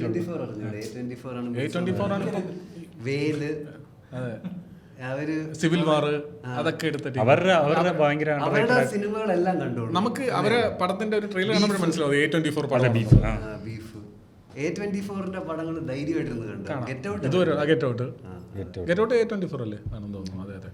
അപ്പോൾ അവരുടെ ഗോ സ്റ്റോറി എന്നൊരു പടമുണ്ട്. ശരിക്കും എന്നെ A24ലേക്ക് ഇൻട്രൊഡ്യൂസ് ചെയ്യപ്പെടുന്ന ഞാൻ ആ പടത്തിലൂടെ. അതൊരു ഗംഭീര പടമാണ്. ഗംഭീരമാണെന്ന് വെച്ച് കഴിഞ്ഞാൽ നമ്മൾ ഒരു 20 മിനിറ്റ് എടുക്കും പടത്തിലോട്ട് ഇന്നാവാനായിട്ട്. പക്ഷേ അവിടെ നിന്ന് അങ്ങോട്ട് സംഭവിക്കുന്ന കുറേ കാര്യങ്ങൾ നമ്മളിങ്ങനെ അന്തിച്ചിരുന്ന് കണ്ടുപോകുന്നൊരു സാധനമാണ്. അതുപോലെ തന്നെ സ്റ്റാൻലി കാഡബ്ബ, അത് ഈ സ്കൂളിലെ റെഫറൻസ് പരിപാടിക്ക് തന്നെ അങ്ങനെ ഞങ്ങൾ കണ്ടൊരു പടമാണ്. അതൊരു ഞാൻ കൂടുതൽ അറിയാതിരിക്കാൻ ഈ 2 പടങ്ങളെ പറ്റി കൂടുതലൊന്നും സെർച്ച് ചെയ്യാതെ വെറുതെ കണ്ടു നോക്കുക. സ്റ്റാൻലി കാ ഡബ്ബ ഒരു ഗംഭീര പടം. സ്റ്റാൻലി കാ ഡബ്ബ. ഞാൻ ബേസിക്കലി ഇന്ത്യൻ സിനിമകളെ സപ്പോർട്ട് ചെയ്യുന്നു. എനിക്ക് അതേപോലെ ബ്രോയിനാണെങ്കിൽ ഏറ്റവും കൂടുതൽ പ്രാവശ്യം കണ്ടിട്ടുള്ള പടം ഏതാണ്? മൂക്കില്ല രാജ്യത്ത്. അതുണ്ട് കേട്ടോ, അത് ഞാനും ശരിയാണ്. മൂക്കില്ല രാജ്യത്ത് നമ്മൾ മൂക്കില്ല രാജ്യത്തിന്റെ ഡൈ ഹാർഡ് ഫാൻസ് ആണ്. വീണ്ടും വീണ്ടും അയ്യോ, നമ്മൾ അതിന്റെ സെക്കൻഡ് പാർട്ട് വരെ ആലോചിച്ചിട്ടുണ്ട് നമ്മൾ. മൂക്കില്ല രാജ്യത്തിന്റെ ഒരു സീക്വൽ ഐഡിയ ഒക്കെ ഞങ്ങൾ ആലോചിച്ചായിരുന്നു. അത് വെച്ചാൽ വേറൊരു അത് അവസാനം അറിയുള്ളൂ മൂക്കില്ല രാജ്യത്തിന്റെ സീക്വൽ ആണ്.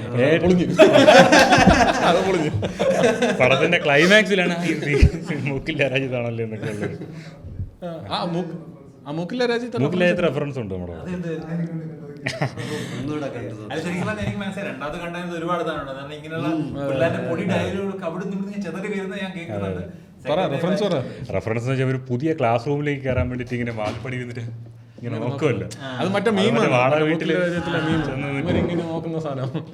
ഇതൊക്കെ നിങ്ങളുടെ സ്ക്രിപ്റ്റിൽ വന്നാണോ അതോ ചെയ്തോണ്ടിരിക്കുമ്പോൾ ഇംപ്രൂവൈസ് ചെയ്താണോ? ഇതൊക്കെ സ്ക്രിപ്റ്റിലുണ്ട്. ചിലത് അവിടെ ഇതിലിപ്പോ കുറെ ട്രിബ്യൂട്ടുകൾ CID മ്യൂസിക് ഒരു ട്രിബ്യൂട്ട് മൂക്കില്ല രാജ്യത്ത്. അതേപോലെ വേറെ ഏതൊക്കെ ഉണ്ട്? ലൂസിഫറിനുണ്ട്. ഒരുപാട് ഡയലോഗുകൾ ഇങ്ങനെ വരുന്നുണ്ടല്ലോ. KGF-നുണ്ട്. കുറെ ഉണ്ട്. പിന്നെ മാസ് സിനിമകൾക്കെല്ലാം പിള്ളേർ സെറ്റപ്പ് കൊടുക്കുന്ന ബ്രോയിന്റെ ഏറ്റവും ബെസ്റ്റ് തിയേറ്റർ എക്സ്പീരിയൻസ്? ചോട്ടാ മുംബൈ. ഇതല്ല പണ്ടത്തെ ആ ഒരു സാധനം. കാര്യം അതിൽ എന്ന് വെച്ചാൽ എൻ്റെ ഒരു ചേട്ടനുണ്ട്, ഒരു കസിൻ ബ്രദർ, ലല്ലു എന്നാണ് പേര്. പുള്ളി ഞാനും തമ്മിൽ ഇപ്പോഴും ഭയങ്കര ഫോർമാലായിട്ട് റിലേഷൻഷിപ്പ് മാത്രമേ ഉള്ളൂ. ഈ പടത്തിന് എന്നെ കൊണ്ടുപോയി, ഞാൻ 7ാം ക്ലാസ്സിൽ പഠിക്കുമ്പോൾ പുള്ളിയാണ് സിനിമയ്ക്ക് കൊണ്ടുപോയത്. ഈ സിനിമ കണ്ടുകൊണ്ടിരുന്ന 2.5 മണിക്കൂർ നമ്മൾ കട്ട ഫ്രണ്ട്സാണ്. ഒരു പേപ്പർ കീറി പറത്ത് പടം കഴിഞ്ഞിറങ്ങി നമ്മൾ വീണ്ടും ചേട്ടൻ അനിയനായി ഭയങ്കര ഗൗരവമായി. ആ അത്രയും മൊമെൻറ്റ്. കാര്യം സിനിമയുടെ ഒരു ഇമ്പാക്റ്റ് തന്നെയാണ്, സിനിമയുടെ ഡയറക്റ്റ് ഇമ്പാക്റ്റ് തന്നെയാണ്. നമ്മൾ അത്രയും സമയം ഭയങ്കര ഫ്രണ്ട്സായിരുന്നു. അതൊരു ഭയങ്കര എക്സ്പീരിയൻസ് ആയിരുന്നു. ചോട്ടാ മുമ്പ് ഈ പറഞ്ഞ പോലെ റീ റിലീസ് വന്നപ്പോൾ കാണാൻ പോയി. കാരണം അത് കണ്ടതൊക്കെ വ്യക്തമായിട്ടുള്ള ഓർമ്മയുണ്ട് നമുക്ക് തിയേറ്ററിൽ. അത് ഭയങ്കര എക്സ്പീരിയൻസ്. അത് ആദ്യത്തെ ദിവസം ബിഗ് ബി കാണാൻ പോകുന്നു. ബിഗ് ബി കഴിഞ്ഞിട്ട് അജന്തയിൽ ബിഗ് ബി ആയിരുന്നു ഫസ്റ്റ് ഷോ ആണ്. അപ്പോൾ അതിന് വലിയ തിരക്കൊന്നുമില്ല. കണ്ടതിൽ പാതി പേർക്കും വലിയ സുഖം പറ്റില്ല. പക്ഷെ എനിക്ക് ഭയങ്കരമായിട്ട് വർക്കായി. അത് കഴിഞ്ഞിട്ട് പിന്നെ അഞ്ജലിയിൽ പോകുന്നു, ഇത് കാണുന്നു, ചോട്ടാ മുംബൈ കാണുന്നു. അപ്പോൾ അത് രണ്ടും കഴിഞ്ഞിട്ടാണ് പിന്നെയാണ് അറിയുന്നത് ഇതിന് രണ്ടിനേക്കാളും അന്നത്തെ ഓണം വിന്നർ വിനോദയാത്രയായിരുന്നു. പിന്നെ അത് കഴിഞ്ഞിട്ടാണ് ശ്രീകുമാരി പോയി വിനോദയാത്രയാണ്. പന്തേക്കോടി ഞാൻ തിയേറ്ററിൽ നിന്ന് കണ്ടില്ല. 4 പടം ഇറങ്ങിയല്ലേ? നിങ്ങളെല്ലാം ഇവിടെ 4-5 മാത്രം ഇതെല്ലാം കണ്ടിട്ട് ശ്രീകുട്ടൻ കണ്ടില്ല.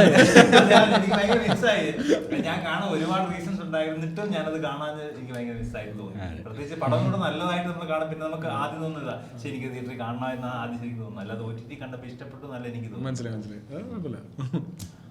അടുത്ത പടം നമ്മൾ ഇത്രയും പറഞ്ഞിട്ട് നിങ്ങൾക്ക് സ്ഥാനാർത്ഥി ശ്രീകുട്ടൻ ഏതാ പടവും നിങ്ങൾക്ക് മനസ്സിലായിട്ടില്ല, നിങ്ങൾ കേട്ടിട്ടില്ലെങ്കിൽ നെഗറ്റീവ് സാധനങ്ങൾ പറഞ്ഞാൽ നിങ്ങൾ പെട്ടെന്ന് കേൾക്കും. ഈ പടത്തിന്റെ പോസ്റ്ററും സിനിമ അനൗൺസ് ചെയ്ത സമയത്ത് ഇത് സ്ഥാനാർത്ഥി എന്ന് തെറ്റാണെന്ന് പറഞ്ഞിട്ട് കുറെ പേര് ഊക്കാനും ട്രോൾ ഇടാനും വേണ്ടിയൊക്കെ വന്നതാണ്. അത് നിങ്ങൾ എന്തായാലും കണ്ടു കാണും. ശരിക്കും അങ്ങനെ കണ്ടപ്പോൾ നിങ്ങൾക്ക് എന്തെങ്കിലും തോന്നിയാണ് ഈ നാട്ടുകാരൊക്കെ എന്തിന് പൊട്ടന്മാരാണ്?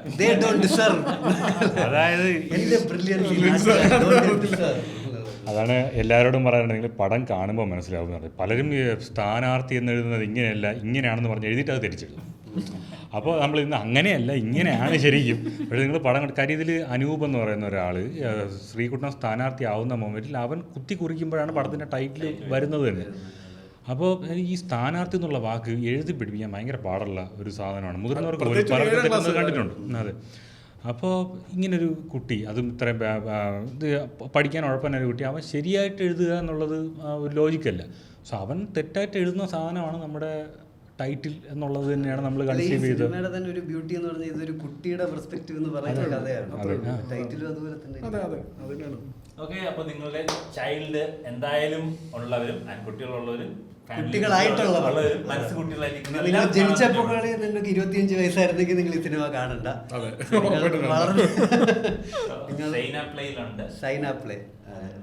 ആൻഡ് കമന്റ് ആയിട്ട് നമ്മുടെ ഇതിന്റെ റിവ്യൂസ് നിങ്ങളും ഞങ്ങളുടെ വീഡിയോസിൽ അവർക്കും പേഴ്സണൽ ആയിട്ട് നിങ്ങൾ അതിന്റെ റിവ്യൂസ് കൊടുക്കുക. And do support Malayala cinema. ഞാനൊരു ക്വസ്റ്റ്യൻ കൂടെ ചോദിച്ചിട്ട്, അതായത് സൈനാപ്ലേ ഇങ്ങനെ നിങ്ങൾ OTT സംസാരിച്ചിരുന്ന ഒരു പോയിന്റിൽ എപ്പോഴേലും ഇത് യൂട്യൂബ് റിലീസ് അങ്ങനെ യൂട്യൂബ് റിലീസ് ഒന്നും പ്ലാൻ ചെയ്തില്ല. അത് അറിയില്ല. പ്രൊഡ്യൂസർ സമ്മതിക്കില്ലേ? നമ്മൾ അവസാനം ഒരിടത്തും നടന്നില്ലെങ്കിൽ നമ്മൾ ഒരിടത്തും അങ്ങനെ പറയണ്ട. എനിക്ക് ഇന്നത്തെ സിറ്റുവേഷനിൽ ഒരു OTT റിലീസ് ചെയ്യുന്നതിനേക്കാൾ യൂട്യൂബ് റിലീസ് ചെയ്താൽ നല്ലതാണോ? അങ്ങനെ ഒരു തോട്ടും ഒക്കെ അല്ല, നടക്കുന്നുണ്ട്. അതിപ്പം ഇപ്പോഴത്തെ ഈ പടമില്ലേ സിതാര സമീൻ പറ, പുള്ളി അത് യൂട്യൂബ് വേറെ രീതിയിൽ റിലീസ് ചെയ്യാനുള്ള പ്ലാൻ ഉണ്ട്. അതെങ്ങനെ വരും നമുക്കറിയാം. അപ്പൊ അപ്പോഴായിരിക്കും അത് അല്ലാതെ സാധ്യത ഉണ്ടാവും. ചില production ഉണ്ട്. പറഞ്ഞിട്ടുണ്ട്. അതായത് ശരിക്കും ചില ഡീല് പറഞ്ഞ OTT അതിനെക്കാളും നല്ലതാണ്. നല്ലത് യൂട്യൂബാണ്. ആൻഡ് ആൾക്കാർക്ക് ആക്സസും കുറച്ചും കൂടെ ഉള്ളത് കൊണ്ട് യൂട്യൂബിൽ ഇപ്പോഴും ബൈ ഓർ റെന്റ് ഓപ്ഷൻ ഉണ്ട്. യൂട്യൂബിൽ ഇപ്പോഴും ബൈ പ്രഷറിലേക്ക് ഏറ്റവും ബെസ്റ്റ് ഓപ്ഷൻ ആണ് എനിക്ക് അതെ, തോന്നിയത്. ഞാൻ ഫിനാൻഷ്യൽ എങ്ങനെയാണ് നിങ്ങൾക്ക് തോന്നിയിട്ടുണ്ടോ അങ്ങനെ? ഫിനാൻഷ്യൽ സാധനം, അതായത് അത് കുറച്ച് ലോങ് റൺ ആണ്. കുറെ ലോങ് റണ്ണിൽ ആവാം അങ്ങനെയുള്ളൊരു ഇതൊക്കെ നമുക്ക്. ഓൺ ചാനലൊക്കെ ആണെങ്കിൽ അതെ അതെ അതെ. പക്ഷെ എനിക്ക് ആമസോൺ പ്രൈമിൽ ഇട്ടാലും കാണുന്നതിനേക്കാൾ കൂടുതൽ ആൾക്കാർ യൂട്യൂബിലാണ്. ഡെഫിനറ്റ്ലി ആൾക്കാർ യൂട്യൂബിലുണ്ട്. ഏത് ഈ മറ്റേ ബൈ ഓർ റെന്റിലോ? അല്ലല്ല അല്ല അല്ലാതെ നമ്മുടെ യൂട്യൂബില് അല്ലാതെ ഇടുന്ന ജനങ്ങൾ അത് മാത്രം പോരല്ലോ. ഇത് ഇന്ത്യയിലൊക്കെ ആദ്യം ആമസോൺ പ്രൈം ഒക്കെ വന്നപ്പോൾ ഈ സ്റ്റാൻഡപ്പ് സ്പെഷ്യൽ ഉണ്ടല്ലോ, അതായത് 1 മണിക്കൂർ സ്റ്റാൻഡപ്പ് സാധനം, അത് ഇവരവിടെ വർക്ക് ചെയ്തെന്നുള്ള മോഡൽ കാരണം പ്രൈം ആണെങ്കിൽ അന്ന് സ്റ്റാൻഡപ്പ്, ഇത് 2014 സ്റ്റാൻഡപ്പ് കോമഡി ചെയ്യുന്ന എല്ലാവർക്കും സ്പെഷ്യൽ കൊടുത്തിട്ടുണ്ട്, മേടിച്ചു. പക്ഷെ ഇപ്പോൾ അവർ മേടിക്കണേയില്ല, കാരണം ഇന്ത്യക്കാർ ഈ കാശ് തരാത്ത പ്രശ്നമുണ്ട്. അപ്പം മിക്ക ആർട്ടിസ്റ്റുകൾ എന്താണെന്ന് വെച്ചാൽ അവരവരുടെ ആദ്യത്തെ സ്പെഷ്യൽ മറ്റേ എക്സ്ക്ലൂസീവ് മേടിച്ച് കാണാൻ പറ്റുന്ന ഒരു സാധനം ചെയ്തിട്ട് 1 മാസം കഴിഞ്ഞിട്ട് അവർ അത് പബ്ലിക് ആക്സസ് ആക്കും. ഓക്കെ, ആ കൂട്ടത്തിൽ ഞാൻ പ്ലഗിൻ ചെയ്തോട്ടെ. ഈ വരുന്ന ജൂലൈ 19 എന്റെ സ്റ്റാൻഡപ്പ് സ്പെഷ്യൽ നാടകത്തിന്റെ കാര്യം പറഞ്ഞിട്ട് നമ്മൾക്കും ഈ പറഞ്ഞ ലൈവ് എക്സ്പീരിയൻസ് ഭയങ്കര കിടലായിട്ട് കിട്ടുന്നത്. നമ്മൾ ഷോസ് ലൈവായിട്ട് ചെയ്യുന്നത് നമുക്കറിയാം. സ്പോട്ടിൽ പെർഫോം ചെയ്ത് നമ്മൾ ഈ എപ്പിസോഡ് നമുക്ക് ഇന്ന് ഈ സാറ്റർഡേ ഉള്ള ഷോയും കൂടെ അല്ല അത് കഴിഞ്ഞ് ഇറങ്ങത്തുള്ളൂ. ഈ സാറ്റർഡേ നിങ്ങൾ കൊച്ചിയിലുണ്ടെങ്കിൽ നമ്മള് നമ്മുടെ ഇതാണ് venue. ഞാൻ ഇതുവരെ എക്സ്പീരിയൻസ് ചെയ്തിട്ടില്ല. ഞാൻ ഒരുപാട് വീഡിയോസ് കണ്ടിട്ടുണ്ട്, ഭയങ്കര ഇഷ്ടമാണ്. പക്ഷെ ഇതുവരെ ലൈവ് ക്രൗഡിൽ ജൂലൈ 2-3 ഷോസ് കാണും കൊച്ചിയിൽ തന്നെ.